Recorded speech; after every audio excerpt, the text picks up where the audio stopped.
kind of excited. One of the guys running for president is Bob Dole, and he has agreed to come on the show. Yeah, there's only a couple of guys now. There's only a couple of guys running now. Who are they? Clinton and Dole? Pat Buchanan is running. Right. Now a couple of people are threatening third-party runs for the presidency. And I'm anxious to see him. Up there he is. It is Bob Dole.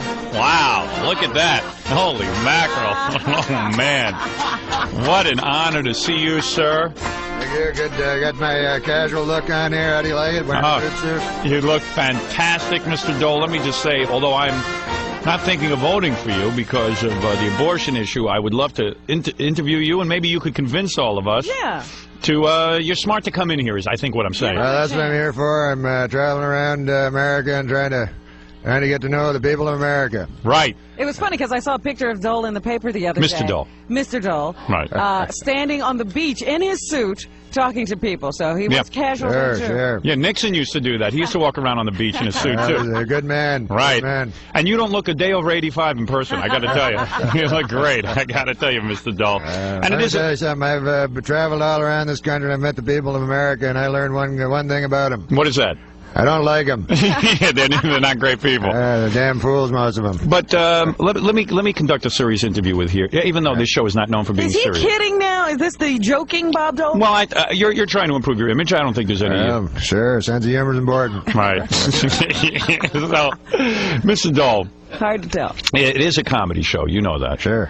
But I really do want to conduct a serious interview. May I ask you some serious questions? Dole's laughing at you. No, come on. I mean, I know I look kind of freakish and everything, but I do. I want to do a serious interview here, okay? Sure. All right, good. You want to make an opening statement? Get this thing rolling? I'd like to say that, where the hell am I? You're at K-Rock. That's right. And who are you? I'm Howard Stern. I remember the big hook-nosed fella. That's right. That's right. Hair like a girl. That's right. Queen of all media, don't they call you? That's right. The queen of all media. That's very funny. Well, let me tell you why I'm here, Howard Stern. I'm here to reach the young people. Right. You know, the under 65 group. Right. That's right, the baby boomers, Generation 10. All right. What you're hoping to do? May I clarify here because I'm a little confused. Sure. By appearing on my show, I think that you're trying to reach the people who might be thinking of voting for President Clinton. You know, in the last election, I helped President Clinton get elected. Well, I know you did, and I'm looking for that same thing. You know, you reach demographics I've never been able to reach, Howard Stern. Right. I'm talking about the damn dirty hippies. Right. Sexual deviants. Right. Criminal element. You want to reach them. Sure, the pedophiles, homosexual and otherwise. Yes. All of them. And you know what? I want that one group that can make or break a candidate. You want to reach a group that can make or break a candidate. That's right. The group that your show's aimed at. Who's that? The crack whores. Crack whores. Yeah, I'm looking for the crack whore vote. Come on. Isn't it true that you're behind with most groups? Well, that's true, but I'm ahead with some, too. That's what the media doesn't tell you, Howard Stern. All right, name one group that you're ahead with. Well, I'm the clear favorite among really old guys with one arm. They like you. Sure, people How many people like that are there? Well, hello there, Robin. Well, wait a second. You brought up something interesting, Mr. Dole. You really brought up something interesting. Right? Let me ask you, what about your age? I mean, you're older than everyone. Isn't that true? Well, I suppose that is, when you look at it that way, but age will not be a factor in this election. I'll let you know that right now, Howard Stern. Age will not be a factor? No, sir, unless Are you dropping out? Well, no, Mr. Dole, what do you mean age will not be a factor in this Well, unless I die. Right, okay. Won't be a factor. And I won't lie to you, Howard Stern, I'm no spring chicken. Well, my prostate hasn't functioned properly since JFK's head was in one piece. All right, so I guess you and Mrs. Dole don't have an active sex life anymore. I know. You wait just 1 minute, Howard Stern. The only thing on Bob Dole that's limp is this arm here. Right. That's right. When it comes to dirty, shameful sex, I have just as much as anyone. You hear that? Right. Hear that, Robin Quivers? I just heard that. Bob Dole's a man who appreciates a good three-input woman. Right. And by the way, Mr. Dole, Robin is a three-input woman. Is Mrs. Dole? Let me ask you something about specific ethnic groups, if I may. Sure. All right. Now, you're friendly, you say, to different ethnic groups. Are you friendly to blacks? Well, let me tell you something. When I was growing up, we didn't call them blacks, Howard Stern. You know, what did you call them? Slaves. That's right. Are you friendly to the slaves? Well, that was a different century. I don't call them slaves anymore. I use the correct terminology. Right. Darkies. Darkies, I see. Right. Okay, now wait a second. Mr. Dole, let me ask Well, you you got a good system here. You got the white folk here, and you got the I'm segregated. colored girl over there. And Right. the other I'm segregated over Well, let me here. ask you something. I'm curious. No one's ever asked you this before, and I've been known to ask outrageous questions. Have you ever slept with a black woman? Well, to be honest with you, Howard Stern, love is blind, and I've known the touch of many an ebony princess. Really? Sure. Really? That's shocking. Shocked. Well, the only problem is, who wants to make love and guard their wallet at the same time? Right. But I will say one thing for him, when you're finished with him, well, the bed's made and the room's spotless. Right, all right. Now, obviously, you're a little unenlightened when it comes to black people, Mr. Dole. Well, I But, wouldn't say that. I resigned, the same week as Magic Johnson. that's true. That's right, and I have full respect for Magic Johnson. He's a great man. Do you like him? Oh, my goodness. He'll leave a lot of records unequaled in the NBA, and I'll tell you one record he'll leave. What's that? Nobody will ever break. What's that? Only man ever to get AIDS from a woman. Yeah. Now, let me move into some other issues, because you're being very open, and I appreciate your candor here today. Sure. All right? How do you feel about abortion, and how do you feel about gay rights? Well, I'll tell you, Bob Dole's against abortion. He's against gay rights. Right. There's one thing he's for. Yes. Aborting gay fetuses. Really? Now, Sure. you're the only candidate who's come up. You want to abort gay fetuses. That's right. Once you see a limp wrist on that sonogram, you get out the vacuum. Right. Now, Mr. Dole, now, let me say something here, because this is outrageous today. You are really coming out fighting. That's right. I don't know how many of these policies we can believe. Are you serious? Well, sure. Sure. Why not? Listen, let me say something today, and I think you got to say something favorable about Mr. Dole. What's that? A lot of people have said that you lack energy, but I got to admit something. Today, you have lots of energy. You really do. Well, sure, I'm no friggin' fossils, Howard Stern. Right. What if I'm old? Even a dead Bob Dole will be better than Clinton. Right. Problem with Bill Clinton is he thinks it was his penis. Right. I'm surprised his penis doesn't deliver the State of the Union address. Right. And Hillary, good God, she's more annoying than crumbs on a massage table. Crumbs on a massage table. I don't even get that reference. I didn't get it either. Jackie gave it to me. Yeah. Yes, that's true. I'll tell You can't throw anything at the president. Yeah, Or Jackie's the throwing man paper. running for Yeah, that's the president. President of the United States. Almost. Lord, Right. almost, that's right. Right. I'll tell you what I don't get, though, Howard Stern. This building you work in. You don't like it? Good Lord, Bob Dole hasn't seen a structure this decrepit since his left arm he looked at. I see. I call this the hell that is 600 Madison Avenue, home of the world's greatest radio show. The world's funniest people. And that Fred fella. Good Lord, Bob Dole thinks a grown-up man should get his wife under control, make sure she's not out stripping at Broadway shows. So you are a fan of the show. You know about Fred's wife stripping. Well, I've been told. Right. Now, as long as you're commenting on people from the show, how do you like our own Robin? Comment on her. I like her a lot. She's a cute girl, but I think it's not so normal to be consumed with your sphincter and colon all the time. Right, with her high colonics. That's ridiculous. Bob Dole says anyone so consumed with their butt cheeks should be ashamed of their sorry existence. Yes. And this fellow over here, Jackie. Jackie the Joke Man Marley. Yeah, damn dirty hippie, that's all he is. Well, yeah, what about him? He's out in the hallway trying to sell me a bunch of crappy T-shirts and CDs. Oh, he makes those in his basement. Yeah. A big star. Yeah, Bob Dole's all for capitalism, but you, buddy, you're embarrassing yourself. That's true. Yeah. You're absolutely right. Not as embarrassing as Ralph, but I'll You tell met Ralph? Well, yeah, I saw him out there, but Bob Dole doesn't like to pick on little girls. What did you think about some of our interns out there? Oh, good Lord. Steve the Gorilla, Right. Stuttering John, Ganja. Good Lord, don't interns usually move on after 9 years, Howard Stern? Right. Excellent point, Mr. Dole. Yeah, by the way, Stern, I think it's damn nice you to employ that retarded fellow with the big teeth. Oh, you like that I employ the retarded with the big Sure. teeth? Working for a living makes him feel better about himself. Get him off the welfare rolls. You're actually talking about Gary, our producer. Yeah, whatever. All right. Mr. Dole, let me just say something here, because this is going very well, but I don't want I'm to... shocked that he's here and we're talking. I don't want to wear out your welcome. I'm flattered. What are you throwing him out? No, I'm thinking of questions, all right? First of all, I'm flattered at how much you know about us on the show here. That's that's really something. But all right, let me get back to the campaign, because that's what you're really here for, right? Sure, Okay, well. all right. What is the first thing you're going to do if you're elected president? Be serious. Well, the first thing I'm going to do, Howard Stern, is get rid of that beast Janet Reno. Janet Reno, you don't Good like Lord, take a look at the woman. It looked like she ran out of money halfway through her sex change operation, for God's sake. Right, okay. Now, what about accusations that you're too mean-spirited, like saying that Janet Reno looks like she ran out of her sex change money? Well, I'm not mean-spirited at all. When I get into the White House, I don't know what I'm going to enjoy more, screwing over the blacks or the Puerto Ricans. So there's not going to be any blacks in your administration, is that correct? Well, I like some of them. I wish there were more blacks like Clarence Thomas. At least he can name all his kids. Right? He can't Right. name all his I kids. don't know. I mean, I don't know anything about the guy. Anyway, Mr. Dole, I think it's time to wrap up. What? Not so fast, you big hairy freak. I've chosen a running mate, and I'm giving you the exclusive. Oh, now great. Now this is a big news. Ladies and gentlemen, for the first time, Bob Dole will mention who his running mate is going to be. Now, who is it? That's right. Bob Dole's running mate for this 1996 election. Somebody who's been with me for a long time. It's going to be this pencil here. The pencil you hold in your hand. That's right. That's right. Yeah, it's a #2 pencil. His name's Dixon Ticonderoga. Right. Yeah, he's been with me since the Great War, Howard Stern. You mean World War II? No, you damn fool. The Great War. Cro-Magnon man versus Triceratops. That's right. Me and my pencil won that war, and now we're going to win the election. Well, let me tell you something. Dole and Dixon Ticonderoga in 96. Let me tell you something, Mr. Dole. That pencil has more personality than Al Gore, so you might actually take the election. That's Isn't a that good true? point, Howard Stern. Well, That's a good one. I want to thank you, Mr. Dole. Let me ask you one last question. What do you think of that guy on Saturday Night Live who does the impression of you? Goddamn fag. You think he's a fag? You really think he's gay? I think he might be. Yeah, right. Well, that's unbelievable. Wow. Isn't this? He's really opened up to us today. I can't believe it.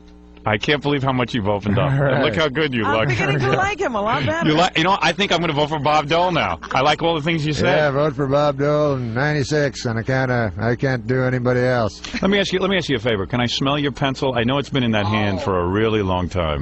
Sure, Let me absolutely. just pull it out of there. Let me see. There you go. I had it jammed up a Puerto Rican's ass last night. Oh, stop Hey, that. come on.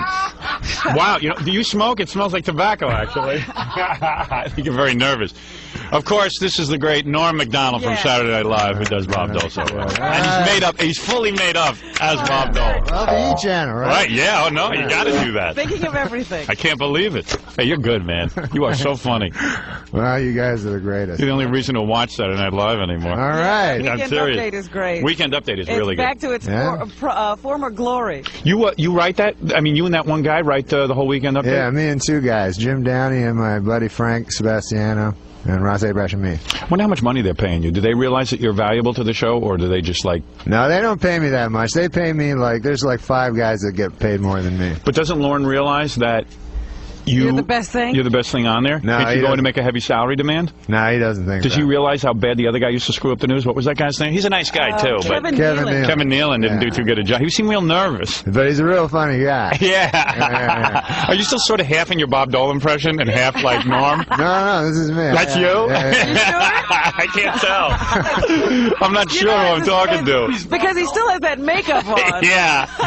He's kind of locked into it. I can't do impressions. No, man, I love you. I on can do Saturday him Night and Live. I can do Ed Sullivan. Let me see that. It's Ed Sullivan teaching a class. All right, go ahead. Okay, this is Ed Sullivan, right. but he's teaching a grade 4 class. All right, okay? go ahead. It's okay, class. Today we have I can't do the voice. Right, go ahead. Oh, It's all right. this is Okay, go ahead. Okay, class. Today we have a really big quiz. That's good. That is really good. Actually, you look like Elvis more than Bob Dole. It's unbelievable. But Norm Macdonald, the best reason to actually tune in Saturday Night Live. David Spade's pretty good too, but he quit. I got a funny story about Spade. Oh, and can you tell the story about how you got gay bashed yesterday? Really? Yeah, Oh, I and he's don't not know gay. about this. Wait till you hear this. This is really good. Well, wow. He got like attacked for being By gay. gays? But no. For being gay? Yeah, for being gay. Yeah, you don't get attacked by gays that often. Yeah. I was going to say that would be news. Yeah, if you got beat up by gays, that'd be pretty embarrassing. All right, let's take a break. Yeah, I got to hear about this. We'll come back and I met Norm when I was up at Saturday Night Live. I met Lorne Michaels and Yeah, I remember you saying you met him. and, like Norm was real nice to me. That was really funny. I thought you were going to be a prick or something. I thought you were like arrogant like Dennis Miller. No. I didn't know. No, You know but what I that mean? was funny because you talked about it once on the radio about you meeting with those guys. Yeah. And it was amazing how you nailed them all. You knew Man, it was- exactly what they were. Yeah, it was kind of weird, Yeah. but you know what? Because you're like I always thought Dennis Miller was really funny, Yeah. and I thought like well, maybe and Dennis can be a real prick, so I was thinking like maybe you were going to be a prick, but you were like so nice and everything. It was No, Dennis is good. He just has like points of view about stuff. yeah, right. Yeah, He just gets all bent out of shape. Yeah. You know, it's comedy. It's only funny when Dennis says it. Somebody else goofs around and gets kind of sensitive. Yeah. You know him? Yeah, I wrote on his talk show. That was my first job. Oh, really? Yeah, I wrote on his. Remember that talk show? Yeah. You mean the first one? Yeah. The one that Jay Leno ruined because he stole away all the guests? Yeah. Right.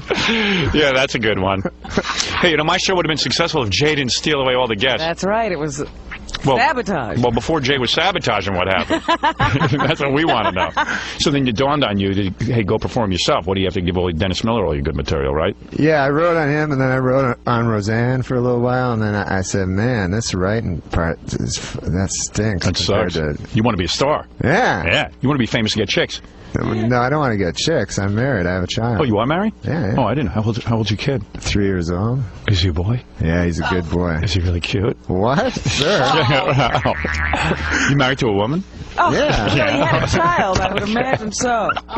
Now, tell Robin and everybody, because I kind of know the story, but I'm not too clear on this. You're walking around in the village with a buddy of yours the other day. Yeah. And what happened? I got gay bashed. Yeah, he got gay bashed. Because you were walking with another guy? Yeah. Yeah. I was walking with this guy, you know, and... Were you holding hands? No. They were just making out. No. Oh, man, what's the big deal? That's not gay. No, we weren't making out. We were just walking along, talking.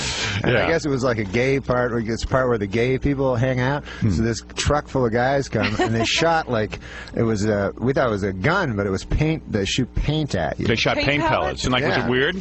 Well, it's hard to, like, it's hard to get gay bad, you know, because you can't prove you're not gay. What are you going to do? Like, not blow a guy or something, you know? Well, wait a second, man. You can't say that. Come on, man. What's the matter with you? But, did you say that on Saturday Night Live? So isn't that embarrassing, though, when you get hit by paint pellets and all of a sudden, like, everyone thinks you're gay? Yeah. Yeah. But you're heterosexual. You're married. I'm married. Is your wife hot? I mean, when did you get her? At what point in your career? Like, I got her. I was a garbage man at the time. Oh, really? Oh, so is she hot? I mean, you could probably get hotter chicks now. She was hot for like a garbage man's girlfriend. Right. See, when I got married, everyone said, "Man, look at the wife you got," because who would even think someone would date you? Yeah, but now that you're famous, right? I mean, now what was this thing they did on Extra about you and Elle Macpherson? You guys had an affair or something? No, that was all nonsense. Was it? Yes. Yeah, He's sure. a married man. You know, right. She came to the show, and she's like very flirtatious to everybody. Right. So then somebody started this crazy idea that... and she's very bright, so you get attracted to a very smart woman who's good looking, right? She's bright? I'm just kidding. Oh. No, right. So you're saying that Elle Macpherson was on the show as a guest. She's a gorgeous woman. She's beautiful. Well, yeah, I guess. But I don't have, like... I'm not like you. I don't have, like, a real high sex drive. Right. You don't, really? No, not at all. Well, that's something to advertise. Yeah. She was flirtatious, and were you like sort of being flirtatious with her? You had to be attracted to her. No, I wasn't attracted. At all? I'm not attracted to, like... girls that much. I used to be when I was young. And you're not gay? Maybe those paint pellets were telling you something, pal. I'm telling you right now. No, when I was young, I used to be. Really? Yeah. Well, you're still a young guy. You do have sex with your wife, don't you? Yeah, I have sex with my wife, yeah. How often? Like once a week? Well, the thing is, like, with my wife, we have sex because we know exactly what to do with each other.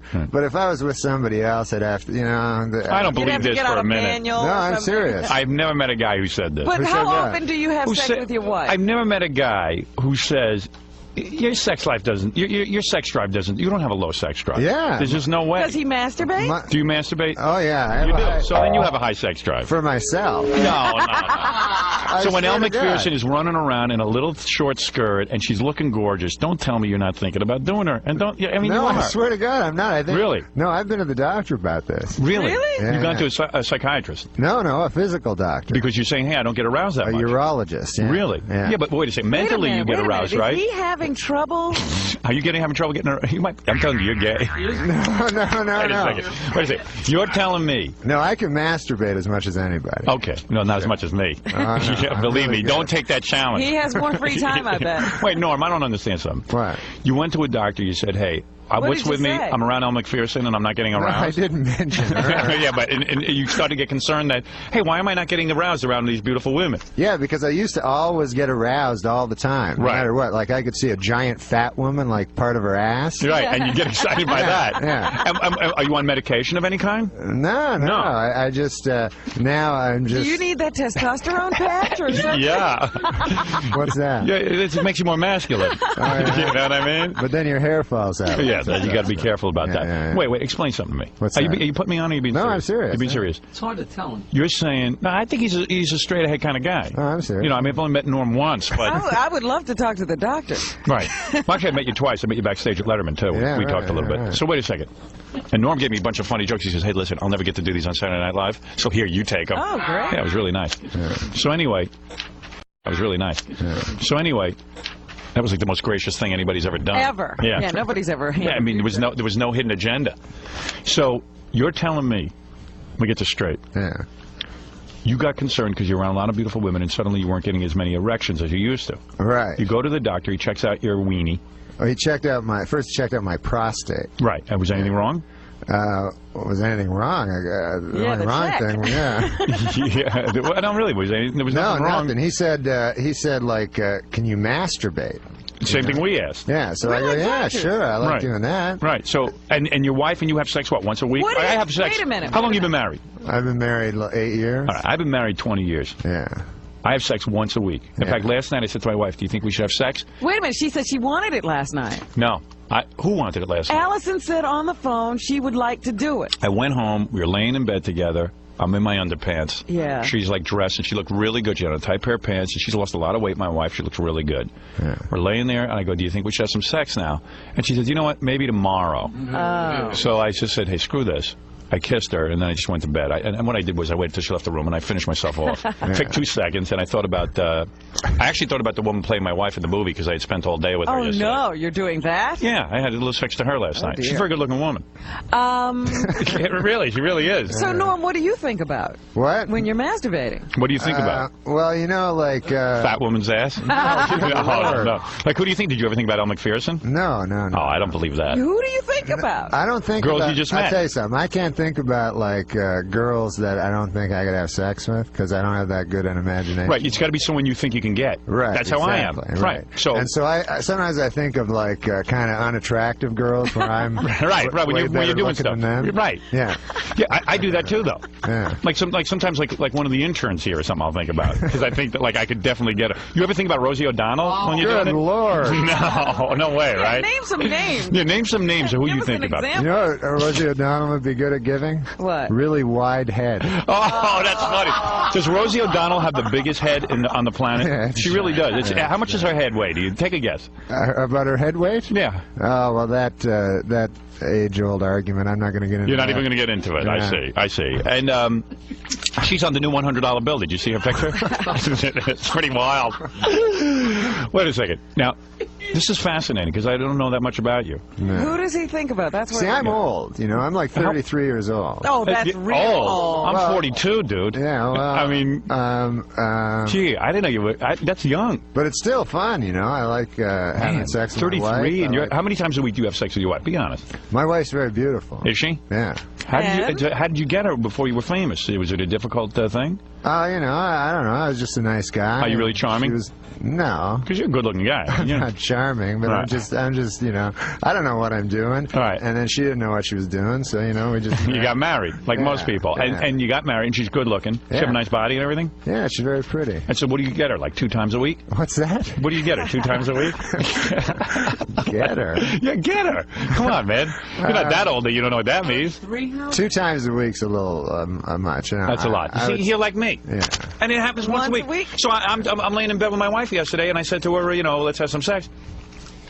She said, Saturday night I'll come visit you at the movie, and we'll have sex there. Really? Yeah. She's waiting to come visit Yeah, you. it's Saturday night. Saturday night is when I get sex. Then I watch you. That's like Archie Bunker or something. I usually get it at 11 o'clock, and by 11:30 we're good. And, we're all cleaned up. We're laying in bed, and we're watching Saturday Night done. Live. That's it. So- Yeah. So you have like specific days. Yeah. That's kind of sad. Yeah. Oh, so you do it spontaneously but every once a week. third year. Right, so you might actually, you don't know when it's going to happen. Boy, that's exciting. It could happen anytime. Yeah, wait another couple of years. You'll be down to a Saturday night. Does your wife at least let you go everywhere by yourself, or do you have to accompany her everywhere? Like after the show, when you go to this diner, do you have to go with your wife, or do you go by yourself? My wife lives in Los Angeles. Oh, she does? Wow. Yeah. Oh, that's a great marriage. Yeah. Well, I go back to Los Angeles. I'm only here, like, when I do the show. Oh, really? But don't you have to be here to write and stuff? Yeah, but that's only 20 weeks a year, and then the rest of the time I'm with my wife and kid. Oh, that's cool. Yeah, that's great. So you get a nice little break. So you were here alone, and Elle Macpherson's coming on to you, and you had a little affair with her. Good Lord, no. I don't know, man. No. You know, he's setting himself up as a challenge, saying it's hard to get him aroused. Women like that. Do you hope each week for an ugly female co-host on Saturday Night Live so that you don't have to fall in love with her? Oh man, what a life! I've never been able to like think I could get you know. Did you kiss Jim Carrey's ass when he was on the show this week? Yeah. That's a good guy to know, isn't it? Jim Carrey? Yeah. Yeah, I guess. Although you know, nobody ever seems to really help you. Yeah, I know. You know what I mean? Yeah. Like, you know, you suck up to look at all someone. the people he's met. Yeah, I know. You meet cool people. Like, I see at the end of... The funniest part of Saturday Night Live to me is at the end of the show when the host is standing there and everyone in the cast is practically knocking over the other one to get to rap to the host. I've never done one of those. I never did those. You never stand at the end, do you? No, because I'm done at Update. I just go home. And you go diner. home. Don't you want to be there at the end when everyone's standing around sucking up to the host? I was talking to Steve Forbes when he was there. Yeah. And, you know, just when a guy's that rich, you do, like, kiss his ass. Right, why not? Maybe, because you don't in the back of your mind you go, hey, maybe he'll the give guy, me $10. Yeah, like, maybe he'll say, this is a really good guy, and I'm going to give him $1 million and change his life. Right. You know what I mean? I'm going to get involved with him business-wise. Yeah, right. You just think, like, maybe something will happen. That never happens. That happened to One me the time other day. I did The Tonight Show, and David Lynch was on. You know that guy? Yeah. So he goes, hey, man, you're really funny. Really liked me. Yeah. So he goes, he gives me his home number, you know? Cool. So I call him up, you know, he goes, hey, where are you going to be performing? So I go, the Comedy Shack or whatever. Yeah. So he goes, I'm going to go, you know? So he comes and sees me. So and afterwards he goes, give me a call again. So I give him a call like the next week. He goes, where are you performing? It's like deja vu. So he came and saw me like 3 times. Right. And that was it. And that's it. And he didn't put you in a movie or anything. No, he didn't put me in a movie. Well, he did help you. He bought a ticket. Yeah. Hey, I'm going to help you out. I'm going to buy one of your tickets for $10. Oh, man. You're his dancing monkey. Right. Exactly. Like, thank you, Mr. Lynch. Yeah, but something will happen. You know that. Are you starting to think about life after Saturday Night Live now? Are you starting to like... I'm writing a movie now, you know, because like sometimes I get offered movies. Right. We get nothing the movie? Because movies kind of suck. You probably get the same scripts I do. That's what forced me to write a book and eventually, you know, put together my own movie. Yeah. Because it's hard to find a good script. It's really hard. And what they do is, like, if they see that you're funny, they'll bring you in, and the role will be horrible, and then they'll go, just be funny. Right. Yeah. Go, well, I got to read these words, you know? Yeah. Just improve the scene. Right. Now, you're not... I hope you're not doing the Ed Sullivan story. Are you doing that for the movie? Anyway, that's pretty cool. Hey, wait a second. There's some people who want to talk to you on the phone. Oh, gee, I think I talked so long I lost them. Lost all the people? Right. Yeah, she's gone. There was a woman who was like really a big Norm fan, wanted to get on with him. Nobody who slept with him now. No. Hey, if Elle Macpherson wants to call in. Yeah. She's a hot little piece of ass, man. Don't tell me she's not. Who do you think is attractive? I like Anna Nicole Smith. Oh, stop come on. it. You're full. You don't like her? Come on. You don't like Anna Nicole Smith? Come on, she's gotten heavy.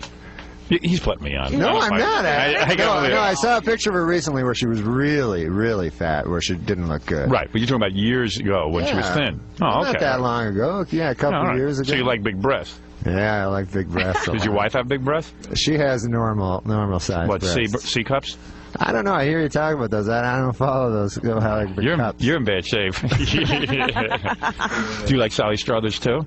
Oh, I did. You Yeah. did, right? Yeah, that's your type. Oh my like God, blonde I and love buxom. Sally Struthers. Not anymore though. What? Well, you don't like her anymore. No, I don't like her with the flies around her. Yeah, it's kind of a turn off. Well, anyway, hey, and did you ever meet Chevy Chase? Chevy Chase? Yeah, you hate him, right? Don't you? Well, I did, and then he said he really liked me, and now I like him. Oh, I see. No, I loved him when he was on the show, when he was did Weekend Update. Now his movies suck. And you don't want to, now his movies suck. His movies? Yeah. Don't you think? His movies? Yeah, come on. come on, name one that you've seen. Yeah, come on. Well, yeah, Vacation is hilarious. That's That's true. 100 years Is there a ago. bunch of graffiti on the walls written about him, like negative stuff? No. He's a king there. Who was the biggest a-hole guest of all time on Saturday Night Live in your estimation? The worst person to work with. I heard Steven Seagal, but I wasn't there then. You weren't so there. I don't know. What about during your since you've reign? been there. Since I've been there? Yeah, since you've been there. Who was the person you least liked working with? There was this guy, I don't know if you know him. Who? His name is Jason Patrick. Oh, yeah, that's the one who was dating Julia Roberts for 5 minutes. Oh, yeah? Isn't it? Isn't Yeah. it? Jason Patrick? Yeah. He was a host? He was a host, yeah. And you hated him. Why did you hate him? Yeah, I didn't hate him. He was a good guy. You just said he was the worst guy to work with. I know. What am I talking about? I don't know. That was wrong of me to say, now that I realize it. The guy was young and cute? Yeah. That's why you hated him, because he could get Al McPherson. Exactly. I don't know. Anyway, Norm Macdonald is like my favorite guy to watch on Saturday Night Live, and I just think you're an incredible talent. What can I say? Jason Patrick was a good guy. Oh, be quiet. Yeah, sure. Yeah, sure.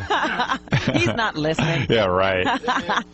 It seemed like kind of fun up there, that Saturday Night Live office, like, you know. Yeah? Aside Like from, they have a good time? I never know what that set is like. Is there good morale over there? Bad morale? I don't know, man. I can't tell what's going on. Everybody, there's so many cast members on the show that everybody wants to get on. So it's like a bunch of dogs with one bowl of food. Everybody's fighting everybody and It's true. stuff. They Well, you must be hated because you get a lot of time. Yeah. Oh, yeah, everyone hates Norm.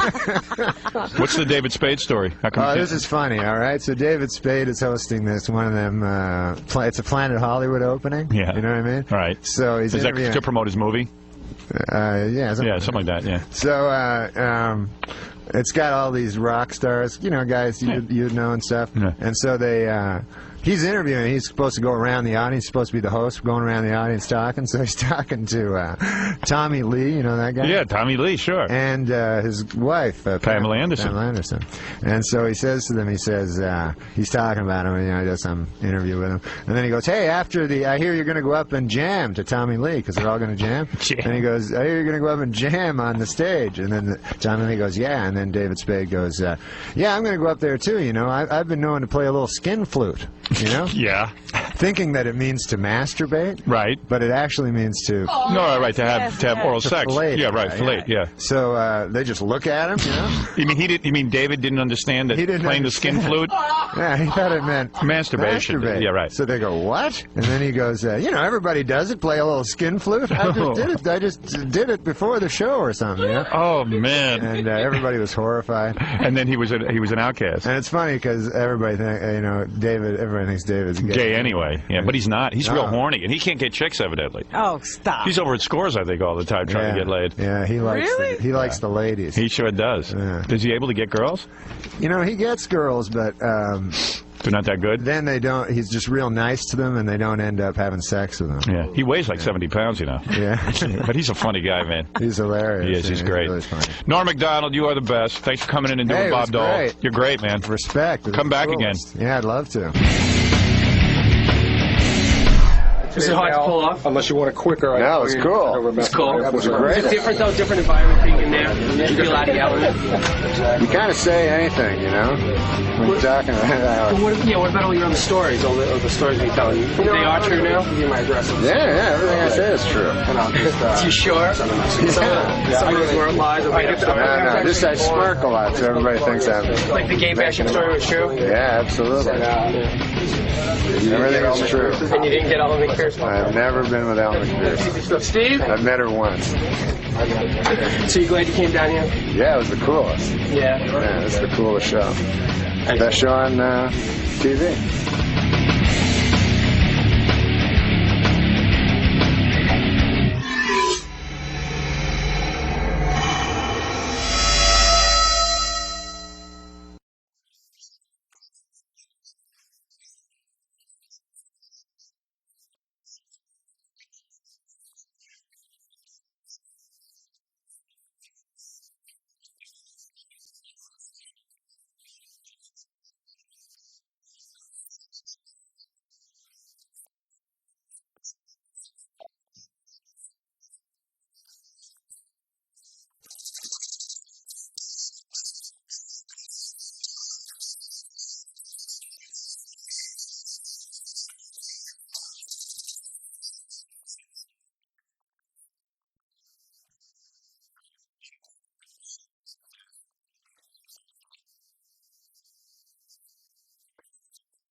Hey, Norm Macdonald's on the phone. You know I love Norm. And, Norm?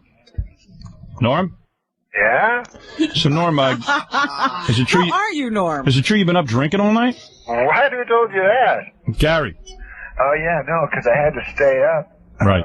To write, you know, so I decided to drink, but I'm not drunk. What have you been writing? What are you writing? What? What are you writing? I have to write... I have to write this movie. Oh, you're doing a movie? Sounds like a school project. Yeah. I have to write this movie. What do you got a date to turn it in? What's your story, man? Like, I mean, someone hired you to write a movie? Yeah, you know how, like, comedians, like, write movies and then they get to be in them? Right. Oh, you're writing your own movie? Yeah, right. Oh, like Austin Powers or something. Yeah, like that. Yeah. Why don't you just do Austin Powers? That'd be great. So you started to drink? What? You started to drink while you were writing? What are you drinking? No, I wasn't. I was just drinking some Fresca. Fresca. He likes to drink. What is in that Fresca? He drinks a beer and then he urinates in the beer bottle. Good Lord. And his whole apartment is filled with beer bottle urination. No, let's forget about that. Isn't that true? No, that's... Tell the truth. You're the one who told me that. What? What? Somebody told me. No, he told me that. Really? Yeah. I thought somebody else told us and he confirmed it. I heard you had to write a new act for the Midwest. Oh, yeah. No, I did this gig in Iowa, and it was too dirty. Well, let me set it up. Where were you? So, some guy hires you to perform a concert.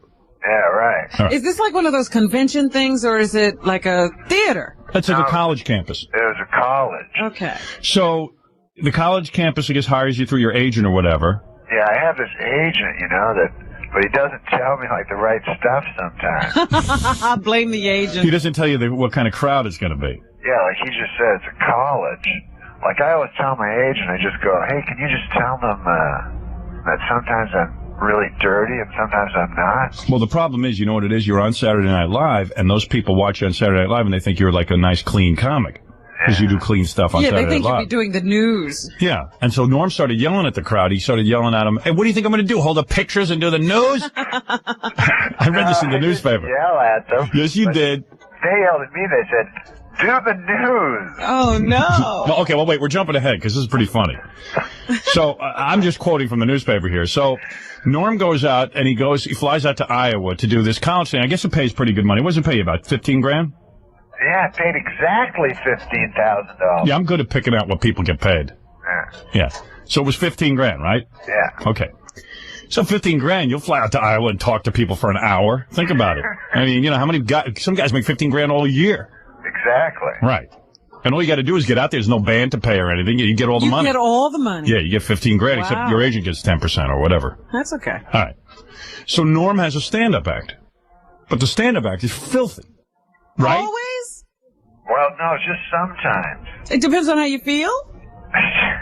Yeah, like, I'm not that good. Well, that's what I always say. People say to me, like, you know, when you get, why you always have to write dirty words and say shocking things? Farts and all that stuff. I go, because I can't think of anything else. That's funny. Because they go, well, you're much smarter than that. You could do a much smarter, more intelligent act. I go, that's the joke. I don't have anything smarter or intelligent to say. I mean, this is what I really think is funny.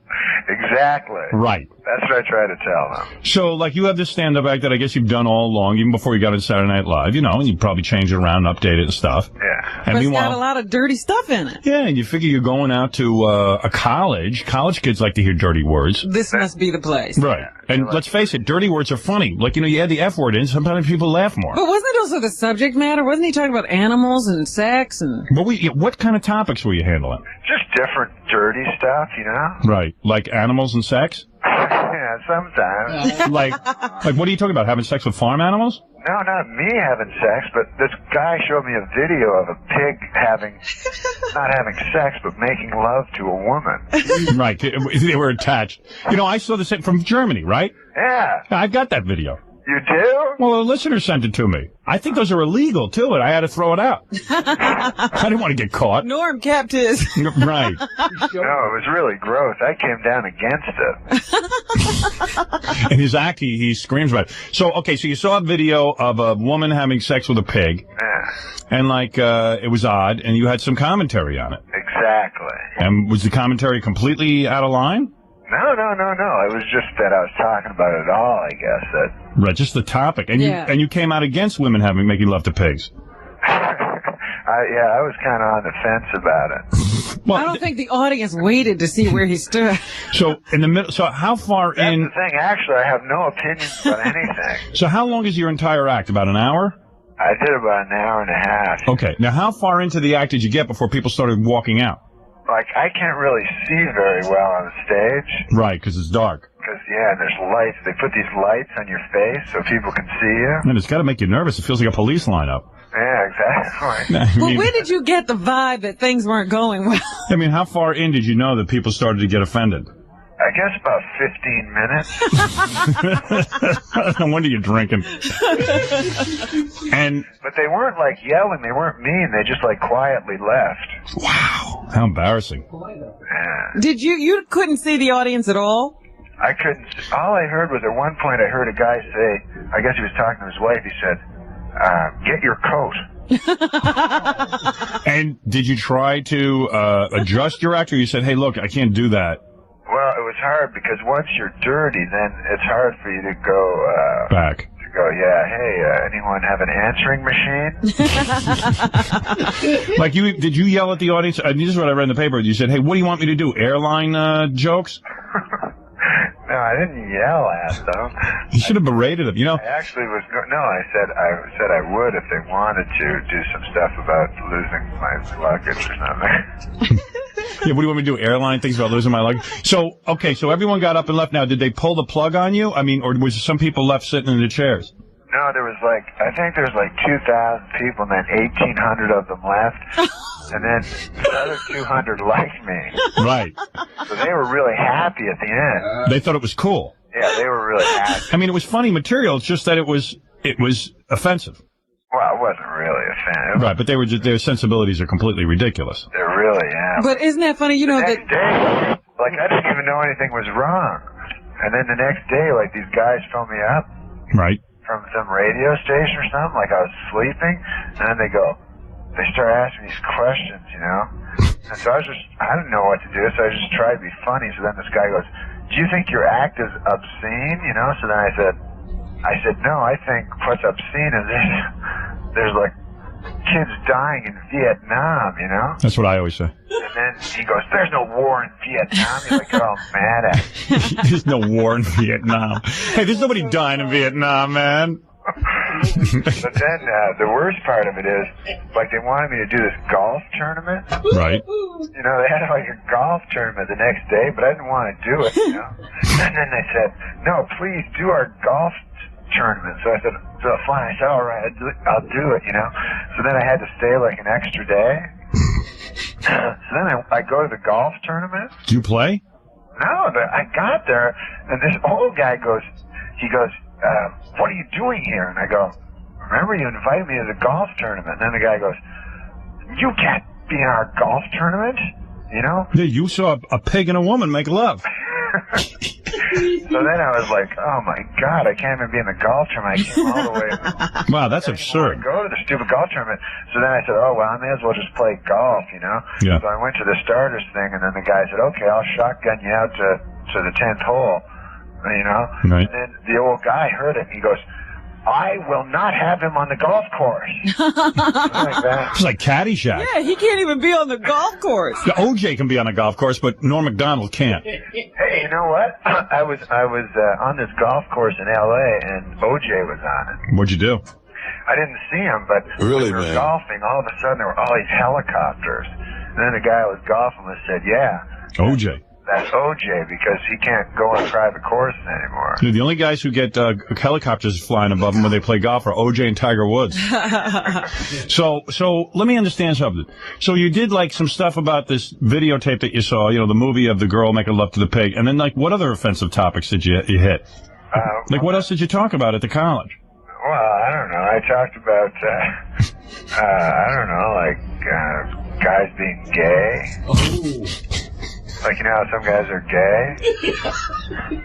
You know what? I think these 200 people were just getting off on how pitiful this was that everybody's walking out. I mean, sometimes you have a great time when you see other people being miserable. I got to see your act, man. Where are you playing next?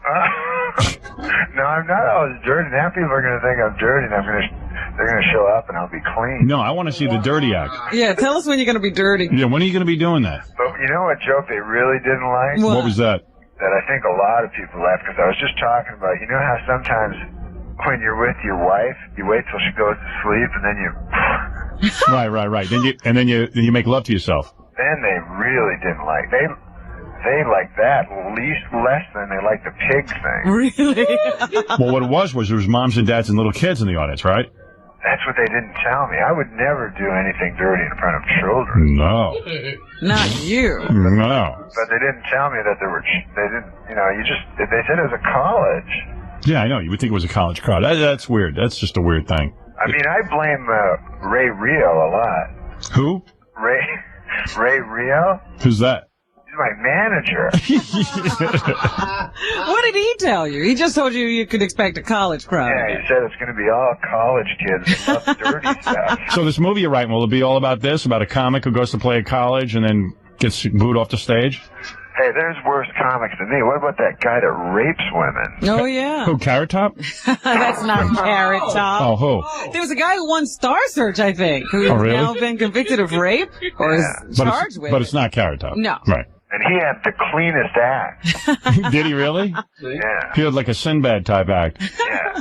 And he rapes women? Really? Well, he's been charged with it, hasn't he? Yeah. Some guy. I saw it in People magazine. I don't know his name. All right, so let's put this in perspective now. Everything's cool. Did you have to apologize or something? No, you're not going to do that. That's lame. Who's he going to apologize to? They'd all gone. Apologize to black people for slavery. Apologize to somebody. I'm sorry. Yeah. All right, so anyway. Plus, there's comics that are way, way dirtier than me. I know. Like dirty. Well, obviously. Where are you now, Los Angeles? I'm in Los Angeles, yeah. Oh, you spending some time with the wife? Yeah. Yeah, you're not dating Al McPherson anymore? Oh, good Lord. Is your wife pissed at you for dating Al McPherson? I never dated her. So anyway. You know what would be funny, though? If Saturday Night Live was taping right now or doing their show right now. Norm would be the news. He would be in the news. They'd show a picture of him and go, so guess what comic went to a college audience and did jokes about having sex with pigs? It'd be good. You're going to think that's my entire act. It's like a pig thing. I mean, it was just like... So what are you doing? You writing this movie? Yeah, I'm writing a movie. Is it really bad? It's not... I mean, it's kind of like half bad and half sort of all right. Now, is this a movie somebody brought to you and you're fixing the script, or does this come out of your own head? What? Came out of his own head. No, I just wondered if somebody came to him with a project and he's rewriting. No, he's writing a script. No, me and Frank figured it out. Oh, yeah? Yeah. And I like Norm because he'll be the first one to admit that the script's no good. Like it's half good. Yeah, but you know what? Most of the scripts in Hollywood suck, and everyone tries to give you good. Yeah. Norm goes into a picture and goes, look, I got a really crummy, mediocre script. I wrote it myself, and let's make it. Let's see if we can get some back. Yeah, the public doesn't seem to care. Why don't you call it Speed 3? Oh. It's about a guy who's on speed.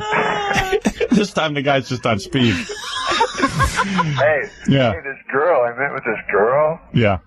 And she told me that she wants me to be in her movie, and she told me you might be in her movie. Really? Yeah, I'm thinking of doing a movie, actually. Who was it, Lyndall Hobbs? Yeah. Yeah. Oh, is everyone going to be in this movie?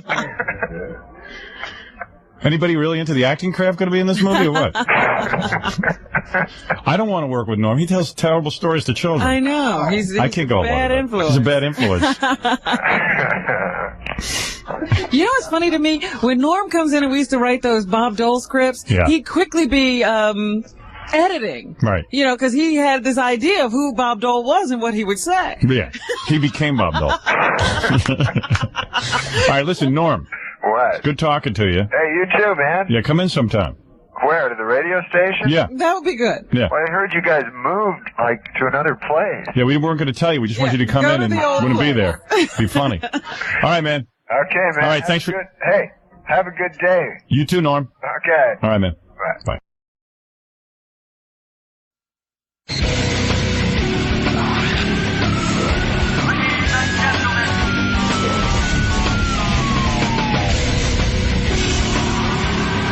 Hey, you know who's here? Norm Macdonald. Norm Macdonald has a brand new movie opening called Dirty Work. He's out promoting it.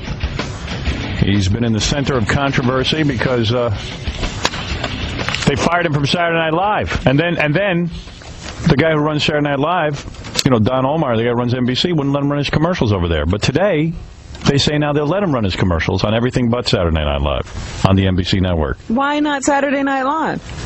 Who knows?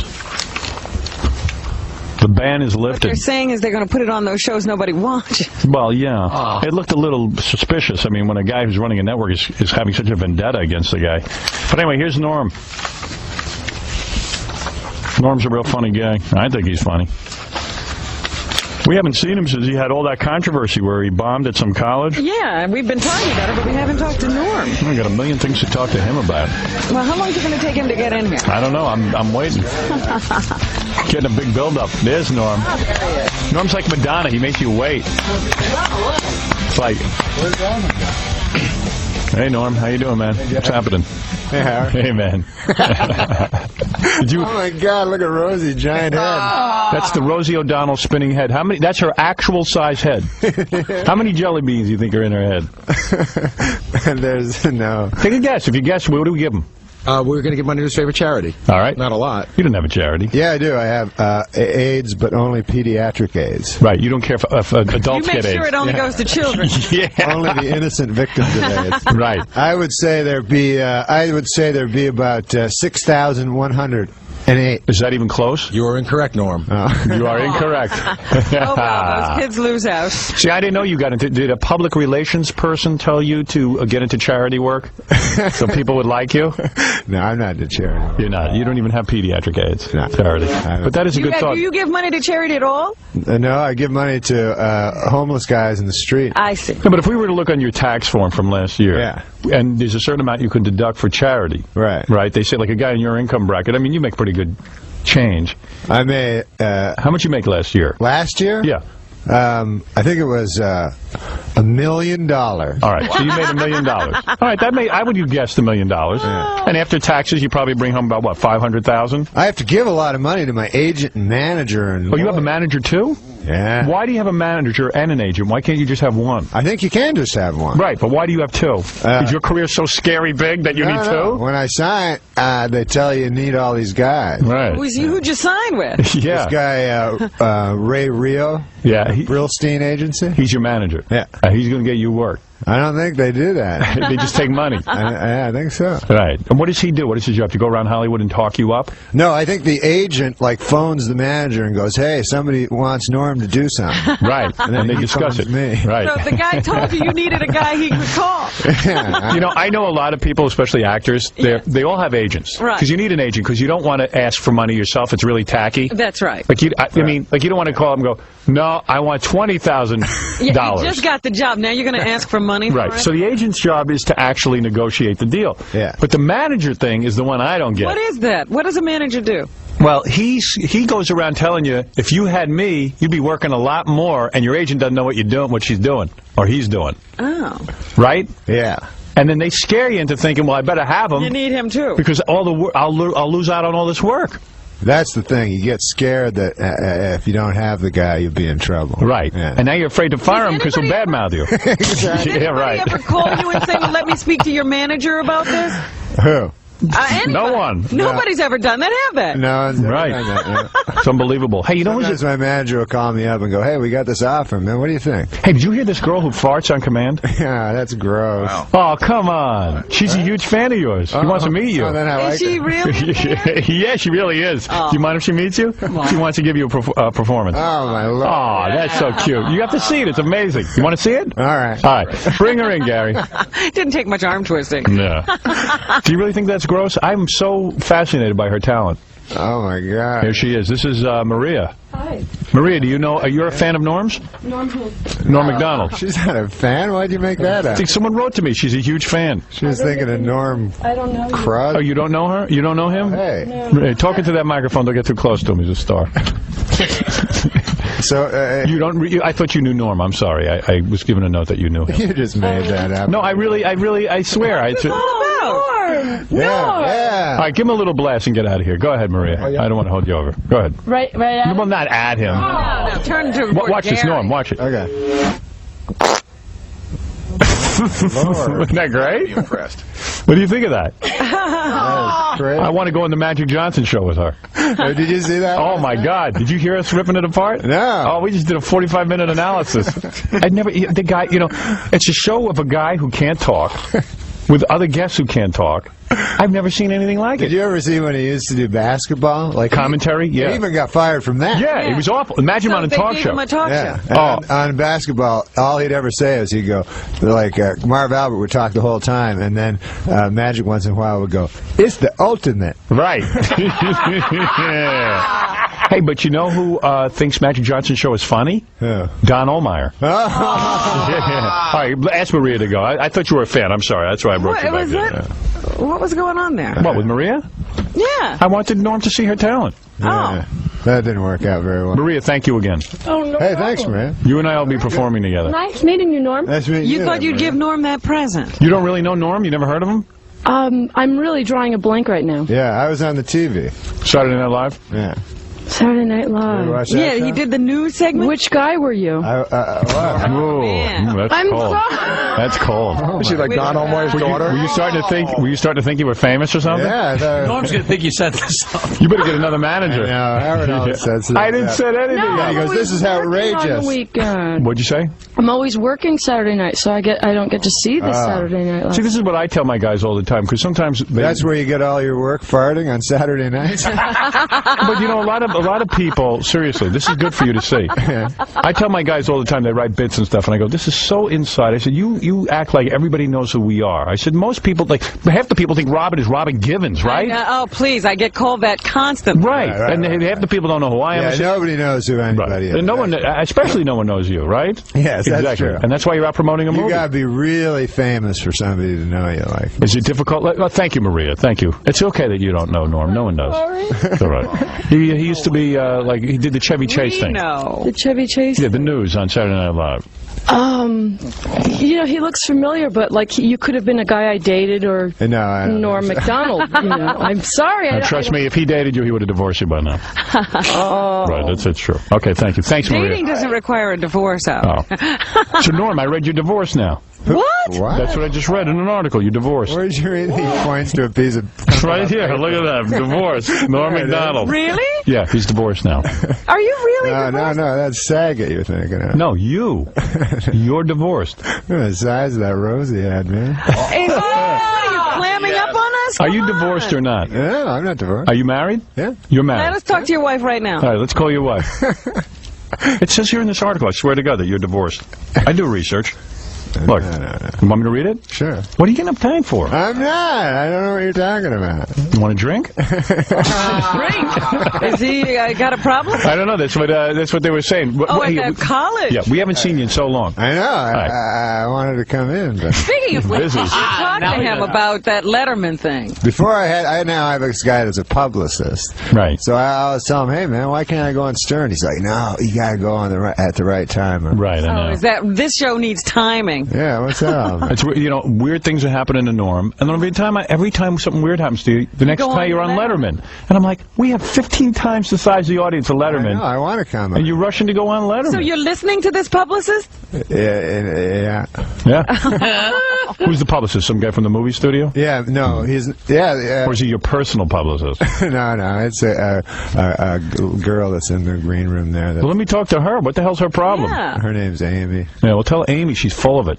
Oh, I'm serious. Got to go on this show at the right time. yeah. What's that? All right, so let's talk about everything that's happened. Yeah. All right. Number one, you went to do some college show in Quinnipiac. Yeah. Quinnipiac. Quinnipiac, that's how you say it. It's Quinnipiac? Yeah, Quinnipiac. That's right. Am I right? It's a college. Yeah, Quinnipiac College in Quinnipiac, New York. Right. All right. So anyway, so you go up there to do a show, Yes. and you go out there, and they say you're so drunk you can't get through the show. Yeah. Wow. All right. Is that true? No, that's not true. I believe that. It certainly doesn't make any sense. No, I don't drink very much. You don't drink at all? No, hardly ever. Show. Yeah. Wow. All right. Is that true? No, that's not true. I believe that. It certainly doesn't make any sense. No, I don't drink very much. You don't drink at all? No, hardly ever. So what happened? Well, a lot of times people like on stage will think that I'm drunk. Like I often get that. Right. People go, "Hey man, you're wasted." You're like Cheech and Chong. They weren't really high. They just acted like they were high. Really? Right. I think one of them was. Which one? Everybody in the college where I went, everybody was drunk. Like they were all drinking beer in a beer tent since noon. Yeah. And then I went on. And then sometimes my shows go real bad. Right. And you like that. I read an interview where you said you like the audience to hate you. No, I didn't. I said I don't care one way or the other. Right. You just want to get paid. Yeah, like if I do real well, it doesn't matter. What does it cost to get you to show up at a college? I think it's like 15,000 or something. Wow. So like for an hour work, you get 15 grand. Yeah. That's nice money. That's all right. And what is the clause where you only have to be? How long do you have to be on stage before you can? You gotta be on like an hour, something like that. So whatever they ask you, you know. So then I went on and I was everybody was drunk, you know. Right. And then sometimes I just talk about whatever I want to talk about that night. Right. What were you talking about that night? I was talking about them being drunk. He said, "Hey, you guys are all drunks." And you know how sometimes like you say to a drunk guy that he's drunk and he gets mad, belligerent. And there's no, you're drunk. Yeah.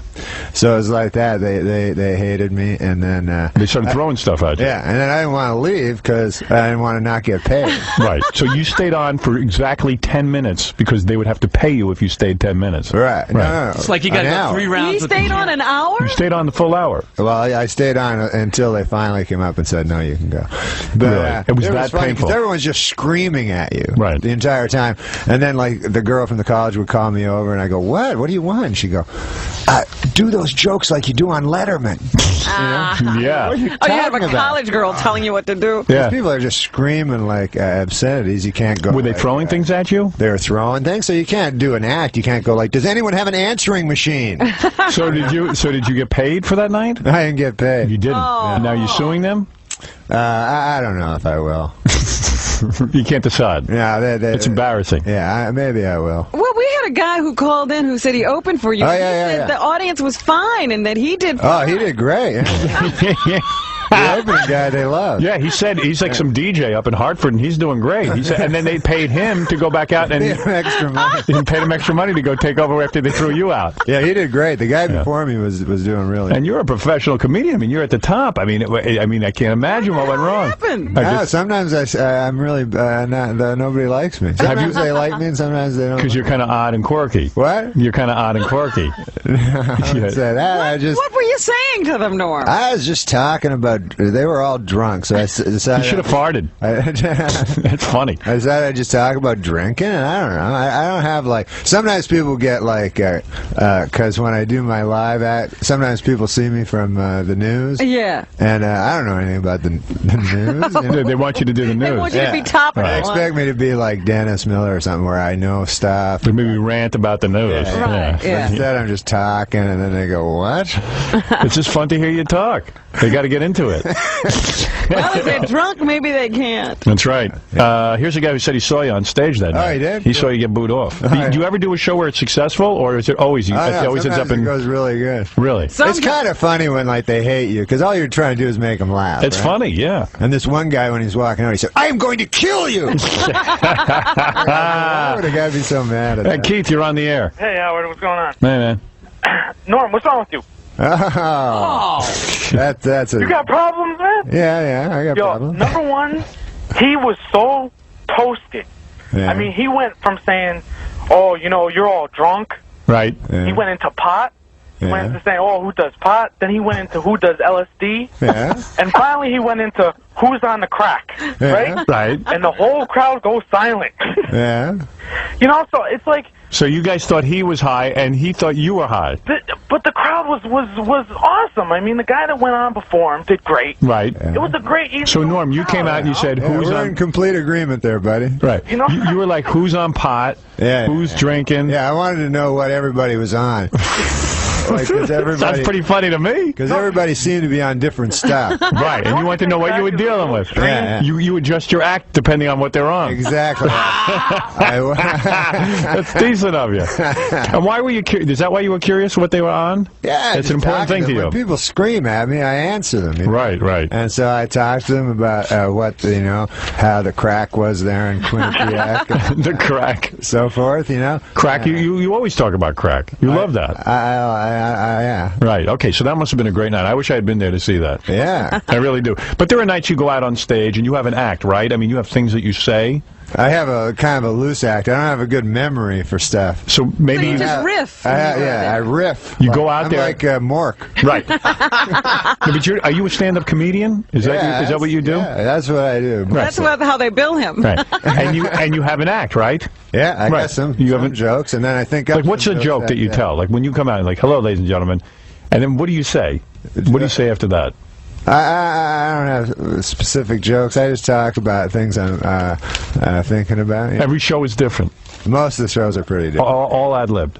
No, not all ad-libbed. So there's some set jokes. Yeah, there are some set jokes. What would be one of the jokes you would have told that night had they given you a chance? Well, let me think now. All right, yeah, give me one of them. Okay. You shouldn't have to think that hard. This is something you've done a bunch of times. Act. Yeah. Okay. Yeah, go ahead. I guess I can't think of any. You see, this is what must have been happening. Oh. Yeah, and you're lucky today because we've all been drinking. So. I'm on crack. Yeah. But I did tell some jokes that my dad used to tell me when I was a kid. All right, well, there you go. Yeah, and stuff. All right. What was that? What was that joke? That joke? Yeah. Oh, it was about Dirty Johnny. It was a joke. But was it real dirty? You can't tell it on the air? No, it was dirty. It was too dirty. All right, well, there you work very blue. All right, Harry, you're on the air. How you doing? Listen, I was there. I remember the joke he told. He took about 15 minutes to tell it. Go ahead. Why are you acting like half a crackhead anyway? But he was telling this joke. He says, a bum walks into a bar, and he goes to the bartender. He says, let me throw a dart at the dartboard. And the bartender's like, I can't let you do that. You're drunk. Oh, yeah, that's a great joke. Yeah, well, it took you like 15, 20 minutes to tell the damn thing. Yeah, it is a long joke. He was... Well, what's wrong? You wanted an hour show. You know how I was sitting right in the third row, right in front of the guy. Yeah? He was acting so twisted. He actually held onto the microphone stand at one point with a bottle of water in the other hand, and rather than letting the mic stand go for like 10 minutes, he held the bottle of water in his teeth trying to crack it open, like he was just wasted beyond belief. Oh, yeah, that bottle of water was hard to open. Cleared half the place out in 10 minutes. So you spent like 10 minutes trying to open a bottle of water on stage? Yeah, there's a bottle of water that was hard to open. But that's part of your jokes, right? Yeah, that's part of my act. Right. Yeah. I usually close with that. I'd like to see a guy open a bottle with his teeth. He got so fed up finally that some security guard came up and he was like, be funny. He was like, be funny. F you, suck my you know? Oh, yeah, no, that's because that was about the highlight of the whole night. The security guy goes, hey, I think he's going to tell me like something. He's the security guy, and he goes, why don't you try to be funny? He's like the security guy. Yeah, well, it's not so easy. Man, I tell you, I didn't understand it at all. I mean, he had the place. Norm, is it that you are... You had a good time, though, right, Harry? Norm, you had a good time, though, right, Harry? Oh, well, I wasn't twisted or drunk like everybody else, so I was just waiting to see when somebody was going to, like, chuck a chair at your face. So everybody was drunk. Norm, is it like an Andy Kaufman bit? In other words, you want that people will be talking about you forever, like, because of this great night? No? Was that what was going on? No, it was just a guy trying Far from it. He had to be escorted off, practically. He didn't even get introduced. He just kind of stumbled up onto the stage and stepped in front of the microphone. Nobody even realized he was standing there for a minute. Wow. Know, all right. Well, it was a disastrous night, huh? Oh, my God. And what happens after a night like that? Though. What do you do after a night like that? Do you just forget about it and go to sleep? Or do you stay up at night going, God, I got to be better the next time I go out there? Yeah, did you do any dates since then? Yeah. No, I think, I did some dates since then. Yeah. How'd those go? They went all right. Yeah? Did you try to open the bottle of water again? That's not a set piece of my act. Jake, you're on the air. Hey, Norm, this is Jackie. You can't tell Dirty Johnny jokes. They're mine. All right, come on. Do you have a question for Norm? This is very serious. The guy's got a movie out. Norm, how do you get Bob Saget to direct your movie? Comedy. I know. Now, I hear you're at war with Bob Saget. You weren't happy with the way he directed the movie. Is that true? You heard. Is that true? Are you happy with Bob? No, I like Bob. You know, I saw him before when I was like Don Ohlmeyer. I saw Saget when I was like 12 years old. He was the first like club comic I ever saw when I was a kid. And he was very dirty, right? Yeah, he was dirty. Yeah, he's a funny club comic. TV shows and stuff. And funny shows. So then after shows, yeah, but you know, a guy does things for paychecks. You know. What's going on in your personal life? Are you married or not? Yeah. You're married. Yeah. And no. Yeah. You're married. Yeah. And no divorce. No, I'm not divorced. I swear, I read this in this article. It's not an article. Here it is, right here. What does it It's an say? interview. I'll tell you what it says. It doesn't. Were you divorced at one time? No, never divorced. Yeah, this interview is one of the funniest things I ever read. You do a routine in there that I just had to laugh at. Why? What is it? They asked you who your favorite superhero was. And I said, this is a brilliant answer, because most guys would go, you know what? I don't care. This is a dumb question. I'm out of here. Right. So, but Norm had an answer. He says, I like this guy in the Fantastic Four. He says, you know who the Fantastic Four are? He says, there was one guy called the Thing, all right, and he was like made out of rock. Yeah, he looked like a thing. He looked like a thing, so they call him the Thing. And then they had this girl who could turn herself invisible, and they called her Invisible Girl. Right. Then there was a guy who could, like, turn into flame. He was the Human Torch. Human Torch. Duh. He says, but there was a guy who could stretch himself. Like, he could stretch from here to the moon. And you think he'd call himself, like, you know, Mr. Stretch Man or something like that. He called himself Mr. Fantastic.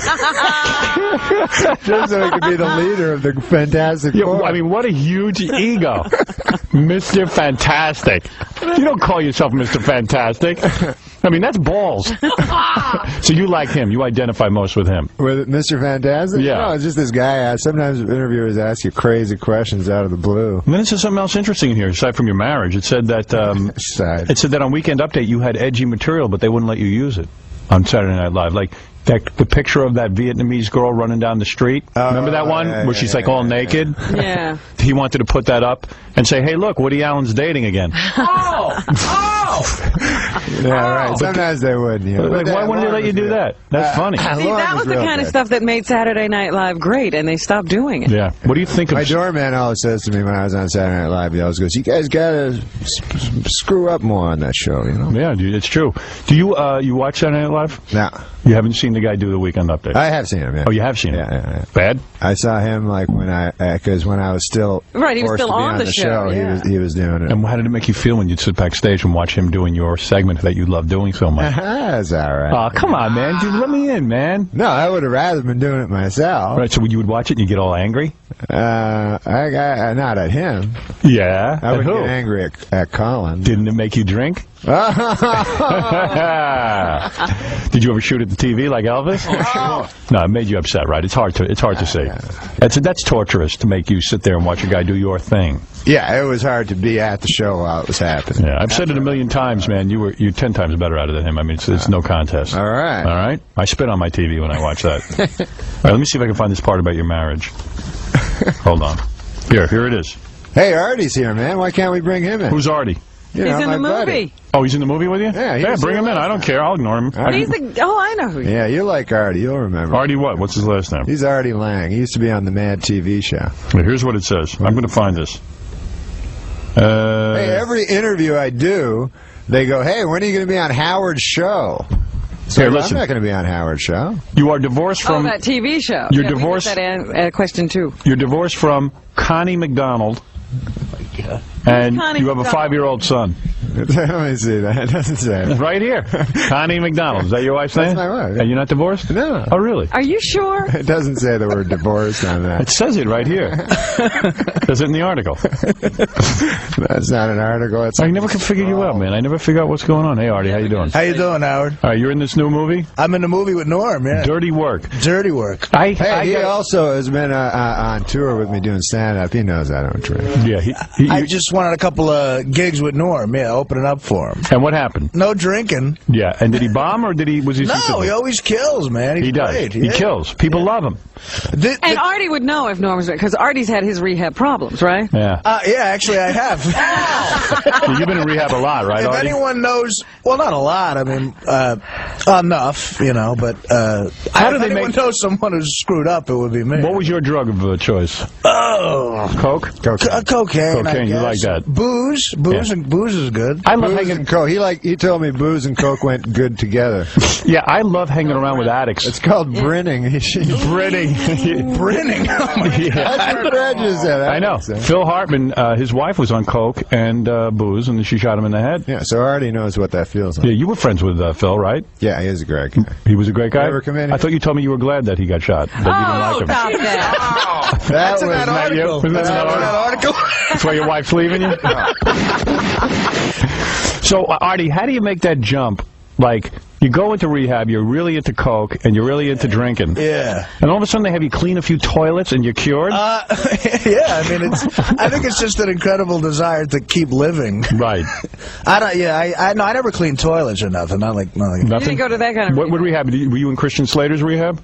No. And Andy Dick? I'm not nearly that cool. Andy Dick. Who's Andy Dick, Christian Andy Slater, and Tim Allen. Tim Allen were all in rehab. I was with Andy Dick and Farley at the show that Farley did on Saturday Night Live, you know. Yeah, Andy could put him away. And Farley came up to me and he was like, "Andy Dick sitting at my table." And I Wow. go, "Yeah, what's wrong with that?" He goes, "I just read in the TV guide about him. He's gay." He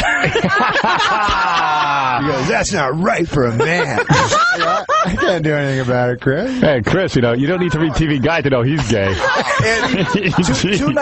Two nights before, I got thrown off of Mad TV. I got arrested. Right. And the whole week I was kind of out of control. Yeah, why did you get thrown off Mad TV? Because I got arrested for possession of cocaine outside the studio. Like the morning of a show. Aren't out of control guys fun? I love them. I just love them. I could hang around with them all day. I'd been up all week, and I just kind of was miserable and stuff. Right. And they were really cool to me at that show. They really tolerated like a ton of stuff. Right. It's so great. And isn't it fun to hang around with guys who are always in trouble with the law and coke, and you never know if they're going to show up or not. It's exciting. It's exciting. Yeah, it was fun. Yeah, it was. But they're like bad boys. Yeah. So the whole week I was kind of nuts, and 2 nights before I got arrested, I was in a bar on Sunset Boulevard. Right. Bad news. Yeah. What is it, Gary? I don't know if Artie's going this way, but he told us last time. The reason why he got caught with the coke was because the cops came, and the reason why the cops came was because he punched his manager in the face. Oh, right, yeah. I forgot that. The choice of managers. Wow. I told my manager, I just want to punch 15% of you. That's all I want. See, Norm wants to be like this, right? You want to be out of control like this. No. You want to be bad. He's not, though. That's the thing. He's like the most, calm guy, not out of control guy I ever met. Because we were on the road. He was professional working with him in the movie? Oh, absolutely. Really? Yeah. Wow. I mean, he's funny. He can go out there, man, and just these gigs we went on, I would open up and do 20 minutes. Right. I'd bring him out, and it was like bringing out Elvis. These kids love him. They do, right? And they all know. Did he open a bottle of water with his teeth? That's actually funnier off stage than on stage. Hey, I'm going to open a bottle with my teeth right now. Hold on a minute. Hold on a minute. Wait a second. This is tough. I opened a bottle of urine with my teeth. Right. I know. You're into that. Yeah. You're a kinky guy. But no, he's always great. He goes out there and they love him. Right. It's fun to be there. And you only had to go to rehab once, and then you got rid of your problem? Artie on the movie actually. would just slam Saget constantly. Oh, he would, huh? What? I would. You guys goofed on Saget the whole time? This was Saget's big joke. He shows up and he's the director, right? So he puts on his trailer. They have PAs there, right? That have hard work to do, and he gets this guy and he gives him this big assignment to put on his trailer a sign, right? Right. That says "Seymour Butts." Right. Oh boy. And then he wants everybody to call him Seymour Butts. Remember that? That's good stuff. Yeah. That's pretty funny. And then, is that his A-list material? You ought to use that on stage, Norm. Maybe get some bottles thrown at you. you. That in Connecticut. Hey, everybody, just call me Seymour Butts, I tell you. So Bob Saget was trying to fit in with you guys and be irreverent and wild. Crazy. Right. So he hung Seymour Butts on his door. Well, I was just afraid again. I mean, I was always good to Saget. I mean, because he put me, Remember Saget when we needed him, and he was at the Lilith Fair? Oh, get out of here. One night, Norm. That's for women. Because we were up all night, writing and working. He went to Lilith Fair? Yeah. The chick He's thing? trying to pick up women. No, he brought a girl. He brought a girl? Really? Yeah. The girl that was in the movie he brought to Lilith. Oh, He went with this chick that was in the movie, and Norm was up to 3 a.m. with the other two writers. Working. Rewrite it? Rewrite, make stuff funny. You'd hear Sarah McLachlan squawking in the background. Hey, don't bother me. I'm at Lilith Fair with a chick in the movie. movie. You hear what's her name doing poetry? What's that blonde's name with the Jewel? Big jugs. Yeah, yeah. She has no clue that the reason people are going to see her is because she has big jugs. She's really annoying. She's a piece of work. I did the Tonight Show, and she was the guest, Jewel. Yeah. And it was me and that guy from James Carvell. You know him? Right. Political guy. Ice cream guy. Yeah, ice cream guy. No, not Carvell. So anyway, you know he's bald. Yeah, so anyway. James Carvell, you know him? Right. Political guy? Ice cream guy. Yeah, ice cream guy. No, not Carvell. So anyway, you know he's bald. Yeah, so anyway, we're doing the show and everything's going smooth, and we go backstage, and it was, I think my movie was opening that night. I was inviting Jewel to go see it with a bunch of us because she's got big jugs. She does. Yeah, she's really She's got cute. bad teeth too. And Bad teeth and big jugs are great on and a giant ass. Yeah. But they hide it. So anyway, It sounds like Artie. we're backstage. Wait a second. Yeah, Artie, I'll go out with you. I have great teeth. So wait a second. We go backstage. And all of a sudden, she goes psycho. She turns around to James Carvell and she goes, "You, stop staring at my breasts. I know I have breasts. Stop staring at them." This is backstage. I went, this chick's nuts. The guy wasn't doing anything to her. No. What do you think of that? I laughed at you guys last week when you were playing her poetry. Oh. And you played it for like 30 seconds, and then out of nowhere you just said, "Why didn't you write a poem about her jugs?" That's funny. Because that'd be good. That's very right. Anything good she wouldn't do. And now she's an actress, Jewel. Who cares? Snaggletooth. Who cares? You guys ever bang her? Did I ever? Yeah.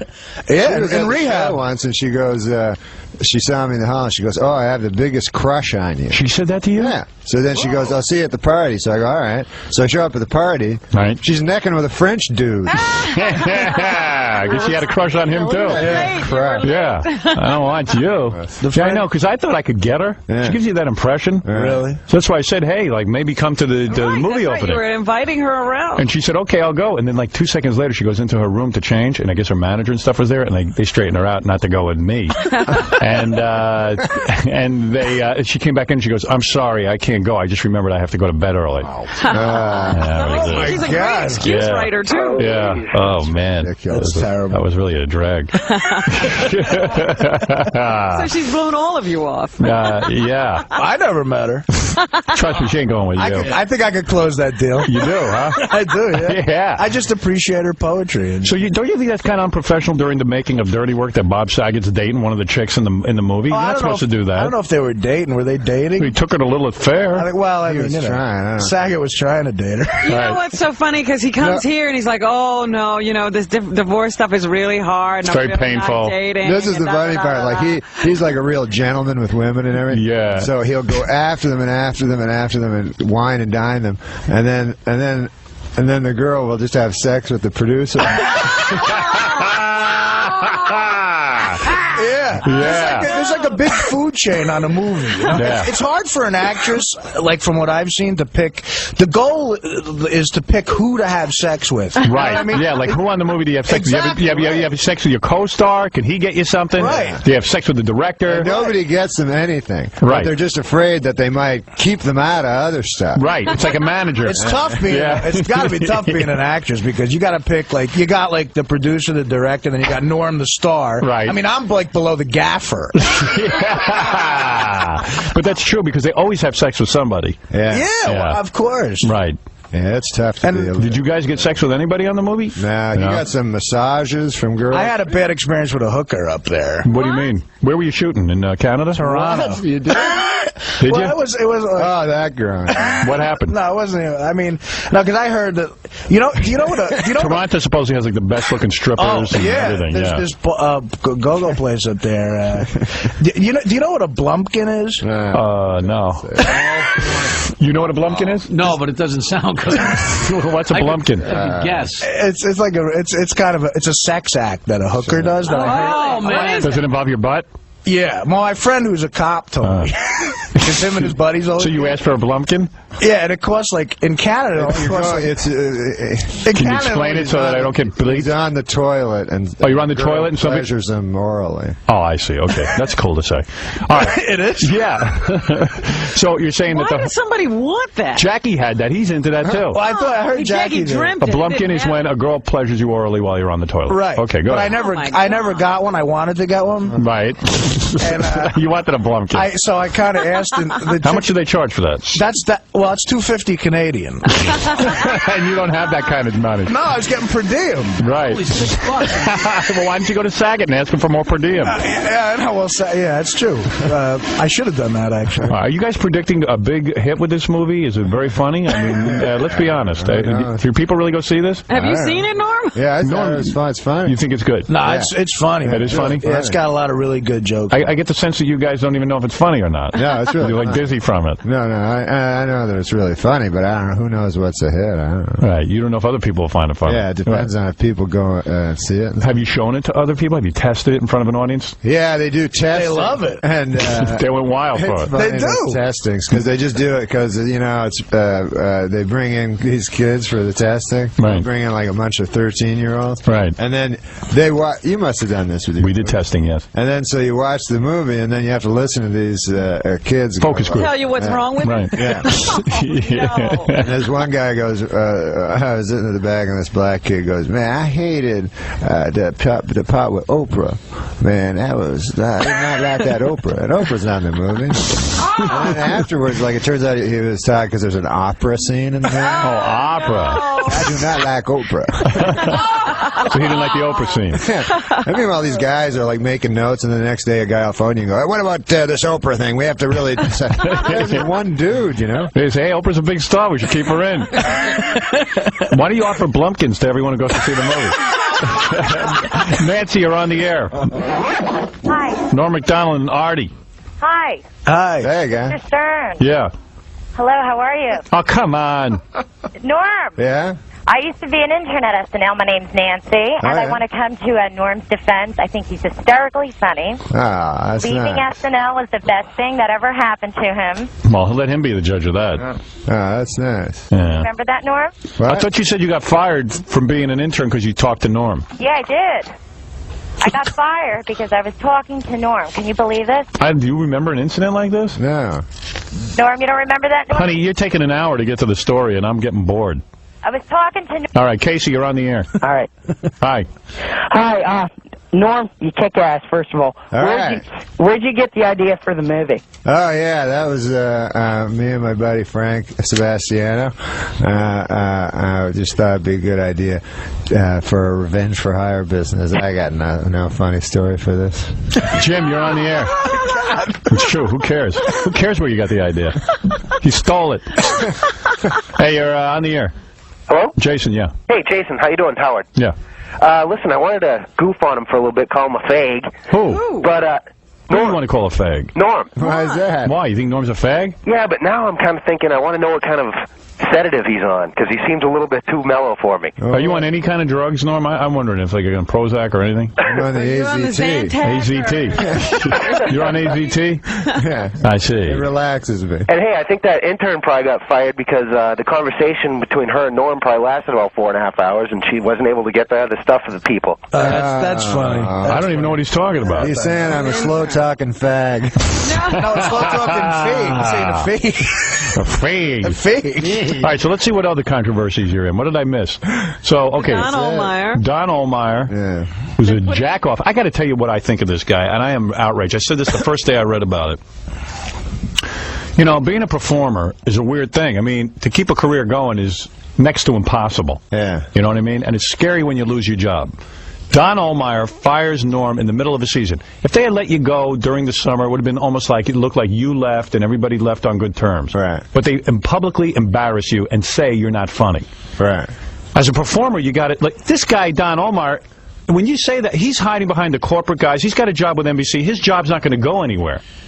Yeah. As a performer, you got to fight back a little bit. So you say, hey, this guy Don Ohlmeyer, what does he know? You did some pretty harmless stuff, quite frankly. Yeah, I just try. The tough thing is when you're put in that situation, you got to be funny because you're a comedian. They put you in a situation where it's almost impossible to be funny. Right, you have nothing to funny answer about it. That's right. Charges and stuff. But I never cared about that because I always he owns the cameras. You know what I mean? Right. A guy can. It's his place. So he owns cameras. So what is it? He owns the cameras. So anyway, he's got a big important job. Yeah, so anyway, he can fire you. You know. Yeah, but he can fire you in a nice way. The movie thing bothered me because I don't work for him anymore, and I don't like that. So anyway, then Norm's movie's coming out, and he says, you know what? Norm hasn't been nice to me. He can't advertise on NBC. NBC, yes. That's that horrible. Is mind-blowing. That's dangerous. That is dangerous. You know? But and not only that, I read that he was also canceling Norm around at NBC affiliates around the country, so he couldn't even do local interviews. Is that true? Like you tried to do Live at 5? Hey, I had like all these interviews I was going to do this week. You know, I was going to do Conan. I was going to do this Access Hollywood. And Conan took that crap? Everything. That crap? Everything unbooked. No, they didn't tell me that. Conan is a pussy. The Conan show said. I mean, is he a pussy? The Conan show told me, no, Jason Priestley's in town. He's promoting the Roots store. Yeah. We got to have him. So seriously, what do you think of Conan? Is he a big puss that he doesn't stand up to Don Ohlmeyer and say, Norm Macdonald's my friend and I'm going to book him? I don't care. I don't know. I like Conan. I like being on a show. Don't cop out on me. What do you think of that? The guy is such a wimp. The whole world is full of wimps. I've done Conan's show, and Conan's done my show and everything, but I got to admit, the guy's got no goddamn backbone. He's got the spine of a snail. Yeah. Well, if this company ever told me I can't have someone on because they were having an argument with him, I tell them to go F themselves. Yeah, the one thing you can say about David Letterman is even after NBC fired you, he had you on the show. Oh, yeah. He didn't back down. Yeah, Letterman's cool. Letterman's the coolest. He is cool. Yeah, because he hates executives like that. He hates everybody. He hates himself. I like that. You can't trust a guy who loves himself. That's why you and Letterman were always the coolest to Norm in that time because you guys talk the truth. You know? Yeah, we're not afraid of these guys. You know what I'm saying? That guy's really putting down the hammer, yeah. This other guy, Bob Wright, that's his boss, he said it was all right, even though... Well, it's ridiculous. I'm not getting booked on these shows still. It's all right for me to have ads on it. Oh, you can pay them. What is it, Dick? Go ahead. Norm Macdonald's here. He's promoting the new movie, Dirty Work. Artie, what do you play in this movie? Norm's buddy? I play like his best friend, yeah. Yeah, that's good. No, my brother. Well, do you know what part you played? Artie. I Artie, you didn't know? But there's a plot twist where we find out we're brothers, which evidently... Don't tell them that, you retarded. What are you doing? What, are you retarded? Yeah. You're not supposed to say that. You just told him That's the ending. Norm just told him That's the whole ending. Well, that's actually in the middle. Well. Dear. Oh, well. Yeah, that's pointless. Go see Now the you Truman ruined Show, it. for God's sake. Because it's kind of like the crying game, this movie. Is it? Yeah, it's got secrets. Right, exactly. Yeah, you don't want to ruin it. It's a big surprise when we learn that Artie has a dick. That's the big punchline. What is it? Speaking of dicks, here's Dick. Dick, go ahead. Yeah, Norm, are you drunk? What? What are you? You sound like as if you're drunk. It's Yes, like, that's it's what... like, No, I understand. I've always had that. People always think I'm drunk. You always think you're drunk. Yeah, this is why, because I talk, I slur my speech, and I always smile. So people always wonder why a guy's smiling. Dude, I saw you on Regis and Kathy Lee. Oh, you saw that? You know? I saw you on Regis Kathy Lee. Yeah. Oh, no, you did that? I think you really were drunk for that. What? Yeah. No, seriously, because people do No, things. you got to do all these shows. Yeah. That worked out pretty good, though. You got to do all these shows when you're promoting. Yeah, when you're doing a movie, I guess you got to go everywhere. Yeah, you got to go everywhere. Regis and Kathy Lee wouldn't have me on. They were like Don Ohlmeyer to me. They wouldn't? Yeah. They don't want for me. the movie? Yeah, they don't want me. Oh, wow. They don't own networks. Because the stuff he said about But aren't there shows where Kathy Lee's not there, so maybe you could have... No, what do you ever hear what he said about Regis? Yeah, I said lots of bad stuff about both of them. Well, maybe Rosie O'Donnell, guest host, and you can go on. Yeah, she's a real fan of mine, too. I'm going on the Magic Johnson show. That's, I have banned myself from all these talk shows. That'd be funny. I won't even do Letterman. Letterman's called me 20 times. I'm sort of like, after my movie, I was a little overexposed. I want to back off. Get back. Yeah. But I said I'm not going to go on these shows. But if Magic Johnson will have me on, I will go on. You got to do that. I would do that show. Are you doing the Magic Johnson show? Are you booked, Norm? No, me and Artie watched it last night. Oh, my God. What was your pitch for the match? Because Artie was up for the sidekick. No, I had a deal with Fox to do like a show, and I shot a sitcom that they didn't pick up or nothing. Right. But my agent called me up and said that Magic Johnson may want to meet you, to be his sidekick. Do your impression of Magic. Yeah. It's like, what? Oh. Hello there, Mr. Fox. Might you be so kind as to tell me where the cue cards is?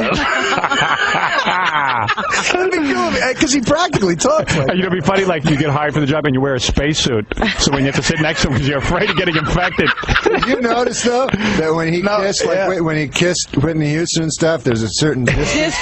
Even Arnold Schwarzenegger, when he shook his hand, he kind of... Yeah, I don't want to get infected. Yeah, Schwarzenegger's not going to get involved. That is something to watch.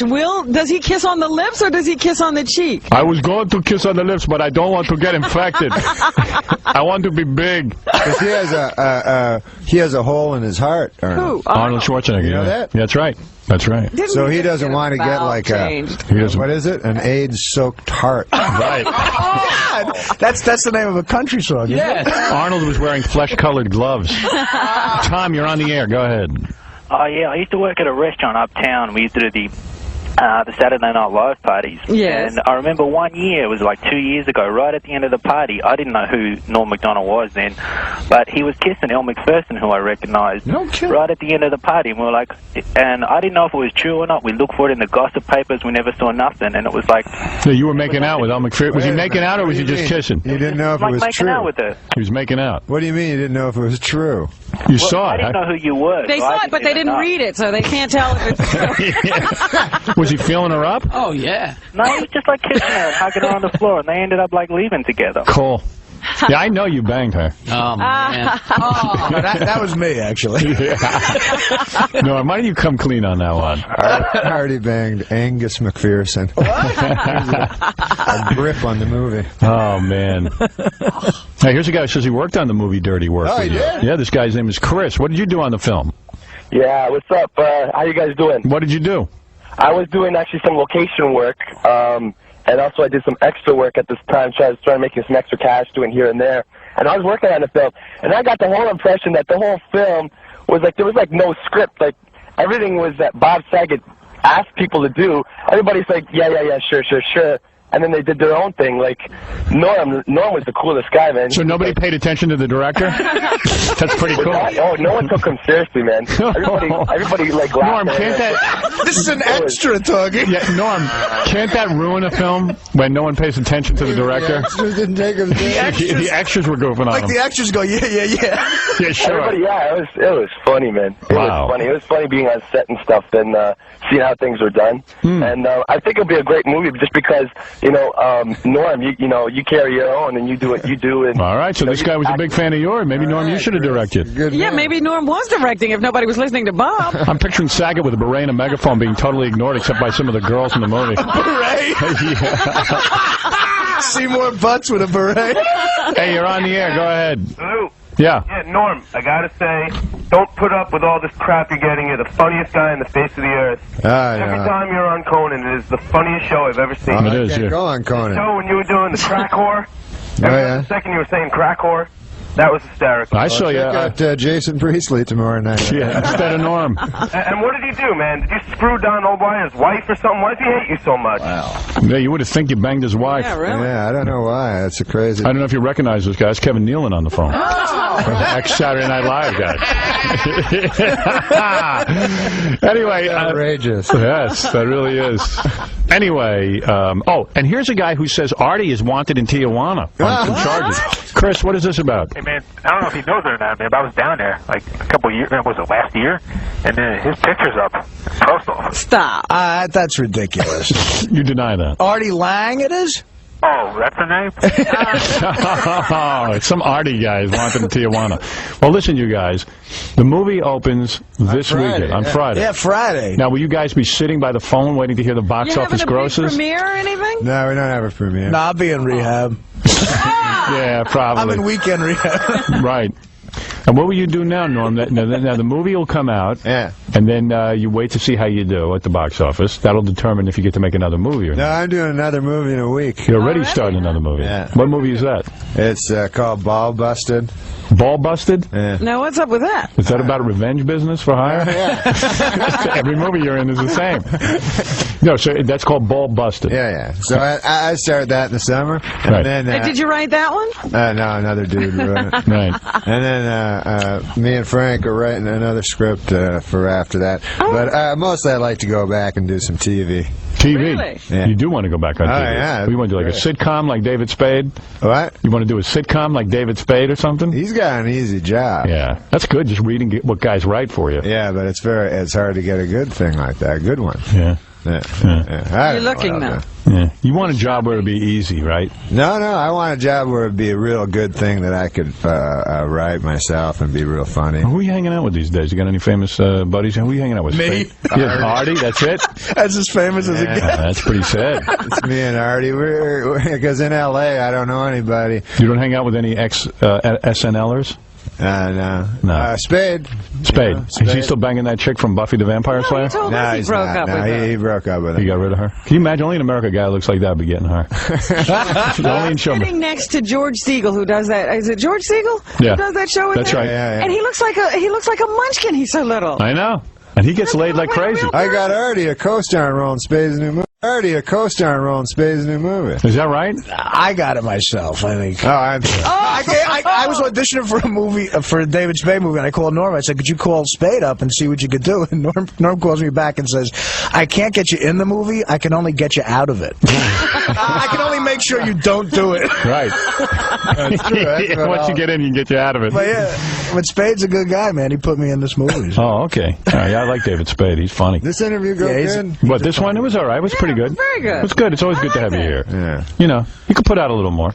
Oh, stop it. He's been good. I've enjoyed him. Yeah, you prepare a little more for Letterman and these guys because you think it's TV. But I tell you, man, I got more people watching this. I love this. Is my favorite show to do in the world. I know, man. I always say good things about you because every damn guy that interviews me is like, when are you going to do the, are you going to be on Howard Stern? I go, no, I never said that. Howard never said that. Hey, you know what was weird? Howard's great. When I did the... saying that. No, I love you. You know that. And the thing is, when we did the press conference to announce my CBS television show, you introduced me, and then you just ran out of the place. No, because I didn't want to get... I didn't want to... Because I said... I told you, Gary tried to get him to do something, and he didn't want to do it, so he left. Right. Because I went, hey, and I just want to thank Norm, and everyone said, Norm's gone. Kind of was like, whoa.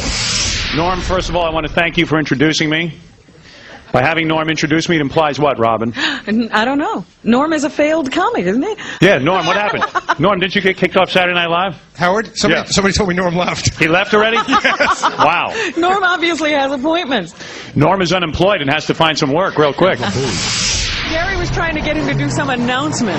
Right. In the middle of it, like something's brought to you by something or other. Yeah. Oh, I didn't want you to do that. Yeah. I just wanted you to get up and, like, jam with us a little bit. I know. And then all of a sudden, I was Ed McMahon. He said, oh, just do this. And I could see on Norm's face when he was listening that he really didn't want to do it, but he kept saying, oh, yeah, I can do that. I can do that. Yeah, Gary ruined it. You might have hung out otherwise.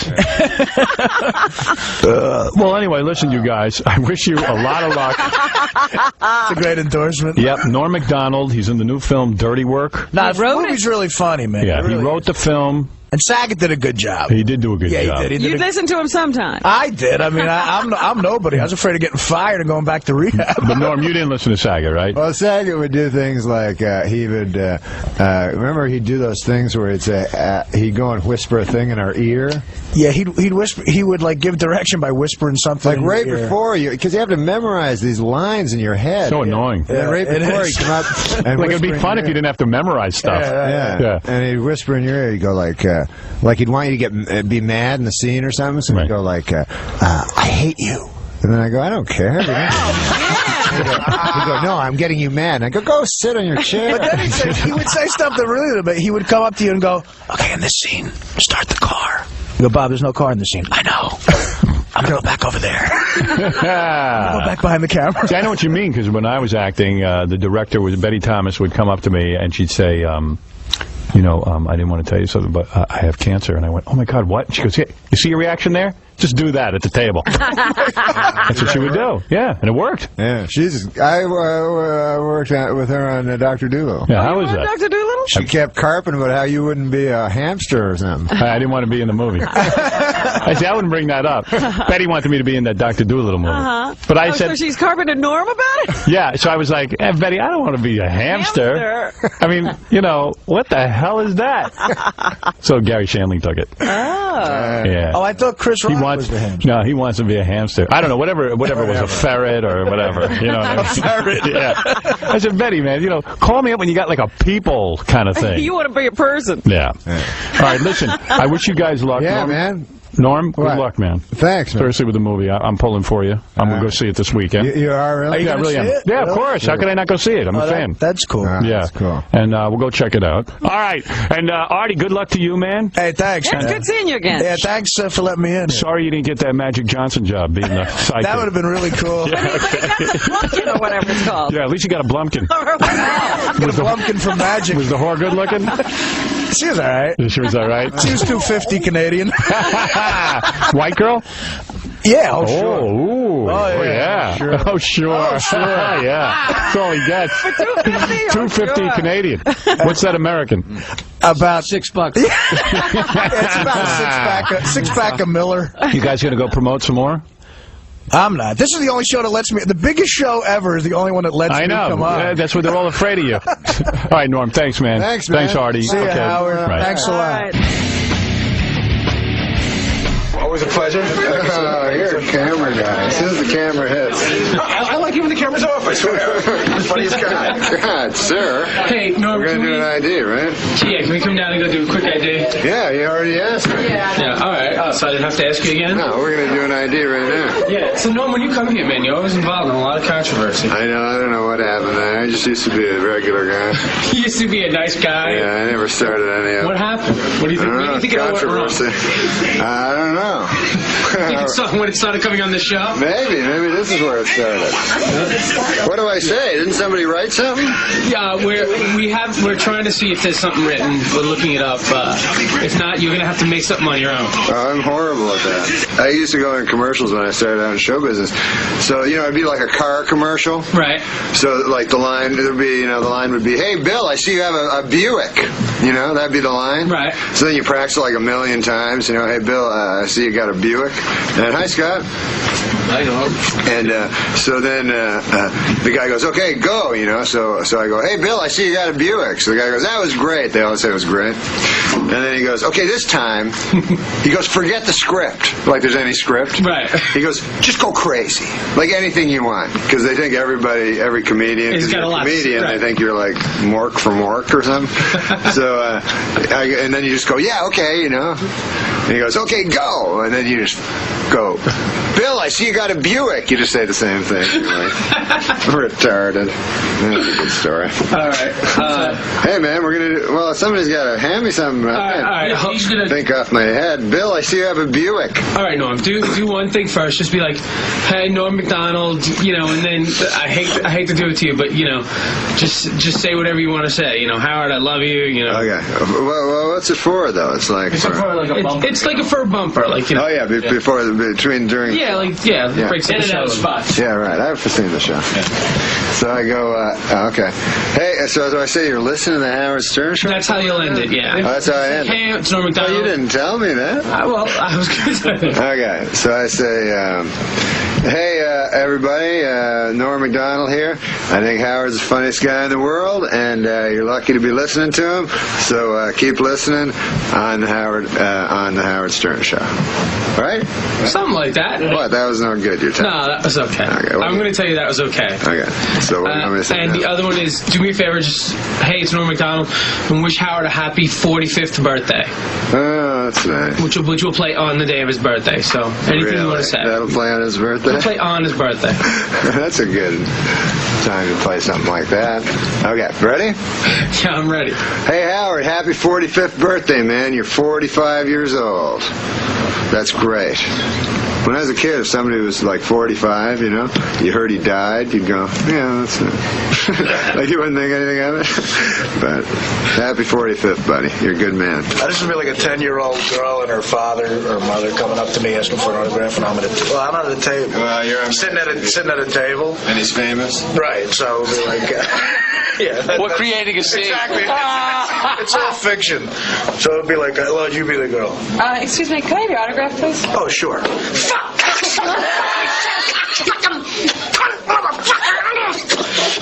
What's your name? I'm going to wind up in rehab. It was so good. You guys are so good, man.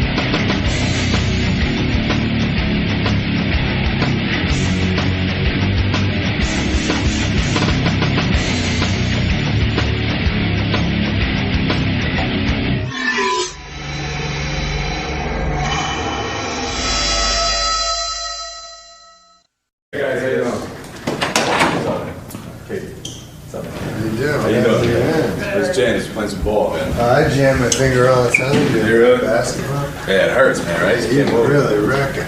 No. Hey, what's up, man? How you doing? What's up? Band-Aids too expensive or something? Yeah, I can't afford it. What's up, man? What's going on? How's it going? I'm doing good. How are you? Good. Good to see you. Artie looks like you lost a lot of weight. He did. I did. I dropped a couple. I know. You look like a totally different person. I'm worried because so did Walter Payton. I haven't been exercising. I lost weight. I think I might be sick. Uh-oh. What do we think you have? I think I'm right. Bad meat in the can? No. I can do it. That was Rock Hudson. That's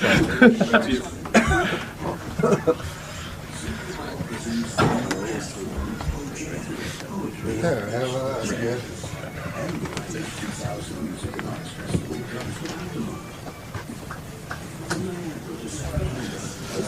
No, and this is a big entourage today. It's very unlike you. I know. Who is everybody here? Artie. Well, Artie we know. Right. Laurie Joe. Danny Wilson. Danny Wilson. Who's this guy? I don't know this dude. What? Isn't he with you? No. We thought he was with you. No. He's about what are you doing here? I'm Stan from Paris. Who? Paris, France. You're from Paris? Yes. He's the last guy you'll see in your life. He's really not with you? No. All right. What's your name? Stan. Stan, come out of here for a second. What brings you down here, Stan? How'd you get in? I don't speak very well English. I'm sorry. Oh, you don't? I come from Paris, and I come for see Howard Stern because I know him. In Paris. How do you know him in Paris? I see his movie. Oh, you saw him in the movie? Yeah. All right, let me bring you out to the lobby again, and then let me find out if we can get you on. Okay? I back. Yeah, come with me. Here, come with me. You sure that dude wasn't with you? No, that dude was weird. Stan from France. Stan from Paris. Stan from Paris. That's suspicious right there. Yeah, that didn't. That was a breach of security. Dude, one of those dudes wasn't with them. Who wasn't? That one, I think the tall guy at the end. Materialized. That is. You tell me that, man. Well, I didn't realize until I had. I thought he was with you guys. I'm sorry. Lord. He's out in the lobby, Dave. Shall I let him back in? What? Shall I let him back in? Yeah, we'll let him sit back in. Okay. How did he get in? He just walked in right behind you guys. Meanwhile, Norm and Artie are like in the safe. What about a guy down? We're on the elevator on the way up, right? And when I came in, there was some dude with a picture of me, and I signed it. So when we got in the elevator, the guy in the elevator goes, "So what are you signing autographs for, man?" I go, "I'm a celebrity." So he goes, yeah, I don't know who you are. I go, no, that's all right. He goes, who are you, man? He like pushes me. He like punched you? No, he didn't punch me. He just like pushed me. He was mad. It was hostile. He was mad at me, man. And did you tell him who you are? Told him I was Rod Laver. Aussie tennis great, Rod Laver. We didn't sleep last night. We stayed up all night for the show. Oh, really? Yeah. So you came in no sleep? Yeah, we didn't sleep. We stayed up the entire day. Are you going to be fresh for the show? Yeah, but tired. I'm excited because Norm Macdonald and Norm came with Artie Lang. The season premiere of Norm will be at 8:30 tonight, so he's here promoting that, and I always love seeing him because he's a truly honest guy. Talks about everything going on in his life. Except for his love life. That he's a little unclear about. Yeah. That we never really get a handle on. He fools around a lot. Yeah, I know he's recently divorced, and that took about a year to get out of him. And he lives like next door to his wife and kid. I know that much. Other than that, the rest is pretty much. Hey, there's Norm Macdonald and Artie Lang. Hey, Norm. Hi, Artie. All right, this is good. Look, they fixed him up. Yeah, what'd they do to you? Oh. They clean you up for television? TV star. No, I just got a haircut. Yeah, and put that microphone in front of your face. I just got a haircut. Oh, is that it? Yeah. Yeah, it looks good. Doesn't it look good? It's a very good You look really handsome. for you. I know, it's excellent. Yeah, you look good. Did that? And you're dressing better. He's a TV star now. That's a fancy sweatshirt you got on. That's really nice.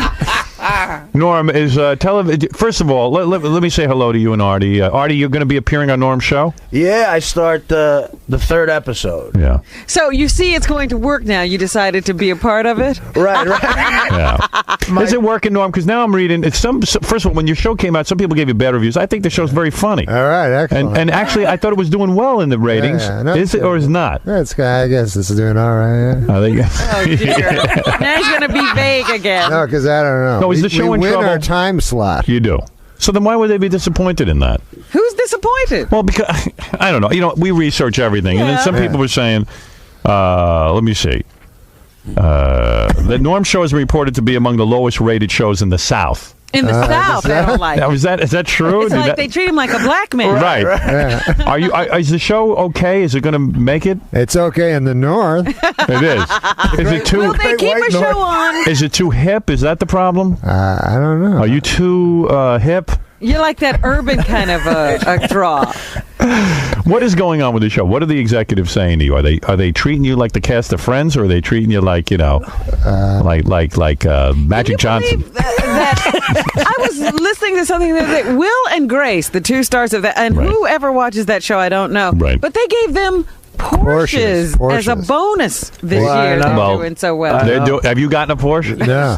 Skateboard. That ain't good. Skateboard. No, they gave us robes. I swear they gave us ABC robes. Well, I imagine when you get a sitcom that they kiss your ass. I mean, this is your second season. You made it through the first season, which is very difficult.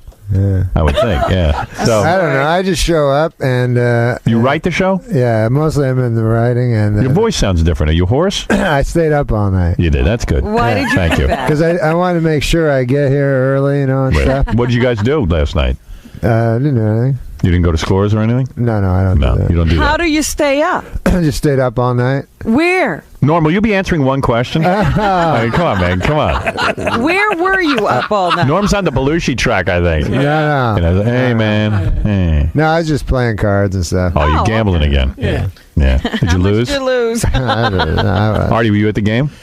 No, I didn't go. Because Artie has his own problem. It was just a private game. You love to gamble, right? No, being serious now. You love to gamble. Yeah, I like it. You like it. And where do you go? Did you lose in the, 5 figures, 6 figures? No, last night? Yeah. You won last night, didn't you win last night? It doesn't matter. It's fun. Did you win? What do you play? And who did you play with? I won on some sports bets. He had the Met. No, not the Mets. No, you couldn't have won with He had them. the Braves. The Braves. Yeah, the Braves. Yeah. What'd you bet on them? I just bet. Oh, come on. Bet on baseball? How much money? Yeah. Like, what was the That bet? makes sense, doesn't it? I won $9,000. You won On the $9,000 on the game? Braves? On the Braves, the Yankees under, and the. You took the Yankees under. What was the over-under on that? 10. 10 points. Yeah. It's 3-1, so they were like 6 points 10 under. runs. I mean, but in a baseball game, most games are under 10 runs. Let's be honest. Not nowadays. No. Let's be honest.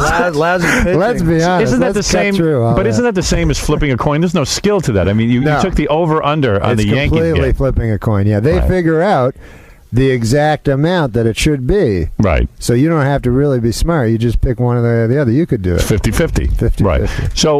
So you took the Yankees over/under. How much did you win on that? $3 grand. So you're up $12,000. No. You had $9,000 from Atlanta. No, 3 from Atlanta, 3 from the Yankees. And under. where'd the other 3 come from? 3 from the Red Sox under. It's just dull. He's only telling you what he won. Right. Did you lose any bets? Lost at cards. No, you won everything. Yeah. And what happened? How did you hook up with the card game? And then I decided to play some cards because it was all juiced up from the win. Yeah, where do you go to play cards? I just went to a private game. That's all. Just a guy. Where do you find poker?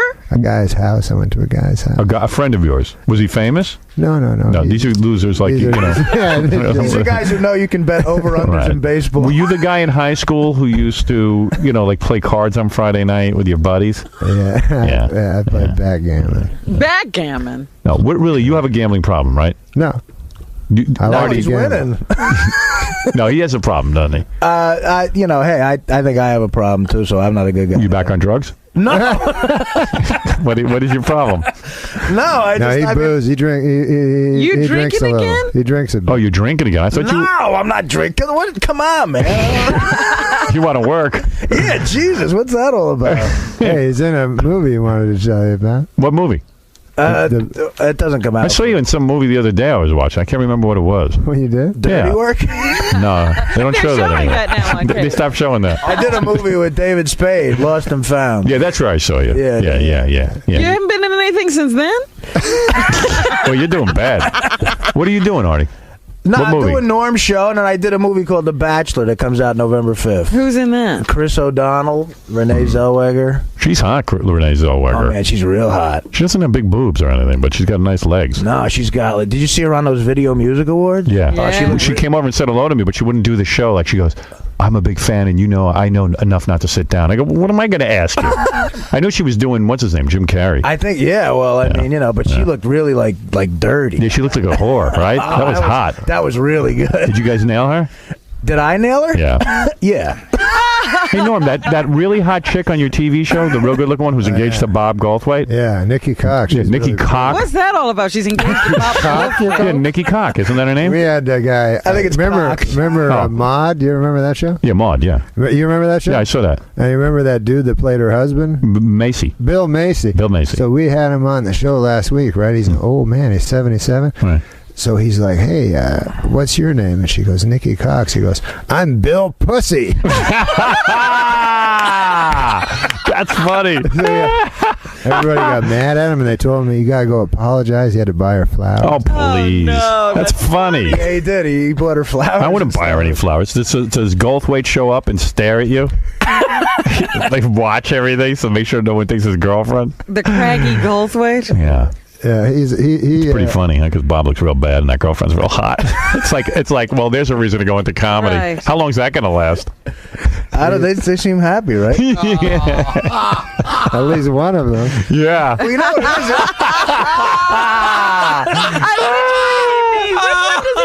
I wonder. Well, Bobcat's happy.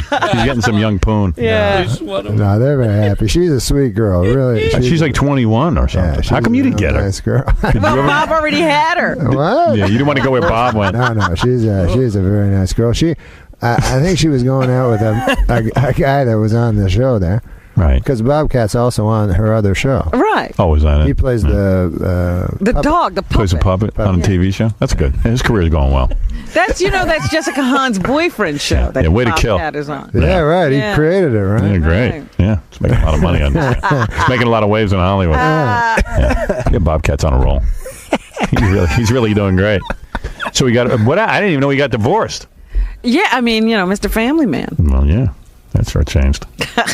I already got the number of the fat girl at the NBC gift shop the other day. What? Did you? I don't know what you're talking about. Do you getting any girls? Oh, yeah, a lot. Yeah? I get laid constantly. Norm, what about you? You're divorced now, so you must be getting laid. Are you playing the field? No, I mean, you got your own show. I don't do that kind of thing. I just mostly... Norm's big, too. Does it hurt the girls? Does it hurt? How do you know? Because there's this thing on the internet about Norm's penis. Really? There's And a whole site for Norm's penis. and it's supposedly bigger than Milton Berle's. No. Yeah, and...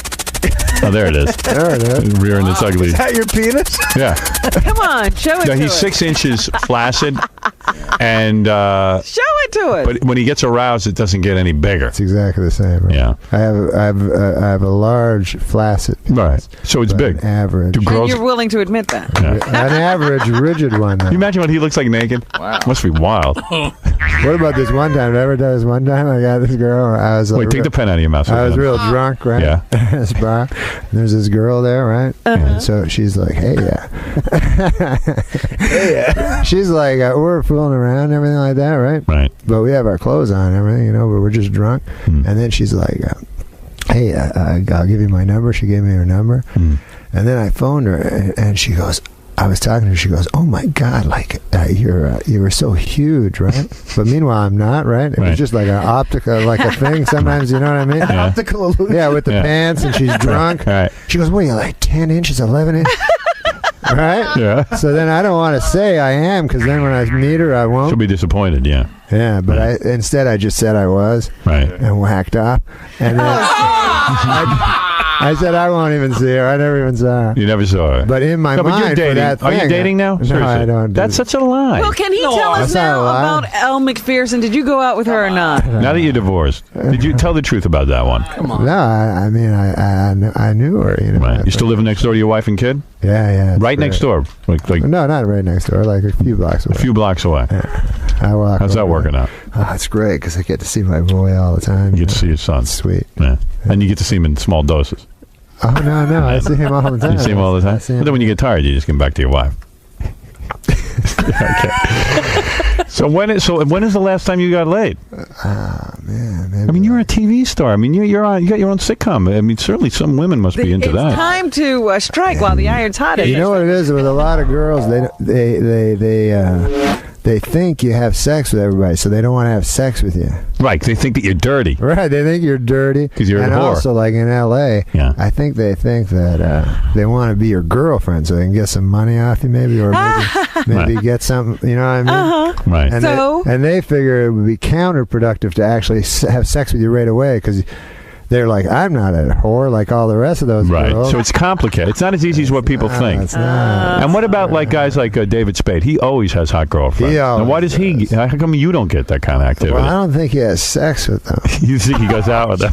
Yeah, they're just for show. You might be right because I was with him one night when he was with Lara Flynn Boyle. Yeah, and she was treating him like garbage. Right. She was not treating David Spade well. No. And then all of a sudden she was caught in Jack Nicholson's car.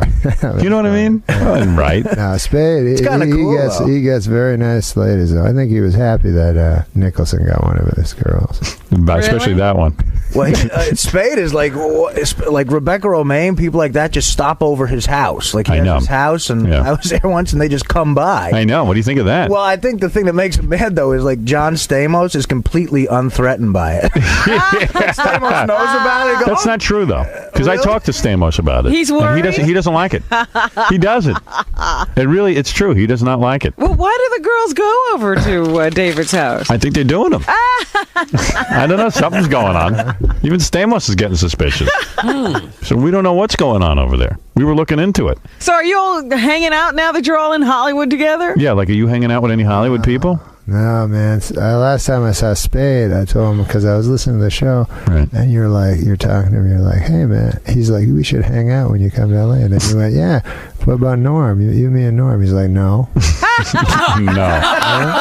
No one wants to hang out with you. Yeah, he just stopped. Why is it? I would hang out with you. Yeah, it'd be fun. Yeah, right. With you? It'd be a great time. Well, he doesn't. We can play cards. He doesn't want to share. If he gets like a big celebrity, I would like to play cards with you. Would you really? Yeah. I mean, like, what are the stakes? Though it sounds like it's a lot of money. So you play Texas Hold'em ever? No, I don't play those games like Chicago and a spade in the hole. Right. I don't know about that. Spade in the hole. I know how to play poker. I know how to play seven card Sevens are stud. wild if you. Yeah. I can't play that. Next to you. Right, well, please, it's easy. No, not that. I'm not going to do that. All right. So what are the stakes, though? I don't want to look like a big pussy, but I don't like to play for a lot of money. We should go to a casino. Yeah, I do go to casinos. They're fun. I play blackjack. You play blackjack? Do you play craps? Yeah, a little bit. I don't really understand it all that well. I could teach to you in like 2 minutes. That is the funnest. I understand you play for a lot of money. You play craps for a lot of money. Well, you don't have to though. You can just stand. What do you lose on a typical? Norm has a crap system. I have a crap. There is no system for craps, but Norm thinks he has one. It's a crap system. Yeah, it gets real crappy when Norm loses his shirt. So Norm, are you going to gamble all your money away? I think he's done it. What happened at the card game? How did you really play all night? What time did you finish? I just finished a couple hours ago. Really? Did you get any sleep? No. But I'm fresh. I mean, I'm You sound it. How many guys were at the card game? There's like 9 or 10 guys. It was a lot of fun. And they have time to stay up all night. Yeah. What are they, professionals? Yeah, one guy. Did you lose last night? Tell the truth. You lost. Cards, What'd you lose, about $2,000? Yeah, not even that. Yeah. Not even 1,100 or something. Oh, that's nothing.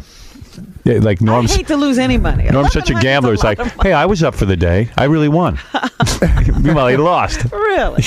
But in his mind, you won in your mind because you had an up day. Yeah, right. I lost at the cards. At the cards, yeah. Right. So on any today, do you have bets already going for games and stuff? Not yet. Well, like what time do you call the morning bookie? games. So what do you mean? Yeah, like morning games. What time do you call the bookie? He bets on morning radio. The games are. How many times Howard will say penis? Over under. Now, 7 p.m. About 7 p.m. Yeah, that's when the games start first. Right, 7 p.m. Hey, yeah, what? Well, it's just if Norm's a gambler, like he won $9,000 on the Mid-Atlanta game last night, and that's another big game. So you're going to bet on tonight's game? Yeah, I'm probably going to bet. Who are you going to take? On who? On Atlanta? Over under? I think I'll take the Yanks, man. Yanks are going to sweep. The Yanks cost a lot of money. Like to win 500, you have to, lay $1,400. Yeah, but you're going to win. I'm telling you, Yankees are sweeping the White Sox. Artie, an enabler. You're going to win. Keep in mind, though, I've lost a substantial amount of money. Do you ever listen to Artie's bets? And Artie, what are you saying? That Norm should bet on the Yankees? I think the Yankees have to win this week to go into the postseason playing well, and the White Sox are just going to walk over them. That was good that Gary came in to say it, to add that. Yeah, it really helped. Bill, you're on the air with Norm Macdonald, the star of Norm, the season premiere tonight at 8:30 on Will you ABC. be watching or will you be playing cards? I don't watch it. Norm sounds like he's on the pipe, Howard. Well, hold on. Everyone is talking. You go ahead, Bill. You're up. Yeah, Norm sounds like he's on the pipe. Oh, because maybe my voice is scratchy. Yeah, that's what Dana Plato said a couple days. Are you high right now? Seriously, no. Norm. I just have that voice because I stayed up all night. Did you smoke weed last night? I can't do any drugs. You don't do any drugs? Can't do any drugs. I did when I was younger, but I'm too scared of it now. You have a drinking problem, though, right? No. No, you do not? I'm scared of drinking. Wait a minute. He's scared? What's he scared of? I'm what are you scared afraid of dying. I can't do any of that stuff because I can't drive cars. I can't do anything because I'm always afraid of dying. I try to put myself in positions where I'll live for as long as possible. Right. So, That's unusual. Like if you do coke or something, your heart races and you think you're going to die. Right. It's always filled with pot. You're like, oh my God, maybe something will happen. Right. So everything makes you think you're going to die. Yeah. Now, I understand they're putting a lot. You told Letterman that they're putting a lot of pressure on you at ABC. They're making you recruit all your big name celebrity friends. They wanted me to. Yeah. They do. They want Which you to get big name celebrities? Good with that. He's doing real good, huh? Who do you have? Do you have any big celebrities? I don't like asking people. I got Artie. Really, who are the big name celebrities? When I came here, they were like, "Hey, ask Howard," and then they're like, "No, ask Jackie and Howard will get jealous. Robin," right. and then Howard will talk about it. Right. Right? Yeah. They don't even want you; they just want Howard to talk. Use me. Yeah. Well, Jackie will do it. You can have Jackie. Yeah, Jackie's ready to go do that. As long as he can You can take him in your suit suitcase when you leave. As long as Jackie can hold up his CD during the show. That's fine. Yeah, he comes with all this junk. And what am I reading in the newspaper? That Saturday Night Live is having a 25th anniversary. Now, you were fired from Saturday Night Live. You're one of the few people who left, like, unceremoniously. Right. And would you go to such a thing, a Saturday Night Live reunion? I don't know if I will or not. Are you invited? Yeah, they asked me, but And you still haven't made up your mind? Well, I have to figure out if I can. I got to think of something funny. If I think of something funny to do. Well, Dick Ebersol, wasn't that Dick Ebersol who said you weren't funny? Yeah. So how are you going to come up with something funny? Nothing you do pleases him. Oh, it was Don Olmeyer. Don Olmeyer. I think Dick Ebersol was in on it too. No, he was a good guy. Dick Ebersol thinks he's funny. Dick Ebersol's a good guy. Yeah. So will Don Olmeyer be at the 25th reunion? I don't know. I don't know. Is he overseeing the material? What is going to go he on? He left. I think he retired from or got kicked out. I mean, there's a lot of debate whether Eddie Murphy will be there, but I mean, I would imagine the big debate is whether Norm Macdonald. I talked to Eddie Murphy. You did. How did you speak to him? On the telephone. Well, why would he call you? Very carefully. No, I called him for that to be on my stupid show. Oh, to be on the show. Yeah. You said, "Hey, Eddie, would you do the show?" Yeah. And what did he say? No. He said, "Yeah, send me some stuff, and if it's funny, I'll do it." Oh, that's no. That's a no. Yeah, Don't you know that? Don't even bother. Right. Then his assistant called back and said it wasn't funny. Is that right? Don Olmeyer called and said it wasn't funny. But he said that he was thinking of doing it, but he said that... How did you have his number? Did you speak to him directly, or did you speak to his people? No, well, they did a movie together. That's right. We did a movie together. With Dr. Doolittle. That's right. You played a voice. You didn't actually get to work with him. Yeah, I met him. You did meet him, really? On the movie you met him. How did you meet him? I met him because I went to do this movie thing. But you were a voice. You were a cartoon voice. Why would you have to meet Eddie Murphy? I don't know. He was there. So right. So you said hello. I didn't have to. Did he ask you for his autograph? He's like a huge hero. Right. Eddie Murphy, right? So, yeah, right. You want to meet him. Right. So you met him, and then you felt comfortable enough to call him and invite him to your show. That must have been an uncomfortable phone call to very uncomfortable. Right. And especially, you don't know when to hang up with those guys because they're the famous guy. You know what I mean? It's hard to have a conversation with famous. You don't want to take too much of their time up, but you don't want to say, hey, I gotta go, so it's horrible. I find it very Mostly awkward. You're just cackling, laughing like a nut at everything they say. Because I have had a few experiences where I talk to somebody famous on the phone, and it's always like Bon Jovi called me the other night. Bon Jovi, that's a big... You at home? Yeah. Wow. It's a big name. He's not famous anymore, though. All right, but he was. Right. And he was huge. And he was huge. He was huge. Famous dude to phone That's you at famous. home, a dude like... Nah, he was big. So, like, he calls, and he goes, hey, you want to get a beer? So I said, I knew he didn't want to because he knows I go to bed at 8 o'clock and it was already 9:30. Why is he calling? Because he just likes to say hello. So he was like, hey, what do you do? Because I said, oh, I'm going to bed.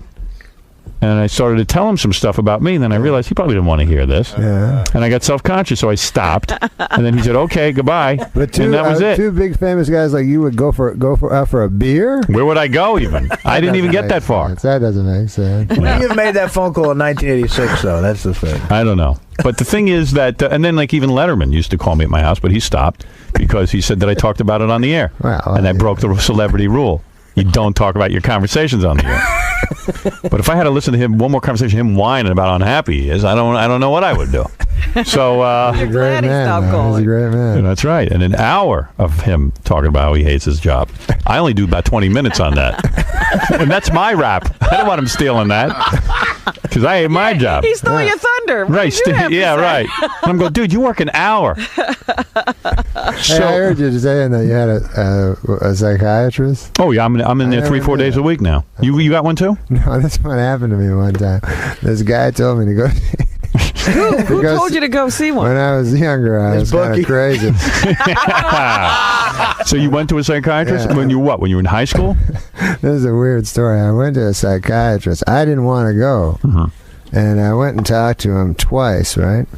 And I told him I had no problems, really. I was just making up stuff, you know. And anyways, a week later, in the paper, I read this guy killed himself, right? Really? You know, and a psychiatrist. And they tell his all his story. And the guy was like addicted to heroin or something like that. And he had all these. He was heavily in debt. His life was a mess. Right. And then I felt horrible because I'm wasting his time. I'm like, hey man, I feel nervous, you know. Right. Yeah. How can you complain to a guy like that? He's got real problems. He's on the verge of suicide. You got it good. Yeah. It's unbelievable. And then All right. I heard a lot of those dudes do that. They kill themselves. Everybody knows Norm is a great guest. Hey, you know what? I went back. to my apartment where I used to live here in New York. And? A Russian dude killed a Russian lady after they had sex, right? Yes. In my building. Is that your building? Oh, wow. Congratulations. That's great. That's unbelievable. You were going to ask that guy to be on the show, too. Yeah. If you could have brought that guy in here, it'd be really good. You think you can find him? What famous celebrities did you call? Well, Dennis Miller's going to be on the show. Dennis Miller. Oh, he's agreed to do it. Yeah. It's hard to get him. Yeah. He doesn't do much. He's a good man. Right, yeah. He's been in a lot of good movies. Yeah. All right. I guess he'll be back for the reunion. Yeah, he's going to go to the Saturday Night Live reunion, I think. I think that'll give him something to do. Are you going to go? What, the Saturday Night Live reunion? I never worked there. No, but anybody that has ever been on the show can go. Oh, is that right? I can go on the show. Hosted it, I thought. I hosted. I was not a host. Right. I sat next to you during the news. Yeah, you did update. And told everybody that I hated them. Insulted everybody who worked on the show. So it would be good to go back. Yeah, I'd want to go back and revisit that area. I ran into, when I was in Los Angeles, I ran into a Saturday Night Live, the woman who falls down a lot. Oh, yeah. Molly Shannon. I ran into her. She seemed very nice. She's sweet. She's very nice. She seemed nice. She's a big fan of this show, so what could I say bad about her? She's very nice. All right, let's review so far. I just want to know, who else did he call? Yeah, Eddie Murphy. Who else? Did you really call other people? No, I called Eddie Murphy. All the kids in the hall, right? Yeah, that was it. Just Eddie Murphy. And Eddie answers his own phone? No, I don't know how I got through. But he was willing to speak to you? Yeah. Was it arranged that he would speak to you? How many calls do you have to make? It wasn't even him. It was Fruity. Right. His bodyguard, Fruity. Fruity is the guy's name? Fruity Nutcake. Fruity Nutcake? No, I love Eddie Murphy and all the people that work with him. Why don't you call Arsenio? Maybe he'll do it. Arsenio, that's a good idea. Yeah, I don't want to him. call guys. Look at Arsenio. Who do you want? Who's your dream list of guests on the show, on the sitcom? Eddie Murphy. That's a dream list right there. Right. I like just guys from the old days. Old days. But when I was a kid. Right, like Chevy Chase. Famous guys that were famous when I was a kid. Groucho, you want on the show? Groucho? Why don't you call Jack Carter? He's free. Yeah. He's funny. All right, so what you're saying is, so far, let's review everything we learned about Norm. Okay, so far we learned nothing about Norm's gambling, nothing about Norm's drinking, nothing about Norm's dating, and we learned nothing. Yeah. The crap system. Do you see Norm with girls? Tell the truth. When I'm with a girl, I see Norm, yeah. You do see No, do you see Norm with girls? No, not really. No. Norm is a workaholic. He always works, so I don't. I hang around. Well, you're not. Why is no one allowed to say who Norm dates? Is it a big secret? I don't date anybody. Really? And when's the last time you had sex? Are you a fag? Are you? What are you? No. I mean, what are you? You into guys? No, what are you into? What? No, I mean, I don't know. Why not? No, just whack off. No, you just masturbate. Yeah. Really? Yeah. He's in love with himself. Right. Is that really true? You just how many times a day do you do that? I don't know. It's a good time. Is that true? When is the last time you had a woman? I don't remember. I don't know. I can't believe this. This is sick. Why is that so? I don't know. Nuts. One day, maybe, if I get. Maybe one day it'll happen. Yeah. All right. Okay. Well, whatever. Okay. Let's take a couple of phone calls for Norm Macdonald. All right. Everybody likes to talk to Norm. Paul, you're on the air. Hey, Howard. How's it going? You're on with Artie Lang and Norm Macdonald. Hey, Norm. Hey. Hey, I just want to say that your movie Dirty Work is like the best movie ever made. All right. All right. Now a lot of people put that movie down. You see, this guy likes Who puts it down? I never heard one I think I person did. put that down. Really? I've never seen it. You never heard one person. You never saw the movie? Never. I never got to see it. Oh, they have it on videotape. You were very nice. You asked me to be in it, though. You asked me to play a devil. I phoned you. Yeah, that was. You did. You called me. I didn't take the call. That was nice of you, Norm. So, sir, you enjoyed it, right? Oh, I loved it. And what is your name? Chevy Chase? All right, thank you. You're welcome. What's it like working on a sitcom? Does it involve a lot of your time? Do you have to spend hours there, or can you get out of it pretty quick? Oh, man. It's easy for Artie. For me, it's like retired work. Really? A supporting role on a sitcom. And do you have to memorize the lines, or do they write them on cue cards? But it's not that many. You got the whole week to learn. It's like cake. It's nothing. But don't you have to memorize all of the... Norm, that's got to be hard for you. Hard work for Are you shooting in front of a live audience, so you have to do that whole Why do you thing? do that? Yeah. Why would you want an audience there to watch you screw up? The retarded part of it is you do the scenes like a couple times, right? So it gets old. So So, and it's the same audience. Yeah. Right. And they laugh the second time, the same places. Are they retarded? Yeah. I don't know why they do it. But they have a warm-up guy, right? And he's like, listen, folks, just laugh again, like he tells them. Don't you think it's... would you ever go to watch the Norm Macdonald show? I mean, the live audience? I mean, you'd watch it on TV, but would you want to sit in the audience and watch? No, absolutely not. Right. And do they screen people? Hours. Do they screen people for low IQs so that they'll laugh at anything over and over and over again? What do you mean? Hey, that's funny. What? You understand what I'm saying? No. I mean, to sit there all day, wouldn't you think you'd want to have a job or something? It is a long time to be sitting. I mean, it's like they take 4 hours of tapings. Wow. Yeah. 4 hours. I would just put the camera on the audience and interview them. I'd like to know what they're up to. Who's up there?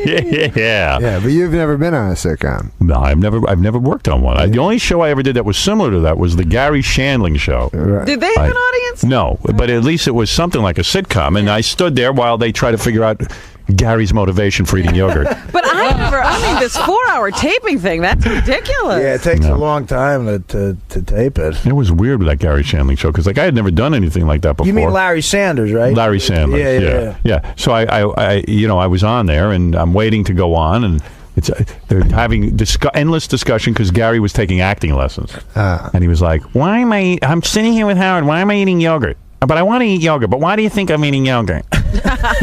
Meanwhile, I'm due to do the Tonight Show. I need some downtime. I said, guys, I got to go. I don't really care why you're going to eat the yogurt. I got to go.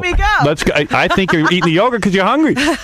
There'll be none of that crap if you do the Norm Show. And then, they ignored me, and they were like, so Gary goes, I'm just trying to figure it out because why would I, if I have a guest over, why would I be eating yogurt in front of them? But then I chimed in. I said, but you said you wanted to eat yogurt. So don't eat yogurt. But I want to be doing something, with my hands. That sounds like a good show. Yeah, that's right. a show. That's a good show. I don't know. It was hours of that about the yogurt. They should have run. And no one paid attention to me. Now, the director never came over and gave me an indication. Any direction at all? Yeah, I didn't know what to do. But I remember I watched that. You were funny on that, right? I really wasn't. I mean, there was nothing to do. I mean, there was no... My acting chops were not used. If I was on the Norm Show, I want my acting chops. Right, you do. Yeah, on the Norm. You want to stretch. See, if I do Norm Show, I want to be Norm's gay lover. Yeah, but... I mean, I want to have some fun. So they're stopping in the middle of this live taping. That's weird, because usually you just go right through, even if you make a mistake. Yeah. I want to be like... And then you bring in a new audience. I want to go to... Stop? I'm in prison. Like, I'm a bad prisoner. Norm gets thrown in jail for the night, and I rape him. That'd be good. I got raped in my movie. Did you? In Dirty Work, Norm gets raped. And then it's just never discussed. He just continues his life. That was the best That's a dirty little secret. The best part about that scene was Norm gets banged in the ass, and then we just move on. And you move on. It's no big deal. Norm, maybe the movie was a little unrealistic. Wouldn't that traumatize you a little bit? That would affect you. Right. That would affect you. I would think you would reference that later in the movie. You're missing me all over that. All right, let's go to Chris. Go ahead, Chris. Hey, good morning, Howard. How are you? Go ahead. Hey, Norm. How are you? Hey, what's up, Chris? All right. I'm looking for the opportunity to be on the show. I have no experience. Is your last name O'Donnell? No, not the last name. But I like to gamble. Yeah. Well, I don't What think about it, Norm? All right, come on. That's a silly call. That's a silly call. Christopher Reeves would be good to get on the show. Yes. They actually asked him. Is that right? You called him? Not me. I thought, isn't that ridiculous? Yeah, what can he play? What, did they really? Yeah, because they had some guy in a wheelchair. And what did he say? Oh, dear. You know, he actually directed... Yeah. You think I'm joking, but... No, I saw that he directed... He did direct that's a true story. Yeah. No, that's true. You know, I can walk and I can't get directing work? What kind of thing is that? Steve, you're on the air. Go ahead. Questions for Norm Macdonald, a very big television star. Hey, Howard, how you doing? Hey. Hey, Norm, I heard that OJ was supposed to do the Saturday Night Live special. Is that true? Oh, the Saturday Night Live reunion? Yes. What is this reunion, though? Is it going to be taped? Is it going to be videotaped for some sort of posterity? Is it on prime time or? Yeah, well, I don't understand. Sunday. I know it's on Sunday Live. That's all that I know. Oh, it's on Sunday. You mean they'll actually do the reunion show live? Live. So would Sunday. they? So in other words, you would be scripted and you would do bits. Yeah. Oh, I thought it was just a party to get together for all. No, it's on TV. Oh, I see. So you're still debating whether to do it. Yeah, if I can think of something funny. Oh, now I see. Yeah. Okay. Oh, you write your own stuff. You don't trust the writers there. Right. Okay, I forgot. You're the renegade. Would they let you do Weekend Update? Yeah. Yeah, I don't know. I don't know. He's not funny at it. He's no good at it. Doesn't know how to do it. All right, let's go to Michael. Go ahead, Michael.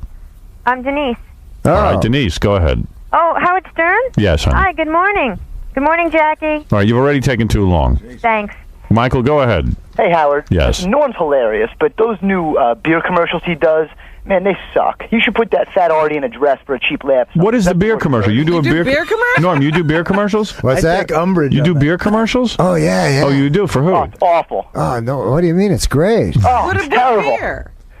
Put Artie in a dress. Put him shirtless. That'd be No, fun. really, what is this? What is this commercial? I've not seen this. Oh, it's great. It's for a beer. What is the beer? You don't even know. No, I know what beer it is. Light beer for Miller. Yeah. Oh, that's a Light good beer. for I like Miller. that beer. Excellent beer. Very Right. delicious. And you get paid a lot of money for that, right? Yeah. What'd you get, about 19 grand for that? No. What'd you get? 19 grand. Yeah, that's what I think you could get for that. That's what he lost last night. I mean, That's more like it. Really, what do you get for something like that? Can you get 100 grand? I think I got $1 million. Really? Wow. $30. You got $1 million to Maybe do with a not beer that commercial? much. I don't remember. Seriously, did you get $1 million? Maybe. Wow. Now, do you do a series of commercials? Or No, I just do one day for one One day. day, get $1 million. Wow. I bet you lost it in 20 minutes.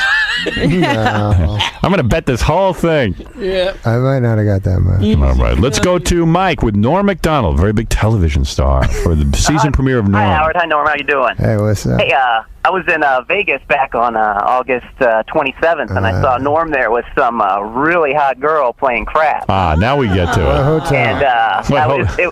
And What hotel was this, sir? The Mirage. Oh, well, that's where I play. And you were with a hot girl. So you were with a hot He girl. walked up and put down like $2,500 on the pass line and won, and then they walked away. Yeah, well, he's just trying to impress that chick. Don't pass. you only played Don't Pass. See, it's already, the story's a lot. No. Well, the guy wasn't watching you that closely. Yeah, no No, offense. I was just standing right one table over. And I remember he had a white hat on and a blue shirt. No, you're right. The Mirage, yeah. And what was the chick, like a model? Oh, she was beautiful. Like I don't Elle know who she McPherson? was, but she was tall, long blonde hair. See, dude, you don't cop He to... lied. What's with you and women? Why do you lie? It was probably, what, your sister? It was probably a girl that was at the table that was happened to stand. No, you were walking around with her the whole night. We were following you. We were stalking you the whole time. White girl? Oh, yeah. Really? White girl. Wow. Got a white girl. Wow. They're extra. Wow, that's amazing. They cost more. Well, that's really something. White baby. That's great. Good for you, man. Well, now He just is holding out. He won't tell you what's really going on. He does He's having good a at the great crap. life. He does good at the crap system, unless I roll the dice. that no hurts. Matt, go ahead. You're on the air. Yeah, Howard. Norm, I caught your show last week, man, for the first time. I thought it was pretty funny, man. Ah, cool. And I think you're really underrated out there, man. You're a good man. All right, there you go. Did you ever see him see with any Dirty girls? Work? A Dirty Work. That's a He's classic. still pushing and hyping dirty work. Yeah. No, it's out of the theaters, Norm. Every rental is a check. No, because I want Howard to see it. I'm going to see it. I'm going to watch it this weekend with my kids. Right. You know what I watched this weekend? Jawbreaker. That was good. What's Jawbreaker? It's with Marilyn the Manson's. shark. That's no, that was with Marilyn Manson's girlfriend, Rose McGowan. And That's where they kill a girl. They kill a girl. Right. oh, she had the wicked girlfriend. Yeah, it was good. It's like Heather's, right? Yeah, but it was kind of fun. It was like it was fun. Richard Dreyfuss. No, Richard Dreyfuss was not in that. That's Jaws. It's Jaws, not Jawbreaker. You're all confused. Who is this French guy you brought with you? Why are you with a French guy? No, that guy just showed up. Oh, he has nothing to do with you guys? That's the guy from the craps table without the wig. No, is that a friend of yours? No, he showed up out there. Oh, really? You don't know him? No. Oh, because Gary told me you were with a French broadcaster who needs advice. No, that guy just slipped in somehow. Gary, why do you think he's with Norm? The French guy's not with Norm. You talking to me? Yeah. What are you talking about? The French guy. What French guy? Or maybe KC got it back. yeah. Oh, all right. He's Stan. His name's Stan. He's from Paris. Yeah, I don't know. I don't know. He's got to get going soon, Howard. Who's got to get going? Norm. Why? Where's he got to go?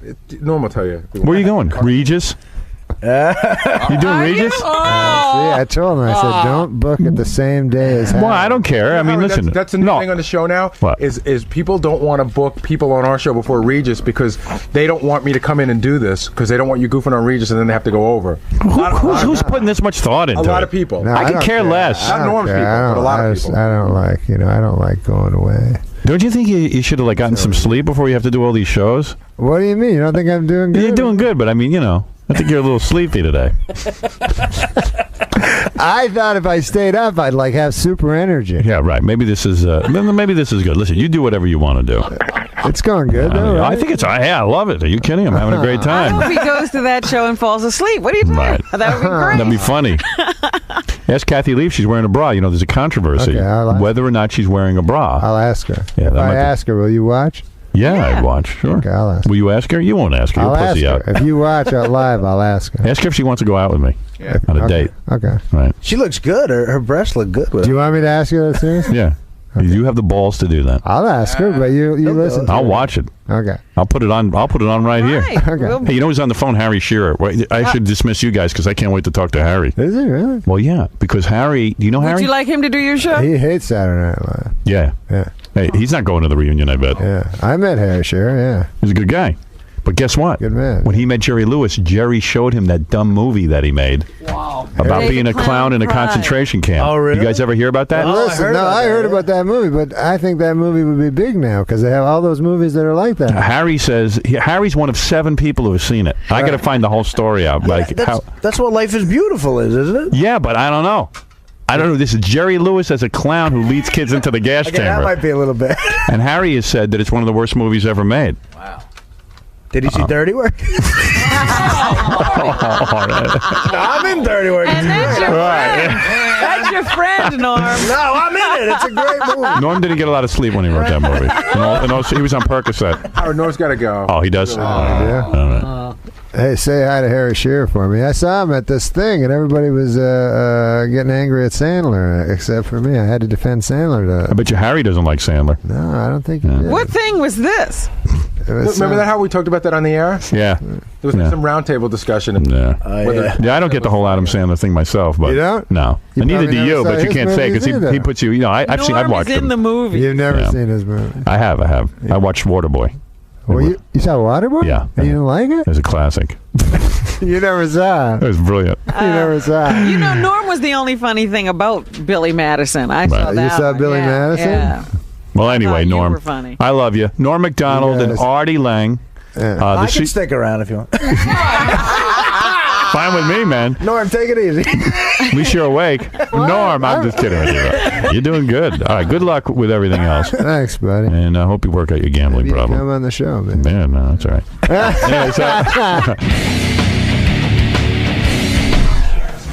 Great Howard. Continues to be great, right? So, Norm, did you decide what you're going to do today on Regis? Did you decide which of the Regis? things? I don't know. I'm gonna maybe mention something. Are you going to try to work something out? Yeah, I'm already cowarding out on it. You chickening out? Are you coming? Yeah. The farther I get from Howard. Are you going to chicken out? Because you know he's going to be watching. Yeah, I'm going to try. I hope I remember. You know what I mean? All of a sudden your memory's going to go? Yeah. Then I get scared. I get back in real life. Outside that Howard. Outside our walls? Yeah, outside.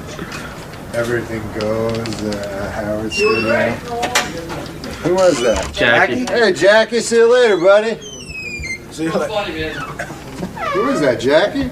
Yeah. Where is it? There he is. Just yelling at you. You got a short haircut too now, man. Looks good. It's so much easier. It is, right? You just wake up and that's it. Well, you coming? More time for everything else. Exactly. See you guys. See you later, man. Thanks.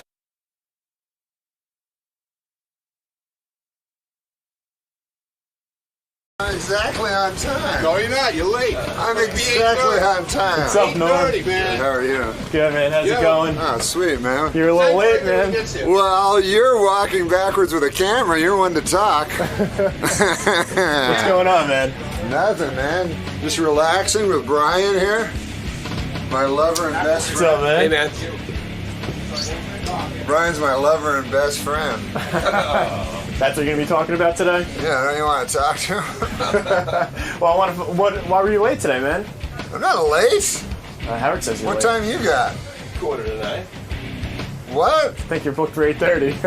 8:30?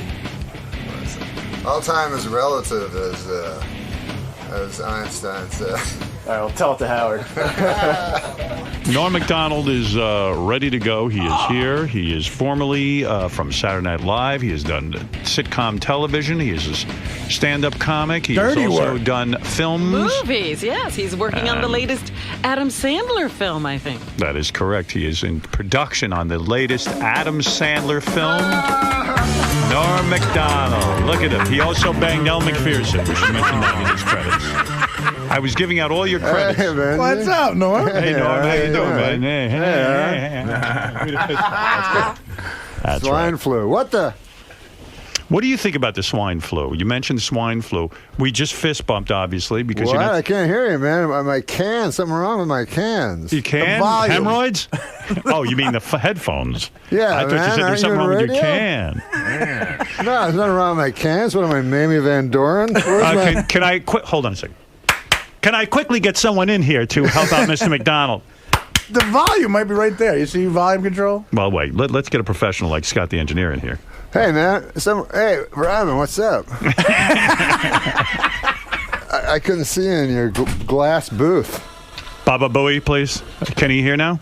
Norm, can you hear? Yeah. All right, good. Are you a regular now on the show? Yeah, listen, Thank God. man. Yeah. I was, I don't know what's wrong with my manager or agent. Yeah. Yes. But I'm doing Caroline's, this goddamn nightclub, right? Hey, you're chewing gum. Spit out your gum. That's not gum. What is it? Oh, what is that? What was that? I don't know. You said to spit it out. Oh, that It's was the not gross. gum. Oh, you fucker. But listen. Get over here and pick that up.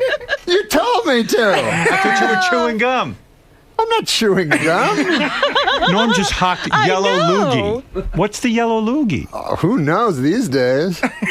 Could be swine flu. Smoking. Norm, I'm not Do you touching that. smoke? That's Well, I don't disgusting. want you That to looks touch like it. I don't looks even like know you why have an you illness. wanted it in the first place. But listen. Look at that. Artie, right there. I'll get it. Get another tissue and pick Thanks, it up. Artie. Artie's a man's man. Artie, throw it I'm down Norm's the toilet. Baba Booey. I'll get it. Oh, Artie, careful. Careful. Now, if you all go down, Disgusting. I'll All right, be we the got it. only one left. Take the garbage out of here. Quickly. Wait, hold on. He's going to take a picture of it. What was that came out What of is your mouth? wrong with you guys? You just spit up yellow stuff. I don't know. My doctor says I'm more virus than host. No, but listen. Norm's actually a great host. Are you ill? No, I'm fine. You're really Listen, okay? I'm doing Caroline's, right? Great. Wait, Artie's hair's starting to fall out since he touched that tissue. It was at his own flowing. hair. It was flowing out well Now before. you need a hazmat suit to go in. Norm, first of all, it's Norm, good you're playing to Caroline. Norm, it's good to see you. Yeah. I was going to ask you about the swine flu. Yeah. Are you nervous about that? When you hear these warnings, do you take precautions or you don't even care? I am worried about it at first, and then I remember, you know, when I was a young boy, I remember AIDS came out. Right. And they said, everybody's going to get AIDS. It doesn't matter if you're gay or straight. I remember that. You're going to get AIDS. So Right. then I thought, I got AIDS because I was with a lot of ladies back then when I was a kid. Do you used to get checked? Huh? I got checked one time because I was and I thought for sure I got AIDS on account of, they said in Time Magazine at the time, I remember because it was like 1980, they said by the year 1990, every dude will have AIDS. It doesn't matter if you're gay or straight. It was true. And then the whole thing kind of just Went away. That's it, yeah. Turns out you had to be gay. You had to be gay. Right. And fuck without contraception. Or do needles. Right. So you're not worried This is about the way I feel, right? Right. AIDS is cured. Like, Right. let's say they said, hey, we found out what cures lung cancer. Don't get fucked in the ass and don't do needles. For you, it's cured. It's cured, right? You're never going to get it. Yeah. You're not fucking in the ass. Yeah. Your fucking in the ass days are over. Oh, what? All right? That's it. I remember back in the wild 80s. How are you Listen, doing? man, so Caroline's, right? Yeah, go ahead. They get all mad at me. They go, hey, man, like, because I always want to do press, right? So I go, well, I'm doing Stern and I'm doing Letterman. That's good enough. Yeah, good Lord. They go, well, you got to do this AM New York. I go, what the hell is that? It's one of them free newspapers they hand out in the street. That's crazy. You know, Mo Howard used to take calls from 16-year-olds in order to do publicity for the Three Stooges. He was addressing high school. We've become more sophisticated. I got to figure, Caroline seats how many people? I don't know, a couple of hundred? Oh, yeah, Between 300. Letterman show and this show, you should be able to dig up enough bodies to go in there and do the thing. I think it sells itself. When are you doing Letterman? Today. Today's the big day. And So isn't Letterman like that blankets the country when you do he a was great on Letterman Letterman. bit? I talked to Bob Uecker, by the way. Oh, did you? Did you see that? Was he mad? Whatever. Was he really? Was he? What do you mean? Last time I went on Letterman, I told a story about Bob Uecker. Yeah. And what did he say? Does he not remember it? He said, no. Was it a bad story? The story is, all right. Don't tell the story. Don't like. I don't care. Bob Uecker's 90. I don't care if he's mad. I love Bob Uecker. No, he wouldn't know it from this show. How do you know Bob Uecker? Well, that's part of the story. Yeah, that's part of the story. Norm did a commercial with him for light beer. Okay. So it was when we were doing the Norm show. So he invited Norm out to spring training in Phoenix, Arizona, and said, "Look, man, come the fuck out to Arizona, man." You know, he's a guy you hear on the TV. Yeah, Bob Uecker. Right, but he's so filthy when he talks. Every other word is fuck. It's unbelievable. Right. And he's one of the funniest guys I've ever met. Right. So Norm says to me, "Hey, man, let's go hang out with Uecker," because he knows I'm a big fan, which was nice. So we go to Arizona.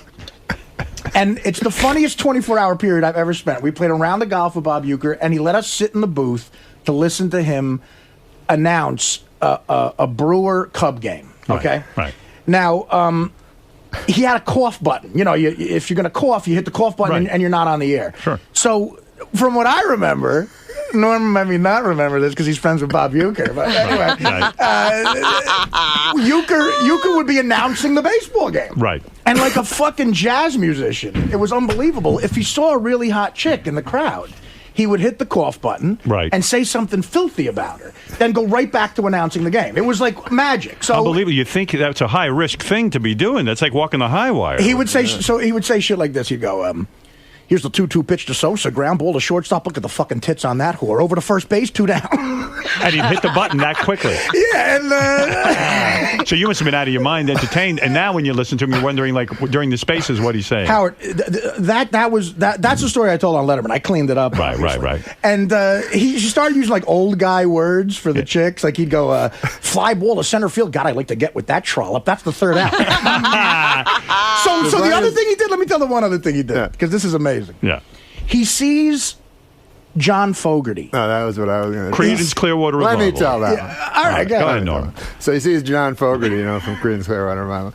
So he's like, "Hey man, that fucker's a rock singer." He goes, "But he can get out of the sand trap like nobody's fucking business." I played in a charity tournament with him. So we're like, yeah, we know who John Fogerty is.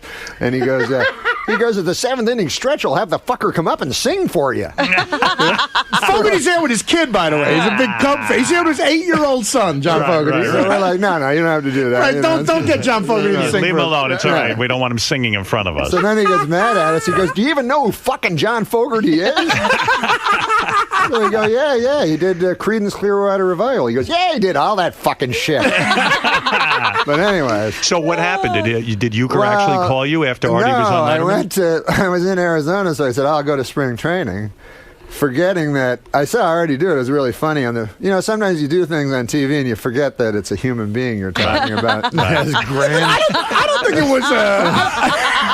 Well, you know what it is? Uecker has a clean-cut image. He's one of these guys that broadcasts for a network. Did I get him fired? I don't think I did. No, but he probably doesn't want it out there that he's busy, talking about broads. The other thing he did was he was on Mr. Belvedere. Right. Yeah. And he found out that 4 years into the show, he found out that the actor who played Mr. Belvedere might be a homosexual. Right. So I asked him a question because Fred Wolf told me there was a rumor that Mr. Belvedere, the actor, during a read-through, sat on his own balls. Right. At a read-through. And I didn't know if it was a myth or not, Yeah. So Uecker, he doesn't listen too much. Oh, boy. I said to him, "Is it true, Bob, that I heard this thing about Mr. Belvedere that he was at a read-through?" And then he goes, "Oh, yeah, he was a huge fucking fag." I said, "I remember you from Mr. Belvedere." And he goes, "That guy was fucking riding up the Hershey Highway." Nice fucking guy, though. And then we golf with him, Howard. We're golfing with him, and again, it's a guy you see on TV. Right. And like, there's 2 women in front of us with 2 guys, right. And he's like, "What the fuck are these guys doing?" And he starts screaming. He goes, "Start moving! What is that? A gang fuck up there?" So he's a fun guy. He's the funniest guy I've ever met in my life. How do you become friends with a guy like Uecker? You'd think I the know two how of you guys don't would become friends. But I just think you two guys would have no reason to get together. Here you are, this irreverent comic. And, we did a Miller Lite commercial. That's started the friendship. But anyways, I was in Arizona a couple weeks ago, 3 weeks, a month ago, whatever, for spring training, and I went up to the booth, and he goes, man, hey, what about that fucking Artie Klein? Artie Klein. And then he goes, he really does not like Artie Klein anymore. And he goes, he doesn't know Artie Klein. Good, fuck Artie Klein. Yeah, Artie Klein's an asshole. Yeah. Right. He goes, the funniest thing is, he goes, that cocksucker must be running a little short of material. He's doing Bob Uecker private lines. Yeah, I mean, well, listen, tell Bob I'm sorry. No. But he really was one of the funniest human beings I've ever met in my life. How old a guy is he? Man, he looks good. He has two like artificial knees he just got in. He was a catcher, so right. So I go, how are the knees? He goes, fucking great, man. I can still give a fucking blowjob. What? I shouldn't be saying any of this. Yeah, Jesus, Norm, you're doing the same thing. I know. The man's got grandkids. I know. He's giving blowjobs? I said it clean on Letterman. What the hell does that mean? He's giving a blowjob. Well, he's clearly not. He told us a story. What with the story? Remember when he brought us back to the hotel? Yeah, and we were going in, and there was a bar, and he said, man, that bar looks like it's got some good cock in it. And we were kind of confused. We thought. I think he was trying. I think. That's true. Wow, he's apparently wild. Norm can't remember any of the insulting things I remember. But I remember why. I found out why he said it because I asked Bob Costas. I said that seems very strange, and he said that athletes use that term for women, for pussy. No, yeah, I think what happened was because they're so masculine. That's crazy. Because they're so masculine that they can do that. You know what I'm saying? He thought like they're comfortable in their sexuality. Yeah. But I think what was going on was he was being like extra filthy. Right. I think he thought we were two like younger comedians, and he was trying to like maybe. You think he was trying to impress you in some way, yeah. like talk the language of the young comics? Maybe there might have been a little bit of that. Yeah. But I mean, because every other word was fucking. It was so funny. He told us some of the most amazing stories about old baseball guys. Right. That what did he played a Billy trick? Martin. He played the bag's on you. He played a trick on Don Drysdale, this old pitcher. Yeah, I don't know. I know Don Drysdale. Everybody knows Don Yeah, Drysdale. you know what? As a matter of fact, I can't even tell that story. Don't tell It involves Frank Sinatra and a kidnapping. He goes, but I don't know. That's fun stuff. Yeah, he was the best. I loved him. I'm sorry he doesn't like me anymore. Well, Artie Klein, he doesn't. Yeah, he likes. Artie Lang, the comedian, he likes. I'm sure he'll appreciate Norm's. There's a lot of cock in that bar. Me and Norm could not stop doing. To this day, when we call each other, we have to do Bob Uecker for 20 minutes. It's so great. That's great that he even got to see the appearance and hate you. That's wonderful. I'm glad someone told him about it. Did you see Mel Gibson's wife? Yeah. The one he's divorcing. Yeah. Robin. I just read this in the Inquirer. They're saying that he's been paying her $1 million. What is it? A month. To keep her mouth shut, that they were separated because he was afraid the Catholic Church would excommunicate him if he found out he was getting a divorce. Like it was that, he's a real religious freak. So he started giving her $1 million a month. He's already paid her $130 million. This is not even about the divorce, just to keep quiet. Oh. What a payday this broad's getting. Well, hey, he's the one with the problem. Don't blame her. Is he allowed to get divorced? Well, that's what he's trying to do. That's what he's trying to get. Yeah, he's paying her off to try to figure out. He's buying time to figure out how to do it without getting excommunicated. But apparently she got upset. That was the thing you can't understand. She got upset because he had a girlfriend moving in with him, and they were doing it in the house. Hey, Mark, you're on the air. You're here with the great Norm Macdonald tonight through Sunday at Caroline's on Broadway in Manhattan. For tickets, go to carolines.com. I got to see Norm the last time. It's a lot of fun. Oh, thanks for coming. That was nice. That was great. We had a great time. Every time he comes here, I'm leaving town. Well, what? Because you're up to something you ain't sharing with us. Robin's got a good travel agent. Robin goes, for some reason, Robin's been going down to Florida every weekend. I'm not going to Florida this weekend. What are you doing? I'm going to California. What are you doing there? I told you, my nephew's birthday. Contracting swine flu. Are you nervous because you are living in California? Yeah, are you swine flu out there? What is it? People are afraid of Mexicans? And yes. They've always been afraid of Mexicans. I mean, yeah, right. Are you extra afraid of Mexicans now? Norm, did you ever hear, the guy Daniel Carver we have on the show, the Ku Klux Klan guy? Did you ever hear what he said about Mexicans? That's terrible. He said someday the Mexicans are going to outnumber the humans. Do you, how are you avoiding Mexican people? I see a lot of guys with masks on the airplane. It's not a good look. Is that right? People are wearing masks on the airplane? Oh, yeah. I have no idea why. What are you doing over there? What's going on? I did that as a joke. Okay. When me and Norm were rehearsing, we had to rehearse the film Dirty Work. I don't know why, but we did. And so I just met him, and I play like his best friend. So we're in the Four Seasons in Toronto.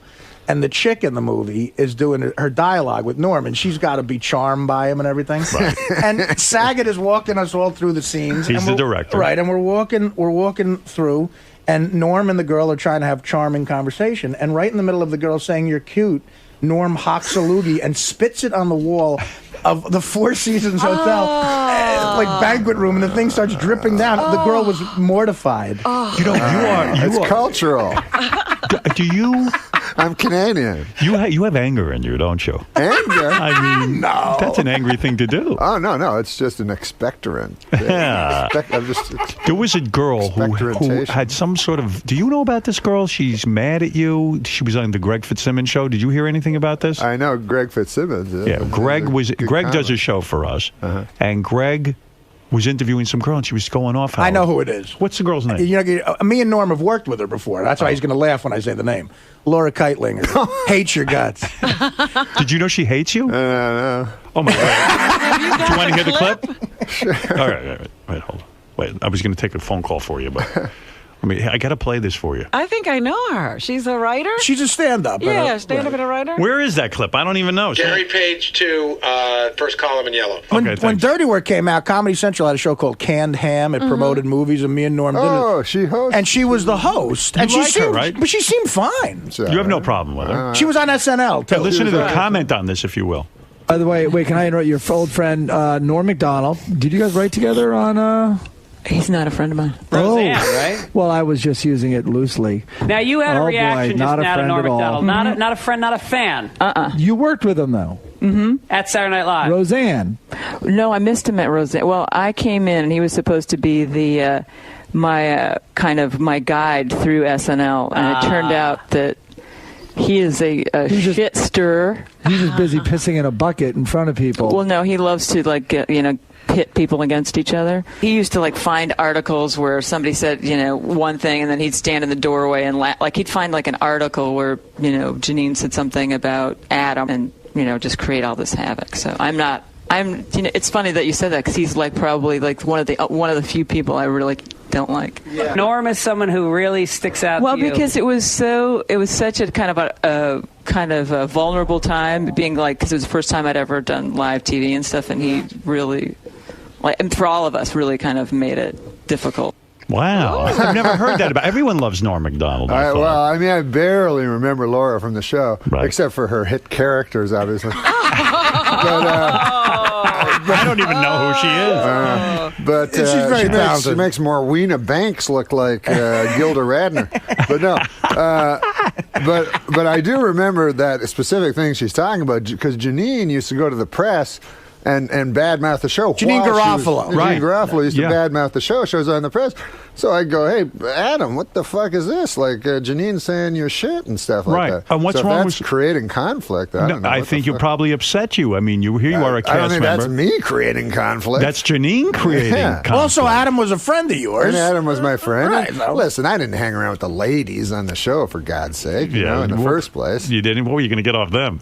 Yeah, I mean, but isn't it weird? They're alleged comedy, although I like Tina Fey, You had a look of surprise on your face, even when this woman said, well, Norm was supposed to be my guide through Saturday Night Live. Guide? Did anyone inform you that you were her guide? No. There was no such mentoring program at Saturday Night Live, was it? No, she came in directly after me, so I wouldn't be her mentor? Yeah, I'm not going to guide any lady through comedy. That would take me, first of all, I'd have to figure out how a lady could do comedy. And then I'd have to... There was no easy, Jerry Lewis. There was no there was no Big Brother mentoring program in place that Lauren put in place so that you could mentor a lot of the young ladies. That's nonsense. It's crazy. You weren't buddied up with her? Isn't it funny? What? You weren't buddied up with her? No, isn't it funny? I find Norm to be a very a great, pleasant man.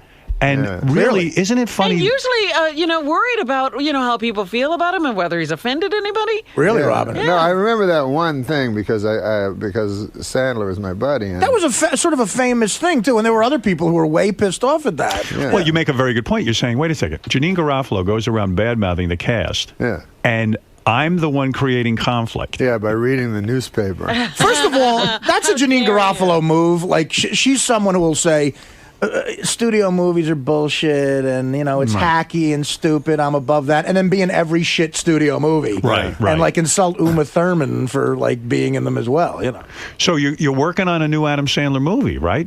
No, you're not. I thought you're in the new I'm in one. it. Yeah, I thought you said I'm working. Oh, you're not doing any work. No, on that it. is I'm working. It's not work. No, yeah, we're going to. I thought you meant. I'm sorry, I can misconfuse. No, yeah, you I'm are going to doing a Sandler movie. Yeah. Now, what is this going to be? I hope that they use you properly. Listen, I did Billy Madison 15 years ago. I did so well, they're asking me back. You ever hear that one? What is the movie going to be? You ever hear that one? Yes. Yeah. Where are you going to play? Where are you doing That's what this? those old dudes say. When you did ever you? hear that one? You're too young. It's generation. You know all the old ones. You know the new ones and the old ones. Do you? That's what Jack Warden played our father in Dirty Work. Right. And he was the greatest. What about when Trailer Howard said his friend was in the, remember? Trailer Howard was my friend, worked with you. Oh, yeah. And the chick in the movie tried to relate to Jack Warden. And said, my friend was a co-writer on a movie you did. And she named the movie. It's like the 180th movie he's done. He's like, I don't know who he is. I don't know what you're talking about. And one time, Saget gave him acting notes, which was the most embarrassing. There's a scene. Jack Warden is in bed. He's playing our father, and he's doing everything perfect. Right. And Saget gives him, he goes, I have just a couple of notes, Jack. And me and Norm look at each other like, Norm wanted to strangle Saget. So he whispers something in Warden's ear, and Warden's being very polite. Yeah. And then Saget walks away. This was the movie that should have come out. Right. So they're about to yell action, and Norm said to Mr. Warden, he said, Jackie, are you okay? And he goes, I'm fine. I just want to concentrate. I don't want to forget my notes. But every time Jack Warden would tell us something, he would start off a story like, you ever hear this when a guy comes up to you, hey, he would punch you in the face. He was an old school guy. He goes, remember these guys? Hey, Norma, you were when he first came into the Dirty Work, I was sitting there with the producer and Saget or whatever, and he would come in the fourth day of the show, and he came in and he was like, hey, how you guys doing? He goes, hey, listen, I'm excited to meet this Norm Macdonald kid. And I was sitting there. It was very embarrassing. Right. He goes, I'm very excited to meet this kid. I'm a big fan of his, when's he going to... So it was really humiliating, I had to say who I was, He goes, when's he going to come around? When am I going to meet him? I got you, you fucker! I got you, you motherfucker! Hey! See what I'm doing? Yeah, he got me in a head. When Don Rickles showed up, he went up to Saget. This is 6 o'clock in the morning. Right. And Don Rickles is Don Rickles. He's all that energy, the nicest guy. He goes up to Saget in front of everybody and says, Bob, listen, I was talking to Martin Scorsese. I said, Marty, Bob Saget's directing a film. The man grabbed his chest. He said, what are you doing directing a movie? Go back to the video show. A cat shit his pants. Get a fucking check. You're a Jew. What are you doing in Toronto? That's great. Jack Warden, when I worked with him on the Norm Show with Artie, he played our father. Again, he was always our father. Yeah. You like this guy. I get like 3 guys. Tommy Smothers played our father. Oh, that's right. Right. Jack Warden played on something else. Warden played another guy. So he'd by this time lost his memory, and at one point he played the man in the glass booth, and he could do it for an hour and a half. Right. So but he'd always forget his lines, and it was driving him crazy, Right. And the director, these fucking television directors are the worst, whatever. They're terrible people. Just not the terrible, just talentless. And they go over, they go over to him and they go, Jack, you're doing fine. He goes, don't bullshit me, dude. Don't you fucking bullshit me. But he couldn't remember, you know. Yeah. So we had this scene, and then I'd have to remember everything just in case he remembered the one scene, you know. Yeah, and, there's pressure on you. Yeah, so imagine you don't remember. I don't remember anything anyway, so I'd have to make sure I remembered. So I remember the scene was we're watching a hockey game, you know, and Jack Warden's supposed to go. He's playing an old tough guy, you know, and he goes.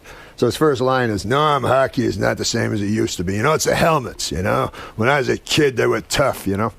So that was his opening line, you know. So we start the scene, he looks at me, just blank in his eyes. I know he doesn't remember anything. But he's a good enough actor, he thinks he can fake it, you know. Right. So he looks at me, he goes, just nothing. Then he goes, "Nami, Nami, Nami, Nami." And then he's looking at, he's trying to press it. He goes, "Nami, I tell you, Nami. Now it's hockey, Nami. Hockey." He goes, "It's different nowadays, Nami. It's all different with the hockey. Nami, it's different. The helmets, Nami, the helmets." You know, it was a disaster. 5 minutes later. Yeah. Don't bullshit me, kid. You don't fucking bullshit me. So you strike me, Norm, from what I'm getting from this conversation, you are a man's man. Do you actually believe that women can't be funny? I'm being serious. Are you kind of more in the school that guys are funny comics, just somehow women can't make that transition? Well, I don't know about you, but when I was in fucking school and shit like that, I'd be in high school, and you could hear peals of laughter, and you'd run over there, and there'd be a big group of people laughing and laughing. Who'd you see in the middle? A broad. Surely there must be some woman. Tina Fey, you find Tina funny. Fey, I find funny. Roseanne, I found incredible funny. She's funny, yeah. But Roseanne in a very masculine... She's very manly. What I mean, one of her best jokes was like, people say I'm too masculine. I say, "Suck my cock." You know what I mean? Yeah, that's good. But there's actresses like Madeline Kahn and people like that. Yeah, I'm not talking about that. I'm talking about stand-up comedians. It's hard to find. What about even Laurie Metcalf? Laurie Metcalf is fantastic. Unbelievable. There we go. All right, so you're finding a few that you like. Yeah. Fantastic comic actresses. Right. Fantastic comic actresses. Stand-up comedy is a different kind of thing for some reason. Why do you think it is that guys are only funny in that? What is it? What is the secret? Is it the penis? I mean, what is it? All right, forget it. We're not going to get any answers today. No, I know the answer. What is the answer? Artie? I mean, I just think that it's a man's world, you know. I don't. Is that the answer? No? Yeah, Can that be the answer? It's a man's world? I don't know. Maybe they make each other laugh. I don't know. They do. Chicks have stories where they make each other laugh, and they're the worst stories on the planet. I mean, I think in a way, like since the best comedy is honesty, right? Women are obviously way more dishonest than men. You know, they do. Whenever you hear women talk, it's all that they hate each other's guts, but they pretend to like each other. It's so true. You're right. Yeah, and abroad is. You know, I think you're hitting into something. You're right. They're phonies. Right. Women hate each other's guts? It's so true. You know what? I know women. They behind each other's backs, they'll come up to you and tell you horrible things. And that's when they're funny. And then you see them in the room together, and they love each other. You should see. It's phony. And they have the stories they tell you is like if you're out on a date with a chick, you got to sit through like.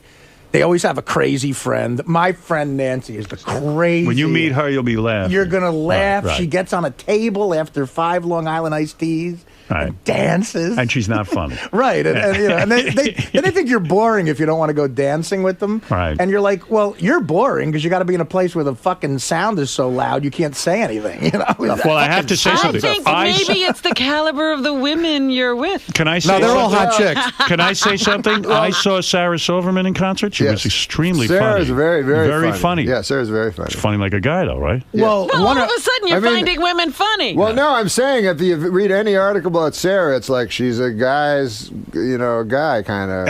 One of my favorite jokes by her. One of my favorite jokes by her. She said years ago. I think this is Sarah's joke. I blew a Mexican last week, and I've had the shits for 3 days. I mean, that's a joke a guy would come up with. But she wrote it. I understand. Yes, but she talks. Norm's wrong. I understand. But she talks in a man's voice. She doesn't talk in a woman's. She's not captured a woman's voice. All right, whatever you say. Robin, right? He's an expert. See, Norm Macdonald. I will say this. Man, I'll say this about Norm. friends? Norm is one of the best friends I've ever had, though. Oh, thank you, Artie. No, he really is. I mean, like, I could hang out I could hang out with Norm and because you don't have a vagina. Well, and talk and laugh, and I mean, I don't think he's such a loner. You know, I mean, I think no, he likes guys. Yeah, but I think he just enjoys funny people who like hanging out and talking. Norm, there's so much more to learn, but I have to move on. There's very few friends. I would be your friend, but you're you know, some... you never call me. I'm you Howard's never friend. want to hang out I know, with me. you're Howard's you friend. could be his friend, and he's a great friend. I would be a good friend to you. Just don't bother me. He just won't answer you. Yeah. See Norm Macdonald tonight. Now, is that your this way of saying beat it? Well, beat it. We just did an hour and a half, pal. That was no hour and a half. Yeah, What hour more and a do half. you That was a fucking hour and a half. That was a full concert. Fucking hour and a half? You dumb fuck. You were here so Fucking long, people don't want to bags see on you, you. Caroline. Norm, after a Bags while, on you. Listen, we get tired. this is what we do, man. We create a show called The Bags on You. Right. And then Bob Uecker comes out at the start and goes, hey, man, remember that fucker from Saved on the Bell? Yeah. And we get him. He played the fucking guy anyways. He's going to fucking come, and he thinks he's coming for a goddamn audition, but meanwhile, we're going to fucking rape him. See Norm Macdonald tonight through Sunday. Caroline's on Broadway, Manhattan. For tickets, go to carolines.com. I love you, Norm, and I love when you're here, and we'll be back right after these words. Norm Macdonald. Right off the bat, you kind of freaked Howard out with that, hocking off that loogie. Well, he thought I had gum. He said, get You that didn't have out. anything in your mouth? I guess I had brown hot virus. And what'd you do? You threw it at him? You threw it in his direction? No, I didn't throw it in his direction. You're misrepresenting everything. I tossed it because I realized it was hot with virus. Could have given yourself sickness. Brian is a germophobic. Definitely a germaphobe. Norm, absolutely, you gotta be. Why? What do you got? What do I got? Yeah. Well, I don't have any disease, you know, unless you consider feline immune deficiency syndrome a disease. All right, pal. Respect. Yeah, I have FIDS. You know what that is? No. My cat had it. It's AIDS for cats. It's called FIDS. And the funny thing about it is, it has the same incubation period as AIDS, right? So it takes you like 9 or 10 years to die, but a fucking cat only lives 9 or 10 years. So really, so is it really a disease? If you're gonna get immune deficiency syndrome, it's better to be a cat because it really only shaves the last couple of months off your life. But you know. Why do you keep sticking a camera in my face? It's my job. Hoping I'll say something. You're saying funny shit. All right, man. So you had a good time today? It was fantastic, man. I always love being on Howard Stern. He's the best. Love Artie. Love Fred. Love Robin Quivers. Love everybody here. Why did you date her? What? Why did you date her? Why did I date her?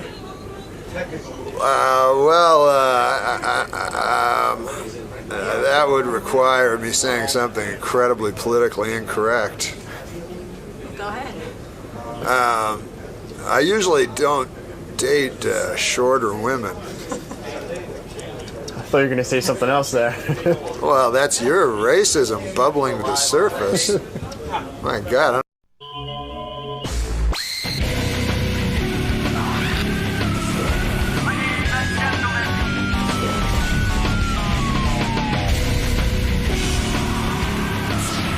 Well. Welcome back. Thanks, man. How the H are you? I'm good, man. It's always nice to see you walking backwards. Yeah. It's always nice to walk backwards for you. Yeah, you should walk backwards like competitively. Right? Did you ever think of that? I thought about it. I mean, I've assessed my talents, and I feel that that's pretty much my only one. Are you kidding? Right, take a look at that. That's true. Maybe it's time to reassess your talents. You could have a TV program. And I said to him, so what's going on, Norm? You've got a new show on Comedy Central? Oh, yeah. The Comedy Channel. Ha! I'm on Ha TV. You're looking forward to your reunion with Howard today? Yeah, it'll be really awesome, man. I always love Howard, miss him. Fun to be here. Fun to see everybody. I brought the great Kevin Farley. Farley, where are you, man? Hey, man. How you doing? Welcome back, man. Yeah, thanks. How are you? I'm fine. I'm great. I'm loving it. Nice. Back to me. Nice deflection. All right, man. I'll leave you alone. All right. See you in the studio. We got somebody shooting you. It's the fucking Truman Show. It's a damn circus around here. It's awesome, baby. Norm Macdonald. Here he is, Norm. He's with somebody. I don't even know who. Oh, Kevin Farley he's with. You know Kevin. You've met Kevin before. Yeah. Norm always travels in bunches. Hey, Norm. Hi, Kevin. Hi there. Hey, Kevin. How you doing, man? Norm, you always have a friend with you. I like that about you. Are we on the air? Are we on the we're radio? on the air, sure. Oh, man. Yeah, take a seat. You're always on the air. How you doing, man? I usually you, think baby. if Norm comes in with a friend, he has something to hide. I miss you, yeah. You know, Norm. It always works out well when I come in with a friend. Yeah. It's never a girl.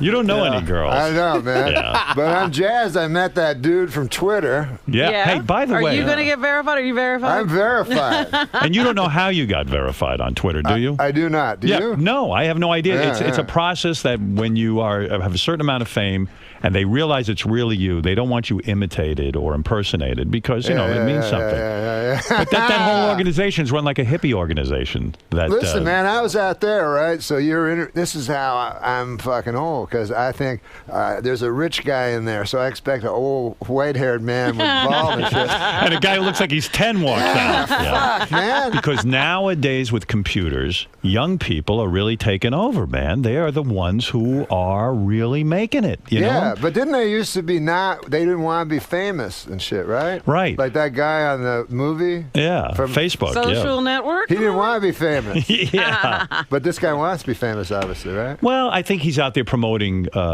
Twitter. You know, he really believes in the company and he wants to get the word out there, I guess. You know, he didn't strike me. He strikes me as a hippie. Like, he doesn't, like, they don't worry about stuff. Not hippie. Yeah, well, just sort of casual. He's casual. He's like, if we get to verifying you, we'll get to verifying you. But I was on Twitter, like, it started like fucking like a long time ago, right? Yeah, but by the way, can I say something? What? You didn't seem to me like a Twitter guy. No, I didn't, man. I fucking 5 years ago or whatever. You fought it, right? You were probably I like, didn't know what it meant. I was like, who cares if a guy got a hamburger or some shit, right? But I think now, I mean, you got on Twitter recently, and rapidly you had a lot of. 3 weeks ago, how many followers do you now have in 3 weeks? 150,000. And I find it fun. I find it fun to follow you because you have very witty things to say. Now, do you find yourself like judging yourself, and people are judging what you write?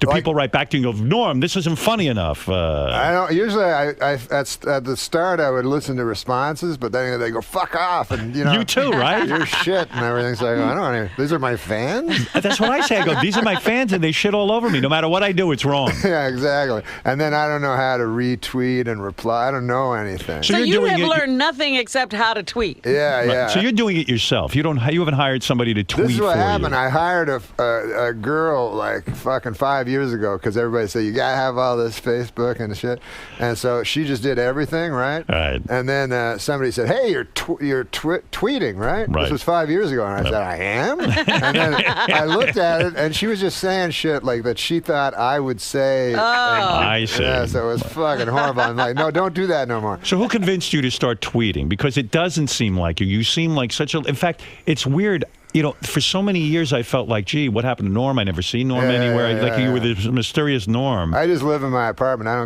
never leave my apartment. But it's kind of stopped the mystique of Norm in a way because now I feel like I'm in touch with you. I know you're around, you know. But I like it. I like you on there because I like reading what your thoughts. Well, what happened was I still had my Twitter account because it wasn't dormant. It stays there. You guys know that.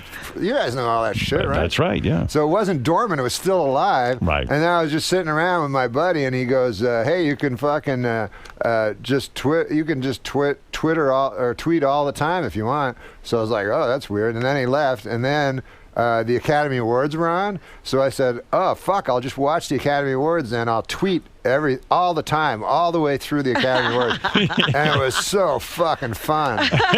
You liked it. Oh my god! You got it was like hooked, addicted. right? Yeah, because you have instant access to an audience, and while that's not something you could do with your stand-up act, but you could be on Twitter and say, "Hey, I'm watching this thing. I might as well tweet out my thoughts." Yeah. Were you vicious? Are kind of used. What? Were you vicious to the people up there? Did you find the Academy Awards boring? They were the worst fucking Academy Awards ever. Ever, right? Yeah. And did you write that? Were you honest with the people? A couple of times, I had a couple of ones that were maybe mean. Like I said, I think I said by the time this is starting to drag, by the time the dead guy montage fucking shows up, Kirk Douglas will be in it. He'll die during the whole show. Were you offended by Kirk Douglas's appearance? He did seem to, look, the man has an affliction. He has a hard time talking. But it certainly does not affect his comic timing. Not at all. The guy was a scream. I mean, it was rude. When you have that kind of affliction, like Dick Clark knows to wrap it up quick. He does the countdown and 5, 4. But Kirk Douglas. We're always late for the dropping of the ball. Yeah, Kirk Douglas. Gets it out. Kirk Douglas was going on and on and on. Were you able to tweet that you did not like that? I tweeted. I just tweeted whatever I thought, and then afterwards I was like, "Fuck, man! This is just going out there. Like, thank God I don't drink or do drugs. Thankfully, because now I can see those. If you did that, it would be dangerous. Yeah, you could talk about Japan or anything. You would know. Yeah, you could be like Gilbert and end your whole career. Hey, what did Gilbert do? I read in the computer that Gilbert said something back at Affleck or something. Well, I don't. Gilbert is not the type to apologize for anything he says, but I think it cost him a lot of money. The Affleck gig was easy. Once a year he goes in, acts like a duck, and he makes a ton of dough. And he doesn't even have to say anything but Affleck. Hey, you're right. Affleck. So, he didn't know Affleck, I guess, has 75% of their business in Japan. And they got a bit offended by what was going on. So I did an audition for it. Did you really? Did you? It seems like everyone is being auditioned for the Affleck. Now, what did you do? Did you try to sound like Gilbert, or did you try to change the duck? No, they said I have only been on like 5 auditions in my life, and everyone's been a fucking nightmare. You don't strike me as an auditioning kind of guy. I'm the worst fucking ever. So I go in, and then the woman goes I just thought I'd have to say Affleck once. Right, that's easy. So she goes, listen. I want you to create a story. Like, that's what I want you to do. Like, you just think of the duck, be quizzical and funny, and then sarcastic, and then serious, and then sexy. And she goes, just create a story. Have fun. They all say, fucking have fun with it. No, this is my work. There's no fun here. So then, like, 3 seconds in, I'm like, I want to get the fuck out of here. I ain't gonna be the fucking duck.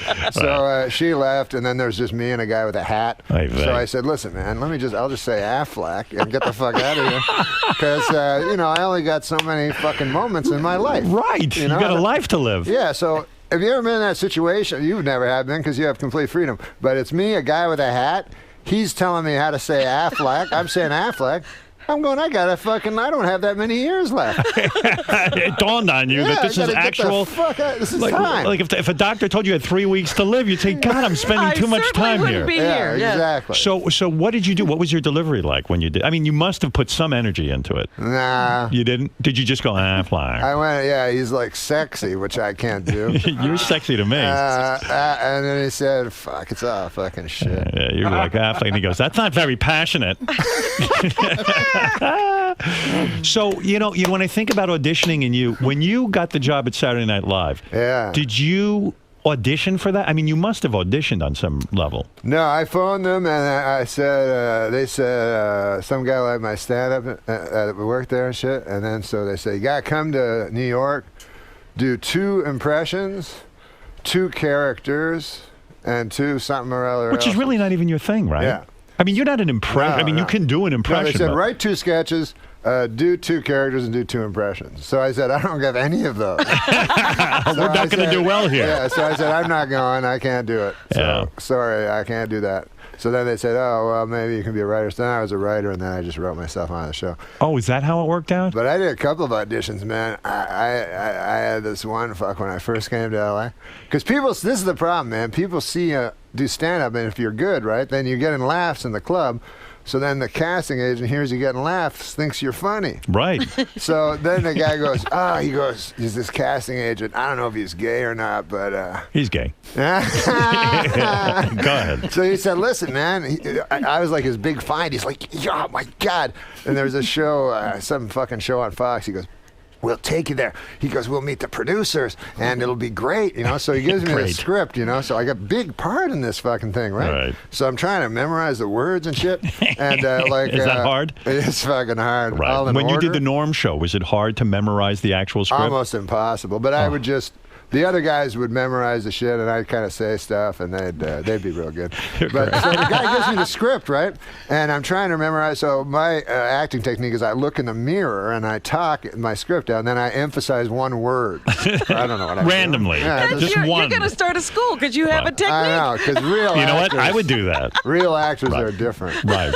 Real actors are different. But then I was. So then I get there, and there's fucking all these people in the room. The producers, like 20 people, you know, and this fucking casting agent's all excited, like I'm this big find, like I'm Lana Turner or something. Right. So he's like, go, and so I start reading it, you know, no laughs at all, you know, I keep reading it, and the guy's like, wait, hold on, you know, and then he gets me in the hall, and he's like, what are you doing? I said, I don't know, man, I'm just reading that shit from the paper, from the script, and he's like, no, from last night at the comedy club. I go, you want me to do my act? He goes, what are you, retarded? Yeah. I said, yeah, bro.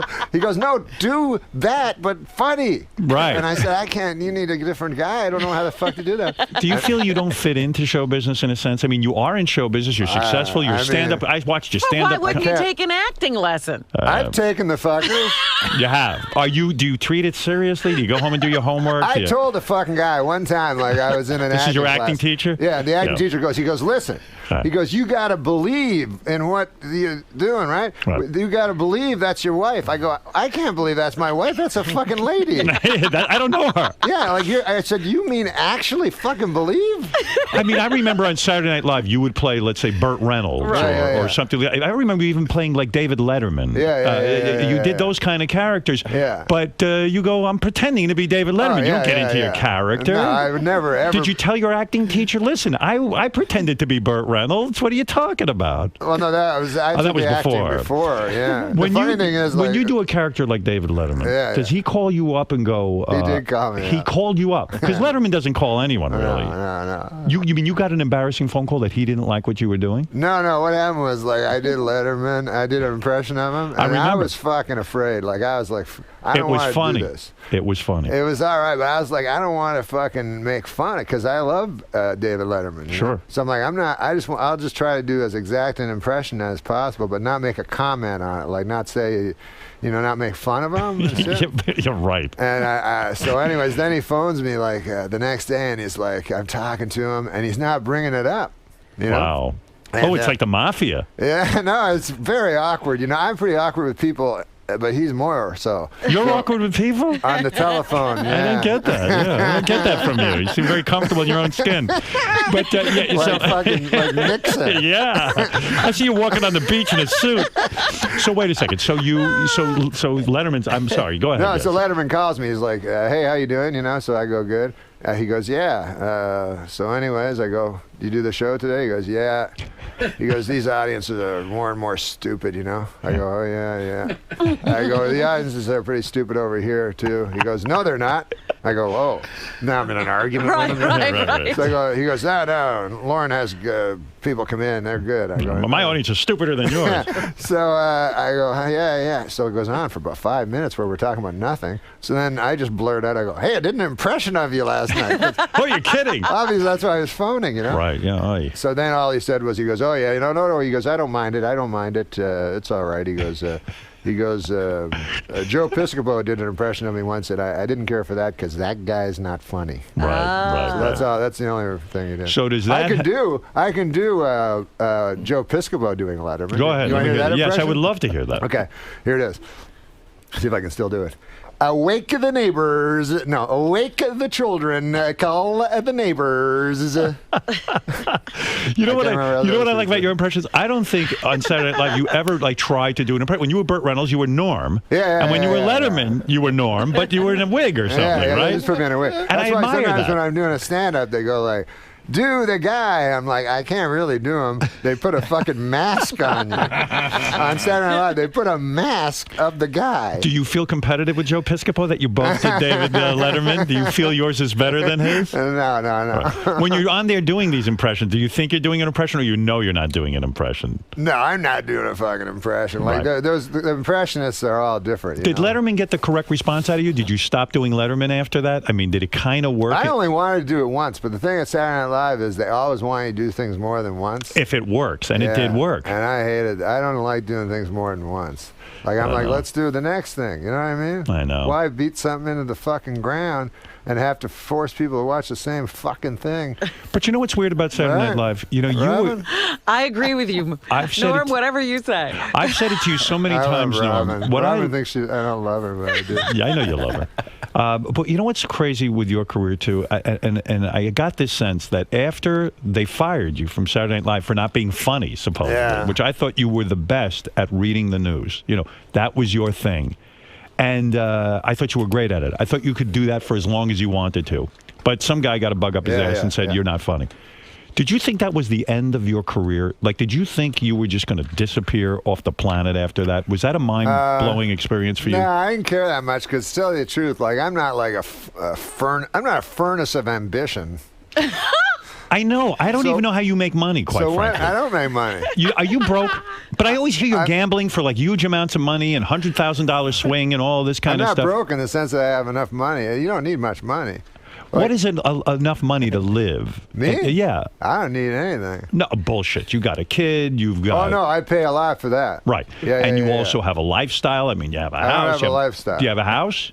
Yeah. You got to pay a mortgage? Yeah. You got a car? No. You don't drive? I don't drive, but I You live in L.A.? I'm pretty cheap. I mean, not cheap, but I'm pretty, what do you call it? I just live in my apartment. But you go to Hawaii. I know you take vacations. Once a week I go to Hawaii. Once a week? Once one week a year. I mean, do you have over $50,000 saved or what? Oh, yeah. You I do? have Okay. like 118 or something. You have that much? Oh, I didn't realize you were that wealthy. He's got FU money. But seriously, you're not motivated, right? I mean, when you did the Norm show, you did it, and when they canceled that, you didn't care. My dream was because all I did was stand-up, so my dream was to get on the David Letterman show. And you did like that. Other people's dreams were the Carson, but I never fucking understood him. Me neither. But, did you like him? I didn't think he was all that. I trust people. Like, I love Letterman so much, and he says how funny he is, so I guess I just trust that he was. Would you go on Leno if he asked you to go on? On the Jay Leno show? Yeah. Yeah, absolutely. You would go on. Yeah, I go on. But your hero is... Why do you think he would have a problem with Jay? Well, because his hero is David Letterman. I pick sides. I go with Letterman. I won't do Jay. Fuck Jay Leno. Fuck him. I'll say it right now. Go ahead, say it. It's very liberating. I say that, but of course, listen. You have a different kind of career. You want certain outlets and want to go places. But Letterman's your guy. That was always my dream, just to get on Letterman. And actually, I got on Letterman. I did stand up. And honestly, I thought, oh, that's it. It's done. My dream is over. My dream's over, and that's cool. But when you say you're not motivated, I mean, like, you're here today, you're starting a new television show. You'll do it. Are you motivated to go there and try to make it good, or you don't care? No, I try to make that good. Now, what is the show? It's a sports show. You like sports? You don't like sports. I hate sports. Honestly. No, this is perfect for you. Okay. Why is that perfect for me? I don't know. Somebody told you to say that. Told me to say that. Kevin, are you involved in the sports show? Is that why you're here today? I'm here to, well, hopefully, if Norm puts me on. I've been going out with Norm. I've been teaching Kevin stand-up. Is that true? Right? Yeah. You want to get into stand-up? Yeah, I just started it like a year ago, and I've been going out and warming up the audience for Norm. Oh, okay. So how's that going? It's going. It's going. I think it's going. I've been learning a lot. Well, he's a teacher. He's got a little... His biggest trouble is people associate him with compare me to Chris. They compare you to your brother, the great Chris Farley, who was really was Chris ever a stand-up comedian? No, he couldn't do it. He got up there a couple times and he didn't really like it. You know, he was more like he liked to be with an ensemble of people. Right. And he was more of a sketch guy. Yeah, sketch. Yeah. But I've seen people come up to him and go, "Hey, like Chris. Well, you do look like your brother. I look like There's him, an eerie resemblance. Right. And they go, "Hey, you're Chris Farley." And I go, "You look like Chris Farley." And I go, "No, I'm his brother." And they go, "Well, what do you do?" And I go, "Well, I'm a comedian, stand-up." And they go, "Oh." Why do they look down on you for that? Because you shouldn't go into your brother's field? You should be a doctor? Yeah, I don't know. It's just tough, to follow that lead. I try to make my own thing. I wrote a thing for him for his stand-up, like a song. Yeah. Remember that song? I'm not Lisa. My name is Julie. Remember that song? Yes. Lisa left you years ago. Yes. Yeah. So I wrote a thing for him to say. Yeah, Do you remember that? I'm not Chris. My name is Kevin. Chris was funny. I am not. Now that's good. Do you do that in your act? It didn't work. It did not people work. don't like it. Didn't go over. It didn't go over. Maybe they didn't know the original song. Maybe you should do it to a different song. It's an old song. Yeah. So Norm, you are teaching Kevin how to become this great stand-up Yes, comic. I'm teaching him how to be one of the best stand-ups. But can you teach somebody that either they have it or they don't? I always thought. Well, no, but he's funny. You know what I mean? He's got the funny bone in He's him. an incredibly funny guy. I do good out there. Yeah. So he just has to learn to, because he does all this fucking fag improv shit. So I have to get that out of his system. You know? We're going to get him out of improv. Yeah. Well, why is improv so effeminate, as you say? Because they fucking, this is the improv. Like the audience, they go, I don't know. But one time I did it. You did. One time in my life. Is this where the audience yells out, "Be a plant," that suddenly gets consciousness? So one time I was at this club, and Drew Carey was there, and with Ryan Stiles, those guys from Whose Line Is It Going to Be Next? Yeah, right. So they're on stage. They've done it for 20 years. They go, Norm, come on up, you know. So I go, oh, what? So I go up there, and then I'm fucking standing there. So they have this game. It's called the freeze game, right? Right. So let's say you probably know what it is. Yeah, so it's let's freeze say tag. A guy's eating a fucking watermelon, right? And I see that, I go freeze, and then I'm the guy, and then I go up there, and instead of a watermelon, I go, hey, I can't think of anything. Whatever that watermelon shape is, you know. You go like, let's pass a football. Let's pass a football, right? Or something like that. So like I watch, and then I'd think of something. And then I go, oh, okay, and then another guy would say freeze. So anyways, turned out I had been standing up there just on the side for about 15 minutes. Doing nothing. You weren't doing anything. So I go, I got to do something. So then it occurred to me, I go, I'll wait till somebody bends down and then freeze. And so sure enough, a guy was a tailor. He goes, let me check. I'm like, freeze. So then I go up, I start fucking his ass, right? But I'm so excited. It was Ryan Stiles. I'm fucking his ass way too hard. He's like, whoa. You went to your character. I fucking killed. Is the great thing about stand-up that you could sit at home and write an act, and then you go up and you're responsible for it, and it's either do or die. It's the kind of thing that you control. It's what you do, yeah. Do you really like doing stand-up? Well, I don't like it. I get very, very nervous and stuff like that. I get really, really nervous. Do you get hecklers ever? I don't give a fuck about them, no. I can't hear them. Someone told me you once got heckled so bad. A guy threw firecrackers at you on stage, and they didn't even throw the guy out. Is that true? Yeah, I did. A guy fucking. Because they used to stand up everywhere. So I was in a bar, and I don't kick anybody out. I don't give You're a fuck. Good man, yeah. And so this guy, all of a sudden, I heard like what sounded like gunshots. Boom! And then fucking, I looked down, and the guy right in front was throwing the firecrackers. Yeah. So then the fucking bartender, who was also the owner, he was sitting over there. So I go, this is it. I go, this is where I draw the line, you know. I go, kick this guy out. So the guy goes, he's a regular. Yeah, you're going to leave. Fuck him. We're kicking anyone out, it's you. What do you get nervous about with stand-up? That you're not going to be funny? Because you say you're the guy who doesn't care, but you do care. You do care about being funny. No, I get nervous. I don't care about being funny, no. But I only get nervous about going through crowds. Like, I really don't like crowds of people. What do you imagine could happen to you? I think they'll hurt honestly? you. Yeah, honestly. No, just that I'll have a heart attack and die. Because there's so many people around you. I guess it's like some fucking mental thing. You know how your mind. You go to psychiatrist. Yeah. Do you go to psychiatrist? I went for 4 times. I could see you'd be difficult. I started making up shit. Right. And it was like routines. bad. Did you feel not you had to routines, but I'd exaggerate things, and then I go, well, no, it wasn't that bad. Like, you know. So it was hard for you to take yourself seriously in therapy. The first time I went was here in New York, man. I went to a fucking apartment. It was in an apartment. Is this during Saturday Night Live years? Yeah. Okay. And like I was fucking addicted to gambling and shit, so that's why I went. But anyways, I go to this. You're not addicted anymore to that? You went and got cured? I got cured. Yeah, look at him. He's cured.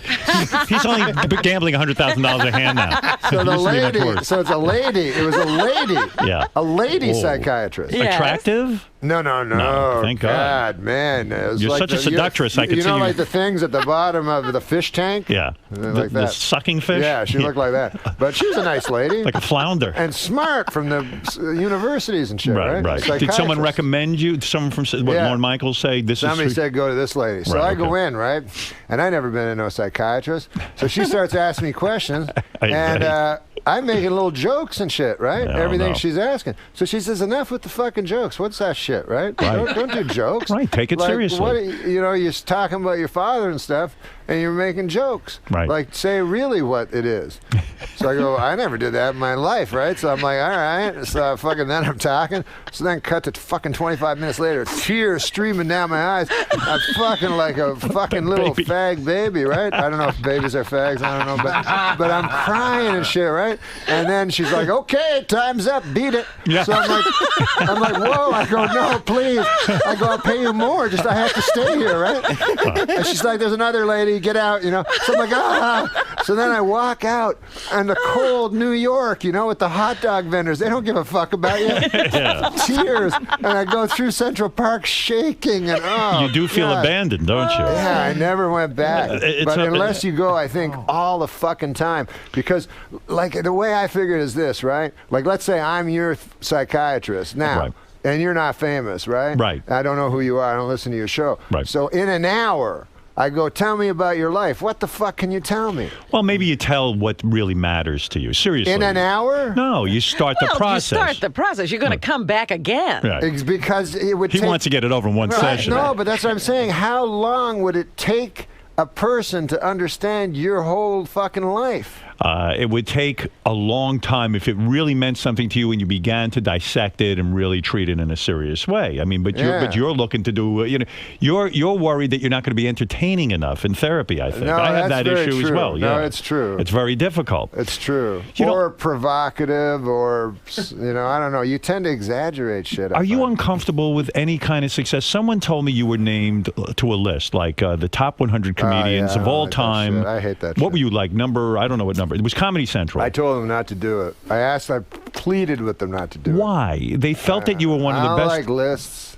Why don't you like a list? If you're on it and they want to compliment I don't like, then fuck it. A guy telling you what number you are, fuck that shit. You don't want to be even evaluated. Yeah. But yet you're in a business where you're even evaluated. in fucking school, man. I hated that shit. You're not flattered at all that Comedy Central... You'd fucking write something. And then the guy go, you got a B. I go, what the fuck does that mean? You're fucking 8 years old. Right. Go, well, that means you're not as good as Billy. That's right. But you're better than Fred, and then you got to be their friend. They ignored you, though, and rated you anyway, didn't they, at Comedy Yeah, Central? they did. Yeah, and what were you rated on the scale of 1 to 100? I do not know. You really don't know? I really do not know. I find that hard to believe. I've been told it. I've been told What was the number? Like 70, 80, 90. Does that make you feel good or bad? Well, like I said, fuck. By the way, the number is 83. Oh, it is? Yes. I said, I read the fucking top 20, right? Mm-hmm. And I was like, where the fuck is, Red Fox and one of the best. Shecky Green and these motherfuckers that they said were the best in the world? It's just who was the comedian that inspired you to go into comedy? Was there one? Sam Kinison. When I started comedy my first year, Sam Kinison came to where I lived in Ottawa, Canada. He was the best. He was the fucking greatest. He really was. And he couldn't get work in the States, because he'd walk rooms. And I fucking saw him. That's the amazing thing. Just every night walk Why couldn't he get work in the States? Because he'd walk every room, What does that mean, walk every room? Like everybody would walk out. Oh, I see. And when I thought about it later, man, these guys think they're all fucking... whatever you call it. What do you call Edgy. it? Edgy and all this shit. All they're doing is swearing and doing this. But fucking Kinison, man, in a room full of, and he was an unknown, in a room full of everybody's on a date, he would fucking go up to them and go, don't fucking get married. Fuck, it's the worst fucking thing. Yeah, right. And people would fucking go, holy shit, I'm with this woman, Don't tell me your problems. Yeah, and Right. he'd challenge him so much. But he wasn't a jokey kind of guy, right? He was a guy like you. I see you on stage. You'll develop a story. You don't rush to get to a punchline. It's sort of like the clip I played when you were walking in. It's You ever like, played a clip of it? Oh, yeah. And it was funny. that's because you take your time with something, you try to develop it. You don't like a guy who does shticky joke after joke after joke. There's very few that I like, but I love Rodney Dangerfield is my favorite. And then he was a guy who would fire off jokes, Yeah, but he was the great. jokes have to be so fucking good. Did he write his own jokes? Yeah, he wrote them all. Amazing. But very few people Wait a minute. Jackie Martling told us he wrote. Yeah, Jackie was the brains behind it. It's only an inside joke. I remember Jackie and I remember them having an argument. But Kinison Did too. he owe him money? Yeah, Rodney never paid. Somehow he didn't remember that. Here's a story about Rodney, man. He was fucking guy. kept doing coke and shit. Even when you get scared at some point, you stop doing drugs. Yeah. Right. Most humans. Not him. This fucker, 80, whatever he was, doing all kinds of shit. Saga told me the story, right? So he's in the hospital, and he's got a fucking brain tumor that's going to cause a heart attack. All this crazy shit, right? Right. So everybody's worried about him. Just leaves the hospital 2 days later, right? Walks out on his own. Yeah, so he's in the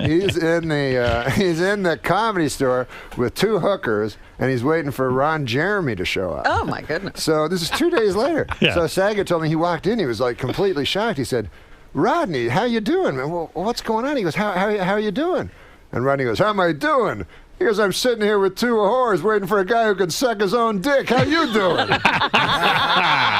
Still very quick. Yeah. He was a genuine character. I know guys who went into meetings with him about a movie. Yeah. He'd show up late in a bathrobe with his balls hanging out. Yeah. And like legendary stories of it. yeah, You talk about not giving a fuck. You worship that. You want to be that guy who doesn't give a fuck, right? I met Rodney, man, when I was fucking. I made the worst mistake ever, which I was in the fucking hotel, and I loved Rodney and shit. I didn't know him, and I was coming down in the casino. I was coming down the fucking elevator, and Rodney was in the elevator. I'm like, oh my God, it's Rodney. I gotta say something to him. So anyways, I'd worked on some stupid fucking thing with this director who said he worked with Rodney. Yeah. So I used that as a thing, right? So I go, hey, Rodney. I go, we have a common friend. He goes, who's that? I go, Paul Johnson. He goes, that cocksucker. He goes, that fucker's no friend. And there's a full elevator. That fucker's no friend of mine. You tell him he can suck my dick. I'm like, oh, I'm not his friend. I'm not his friend. And you hear these stories that Rodney was sort of a bitter guy because he made it late in life and all that. But yet he was a sweet guy because he helped everybody. I mean, he did something for me that I'll never forget. Like I appeared on the Tonight Show with Jay Leno back when I would work with that scumbag. Yeah. I'm just fucking. He's a great guy. Anyway, but anyway, I went on the Tonight Show and Rodney called me at my house. Now I didn't know Rodney. He just says, "Hey, Howard, I just want to tell you, when I used to do shows, no one ever called me. No one ever said I did good. I knew what you were doing up there. You were great. You were doing a great job." Cool. And I was like, wow, Rodney Dangerous. I mean, because he's the guy. If he thinks you did okay, I must have done okay. Yeah. So what a tremendous, nice thing to do for somebody. Unbelievable. Well, I met him on Saturday Night Live because he came and did, when I did Update, he came and did some jokes on his 75th birthday. So we have to do dress first at 8:30 and then at 11:30 the show, Right. So he comes and he's like, hey, Norm, I got to fucking talk to you, So I go in and I'm like, Mr. Dangerfield, it's great to meet you. The first time I ever met him. He goes, listen, man. He goes, what the fuck, man? Why am I doing it at 8:30? I know my fucking jokes. I'll just come back at 11:30. I go, I don't know how it works, Rodney. You got to do it. He goes, God damn. He goes, let me tell you something, kid. This was his advice to me. Kid. He goes, let me tell you something, kid. He goes, this fucking TV shit, He goes, this waiting around all the fucking time. It's a bunch of all shit, It's shit. He goes, it's the same with fucking movies, You're in the movie, and then you're in the fucking trailer all the time. That's all you're doing is fucking jerking off in the trailer, He goes, it's all shit, kid. He goes, remember this and remember it. Remember it forever. Stand up, man. That's all there is. Stand up. And he meant it. Then there's a fucking 5-minute pause. He's looking me right in the eyes. He goes, stand up, shit. He forgot. It's all shit. Okay, well. A negative guy. Yeah, it's just great, though. What a funny man. Just naturally funny man. Is it true that was Richard Pryor a huge hero of yours? Oh, yeah. Was his last television appearance on the Norm Show? Yeah. You're kidding. Wow. It was like this show I had with Artie, Yeah, sure. And so we get fucking Richard Pryor, and I'm like, God damn, this will be cool. Because I had seen him like at the Comedy Store, and he was still funny, even though he had the MS or whatever it was. Sure, yeah. And I remember watching him, and he was fucking funny. He was like, people say, Richie got the AIDS. Anyways, he said he was watching TV one time, right? Because he had MS, and he was lying in the thing. He said, and I looked up on the TV, and the man said, Richie got the AIDS. And then I said, maybe I do got the AIDS. So I got the doctor, and I said, Doc, sure I got the AIDS. But it was all funny and shit. So that's how I remembered it. But then when I did the show and I had him, now he was in late stages. Right. He's in a fucking wheelchair and there's fucking spit shit coming out of his mouth and he can't talk and shit like that. Sad, right? So then I'm like, fuck, this was a big mistake, you know? Right. And so he can't get his words out and shit. And I'm like, let's just abandon this. They go, no, Richie wants to do it, you know? And like they could tell, he's like, he's emulsified. yeah. So then his wife fucking comes up to me and goes, listen, man, Richie's real nervous, you know? Goes, could you go up and like tell him you love him, like kiss him, you know, like he likes physical affection, you know. He went to the right guy. Man, huh? I said, no, I'll do it. Like it was so heartbreaking. Yeah. Because you know, I grew up, he was like the greatest ever. So I go up to him and I hug him. I go, Richie, man, you're the greatest guy ever. You know, it'll be hilarious. And I like kiss him on the cheek. I go, I love you, you know. Then fucking like a half hour later, his buddy comes over and goes, hey, Richie thinks you're a fag. Yeah, what's wrong with you? So here's my comedy hero thinks I'm a fag now. Yeah. What are you coming on to him? Oh, my God, it's so great. Stupid fucking wife. Oh, man. I love it. Who do you grow up liking? Well, geez, you know, Soupy Sales was when I was a real little kid. I thought Soupy Sales was the greatest thing ever, and I loved the Three Stooges. That was like I loved all of that. You know, Johnny I loved, Knoxville's doing that. Don Rickles was God to me, and when you had him in here, right? I had him in here, I was so thrilled, and that. You know, he also said when I did Letterman the last time, I did a good job, and I was just like, oh, you know, Don Rickles. Yeah, no, he didn't. He wrote me a note. It was very, very nice. Did you get a note? Because Stamos was kind of blocking you for a while there. I think Stamos was forcing him to write the note. Quite frankly, he knew how important it was to me. But yeah, I mean, you know, Stamos gets to be his buddy. Fucking shit. Yeah, huh? Like I always. Know, shouldn't we be Don Rickles' buddy? Yes. How do I work that? God damn, I never get. I hang out with Kevin. Now, how do you hang out with Kevin Farley? How do you guys even how did you guys become? Well, me and Chris were big buddies, you know. And then when I did Dirty Work, I put Kevin and. I have a Don Rickles Dirty Work. Oh yeah. You have the Don that Rickles. was funny. The first time I met Don Rickles, I was in awe, and I was working on Dirty Work. Right, that's one of the greatest. And I said I worked hanging out with him all day, and he was telling Sinatra stories and all that stuff. Oh, let me tell the Sinatra story first. Okay, go ahead. So fucking Sinatra was dying, right? Yeah. So everybody was like, fuck, we can't bring up Sinatra, you know, because, you know, Rickles and Sinatra are pretty close. Yeah. Right? So, but finally I said, I'm going to fucking ask him, like at lunch, you know, how Frank's doing. You know? Yeah. So I go, listen, Don, man, I don't want to bum you out or anything, but, you know, because he was on his deathbed and everything. I go, have you seen Frank? He goes, yeah, I saw him last week. It was a lot of this. Spit coming out of his mouth. And then he goes, no, it was a lot of fun. It was a lot of me 2 inches from his face going, I'm not Barbara. So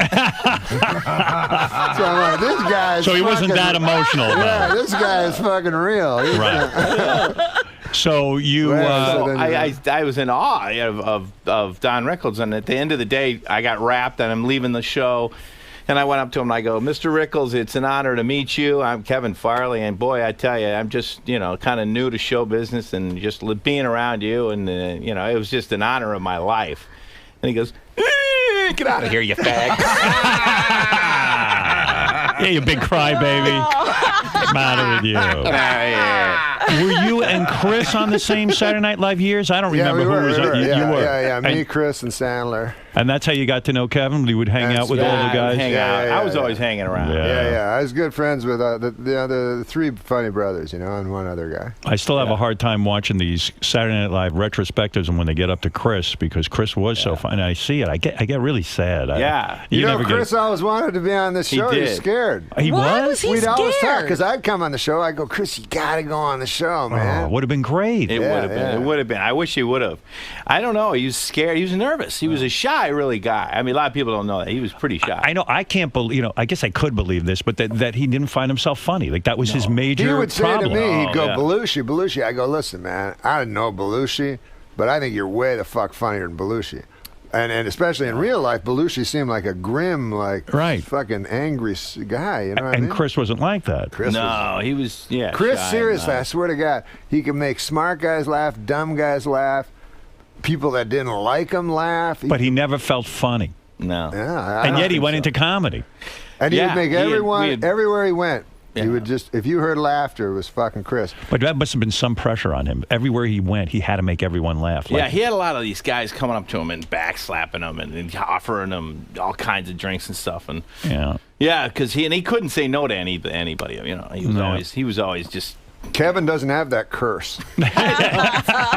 You're lucky. Thank God. I'm not a good guy. Oh, man. Well, listen. I don't have that curse of being. You're lucky you're not funny. Yeah. You're lucky nobody sits in there and laughs at you and all that shit. Nobody It's too much slaps you on the pressure. back and wants to give you things. You don't want stardom. So is Norm help? Has his lessons helped you, or do you think is it getting? Are you getting nowhere I look at with his it? style, because he goes on and I watch. He's very relaxed. Very relaxed, right? And I watch him, and it's like watching a pro. You know, you've been around doing it for a long time, and I got to we went through Canada together. And we went through all these places. God, it was because he's teaching. Do you ever find yourself doing an impression of Norm? I haven't taught him how to do anecdotes yet. Oh, he's almost up to that. What is he up to? But do you ever get all of a sudden you get into that? I start going, hi, how are you, everybody? I'm Norm Macdonald. No. So it's fun. At least you guys get to travel around together and you get to buddy up. And do you share a hotel room? Do you ever see each other naked or anything weird like that? No, you know what I do? Because people are so fucking okay with gay people. Right. You know? You're not okay. Are you uncomfortable around gay people? No, I'm not. I swear to God, I'm the fucking least. I'm fascinated with fucking gay people. Like, whenever I get a haircut guy, I had a haircut guy on this last thing that was a gay guy. I go, how the fuck? Who decides who gets fucked in the ass and who doesn't? What do you that say? to me, if I was, I want to be the guy fucking. Yes. Sure, you want to be the man. It's like a sadomasochistic relationship. I would pick the sado part. Yeah, right. Always go with the sado. But so I asked this guy. I said, fuck. How the fuck do you decide who fucks who in the ass? And he said it's like a fucking. He said it's like two elks. Like because he said he had this relationship with this guy and they were fighting, and then they got in a big fight and everything, and then he had the upper control, so he got to fuck the guy in the ass. And then so he said the relationship would constantly change depending on who had the upper hand, kind of. Right. But anyways, shifts. I'm fascinated by it. You work out for a year, then you get to fuck the guy in the ass. Yeah. And they're hilarious. And you like the whole gay scene. And you're for gay marriage? Of course. When I was a kid, I said it. I fucking couldn't believe it. You know what I mean? I'm like, what the fuck? Live and let live. Your time. But people do think like you were always a progressive thinker. But what I do is. Are you friends with any gay people? What I'm saying is a lot of them. If Kevin was gay, could you travel with him and be in the same room with him? You could. Okay, right. No problem. But I'm not. But people pretend to be fucking cool with it, you know? Like, I was at this thing, it was all these fucking guys, like, I don't know what the fuck it was. Like, you were gambling, go ahead. That guy? You were at a poker Alan game. Brady, who's that guy? Fucking Rob Reiners and all these fucking guys. So they're all around, you know? Yeah. Rob Reiner's around. It's just a bunch of celebrities, you know what I mean? Liberal types. Oh, they're all fucking, but they're listen, okay with everything. when I have my buddy with me and I go, this is my lover and best friend. There's a little edginess. Everyone gets a little weirded out. Yeah, everybody gets weirded out. I'm like, what? Norm, I'm excited that you're coming back to television. Now, maybe you're not, but I'm excited to be here, man. I'm excited Wait a to have minute, you. this is really a sports show. What are we talking about? All right, here's the deal. This is what it is. It's like, remember Weekend Update? Yes. So that's what it is, except we're doing sports. Okay. Now, I'm a guy who doesn't know a lot about sports. Can I watch the show? Fucking absolutely, man. When they test it, they test it. Yeah. Fucking broads, fags, everybody likes this shit. You're very comfortable. Now, how long is the show? A half hour or an hour? Half hour every week, man. Jam-packed with funny, You got video. You got writers, too? Or do you write most of the material yourself? No, you got to have some writers. Me and the guys I wrote Weekend Update with are the big writers of the show. But we got other guys, too. I don't want to jinx this. I want this to go on for years. But you normally get canned. What's your prediction on this? Are you gonna last? This is why I get canned. I mean, because I everything I've done other than Weekend Update, it was fucking right that they canned me because I can't fucking act. But this is your thing now. Right. This is your thing. Did I ever tell you the time I went to fucking, this guy Milos Foreman. Yeah, he's a big director. So he saw me on Saturday Night Live, so he got the idea I was smart. I always thought that. Everybody always thought that. Because I'm reading the news and shit like that. So he's come to we go out to eat at Nobu and some shit, right? And so I go with him. So it's me, him, and two guys from two foreigners. Right. And so these guys know everything, you know? And so they're like, what about the situation in the Balkans or something like that? Yeah, you're the newsman. Yeah, so I'm just sitting there like a retard. They know everything, right? Right. They're concerned. Yeah. Right. So he thought, and I just kind of play along like by repeating what they'd said 3 sentences ago. Right, yeah. And so anyways, he goes, I put you in the movie, man. I need a guy to... And he was going to give me a big part. Right. So I was like, no, don't do that. Like, I can't act. And he's like, don't worry about it. I go, seriously, Milos, I don't want you to give me a big part. So he says, what do you want? I go, just give me a small part. That'd be cool. So he made me a reporter, right, in this People versus Larry Flint. Right, Okay. yes. Yeah. I played one of the people. Right. So originally, I think it sounds like you were about to be Larry Flint. Right. Oh my God. Hey, I'm Larry Flint. I have stories about that fucker Right. too. Yeah. But we go to we do the movie, right? And I'm a reporter, you know. So he goes, you drive up and get out of the car and run in. I go, well, I can't drive. He goes, oh. So he goes, okay, a cab will drive you. So it doesn't make sense. Like a reporter's in a cab. So I get to so we do the scene. It's me and Larry Flint, you know, and me and Woody Harrelson. Yeah. So. He has all these cameras. He goes, okay, he goes, you don't have to worry too much about the script. Just, he's a really cool guy. And he goes, just whenever you're ready, do it, So then, anyways, Woody Harrelson's really cool. And fucking actors, man, when they're really good, it's like something different. Right. And because I'm just waiting for the other fucker to stop talking and hope to God I remember You're my not even line. paying attention. No, I'm just hoping to remember my words. So anyways, fucking what's his name? Woody Harrelson asked me if I want a beer, Mm-hmm. He goes, you want a beer? I go, no, it's cool. I don't drink, He goes, you don't want a beer? I go, no, I don't drink, but thanks, man. And then I go, you drink? Like, I thought you just smoke weed and all that shit. And then all of a sudden, Milos Forman goes, "Cut! What the fuck is going on?" Like we were in the movie. You didn't know. No. You thought he was talking to you. Because he was looking at me and talking like a regular person. There was nothing fake about it. You got caught up in the movie. He was such a good actor. Right. You didn't they yell action? There was nothing to do. No, he doesn't say that. He doesn't do that. And then later... Did you ever meet the real Larry Flint? Later, oh, yeah. Yeah, I met the real Larry Flint. What was that like? Oh, my God. He was at the fucking... It was this dinner where you talk in front of the president or some fucking thing where you're a comedian and the president's standing beside you. Yeah. So I was the president. I was the comedian. Yeah. And the president was president. Anyway, so whatever. Larry Flint is there, right? So he fucking meets me afterwards in the hallway, and he goes, you don't understand. What the fuck? And I'm uncomfortable with anybody. Yeah, I get uncomfortable with people that have afflictions. That's the one problem you have. You can't deal with afflictions. I get nervous, and I look close to them, and then I hope they can't see the horror in my eyes. I want to know how Larry Flint got that close to the president. Yeah, but go ahead. He was like, because every year they have a kind of a joke guy, I guess, or something. Right. So he's like, so I have to get close to him. What? And he goes, when you're in L.A., you ever get to L.A.? So I go, yeah, I get to L.A. He goes, drive by, I'll take care of you. Wow. Thank you. So then I was thinking in my head, like normally if a guy says, like, for instance, if my Uncle Basil said, hey, come to the Ottawa Valley, I'll take care of you, that'd mean he'd make you a nice mincemeat pie or something like that. Right. This, I had a feeling he's going to fuck you. I think maybe he would have fucked me. I'm going to put it in your ass there, Norm.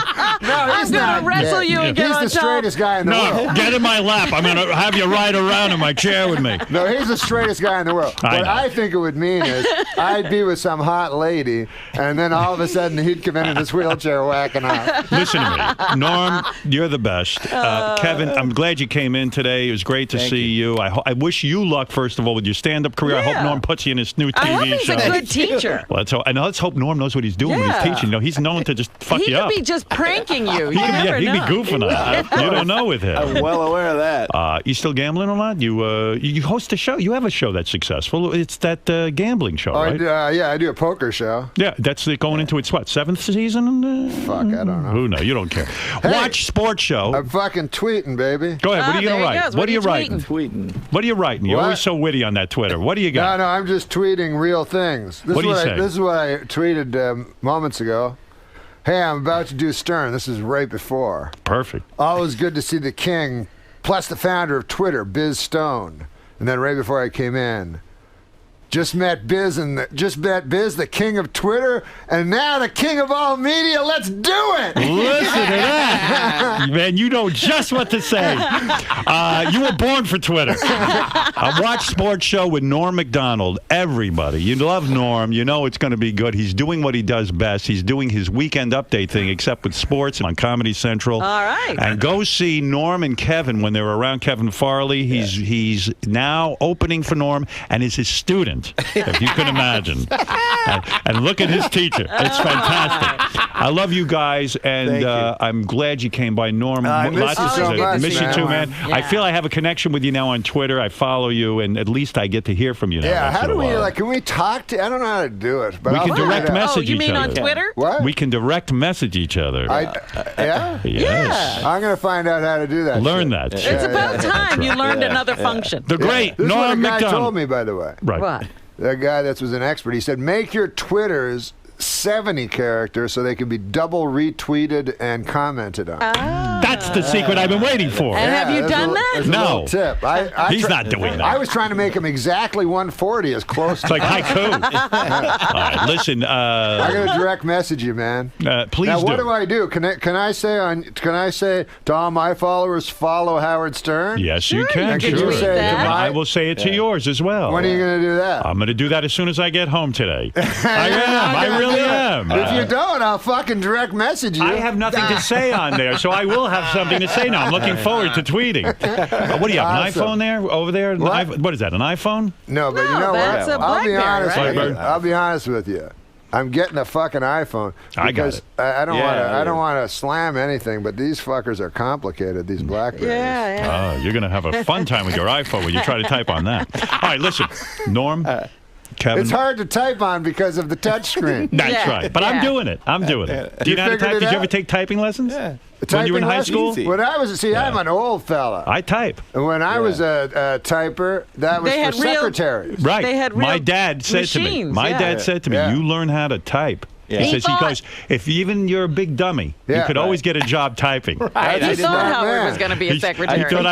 He was preparing me to be a secretary. Yeah. What about my dad when I watched The Twilight Zone? What? What? All right, no, next you time. ever see The Twilight Zone? Yes. Of course. Honest to God, man. Like, I loved that show. Me when too. I was a kid. But my dad, he hated anything fantastical. Right. Like, he'd only watch the news. He wanted reality. Yeah, anything weird, right? And plus, he always wanted us to be out doing the chores and working. He didn't want us watching. He must have been thrilled when you said you're going to be... live on a farm? He must have been thrilled when you said you were going to be a comedian. You lived on a farm? Yeah, I did. But anyways, we're watching The Twilight Zone when I was a kid, me and my brother, and he hated that show more than anything. And we're both watching it, and my father walks by, ruined The Twilight Zone for life for me by saying this. Right.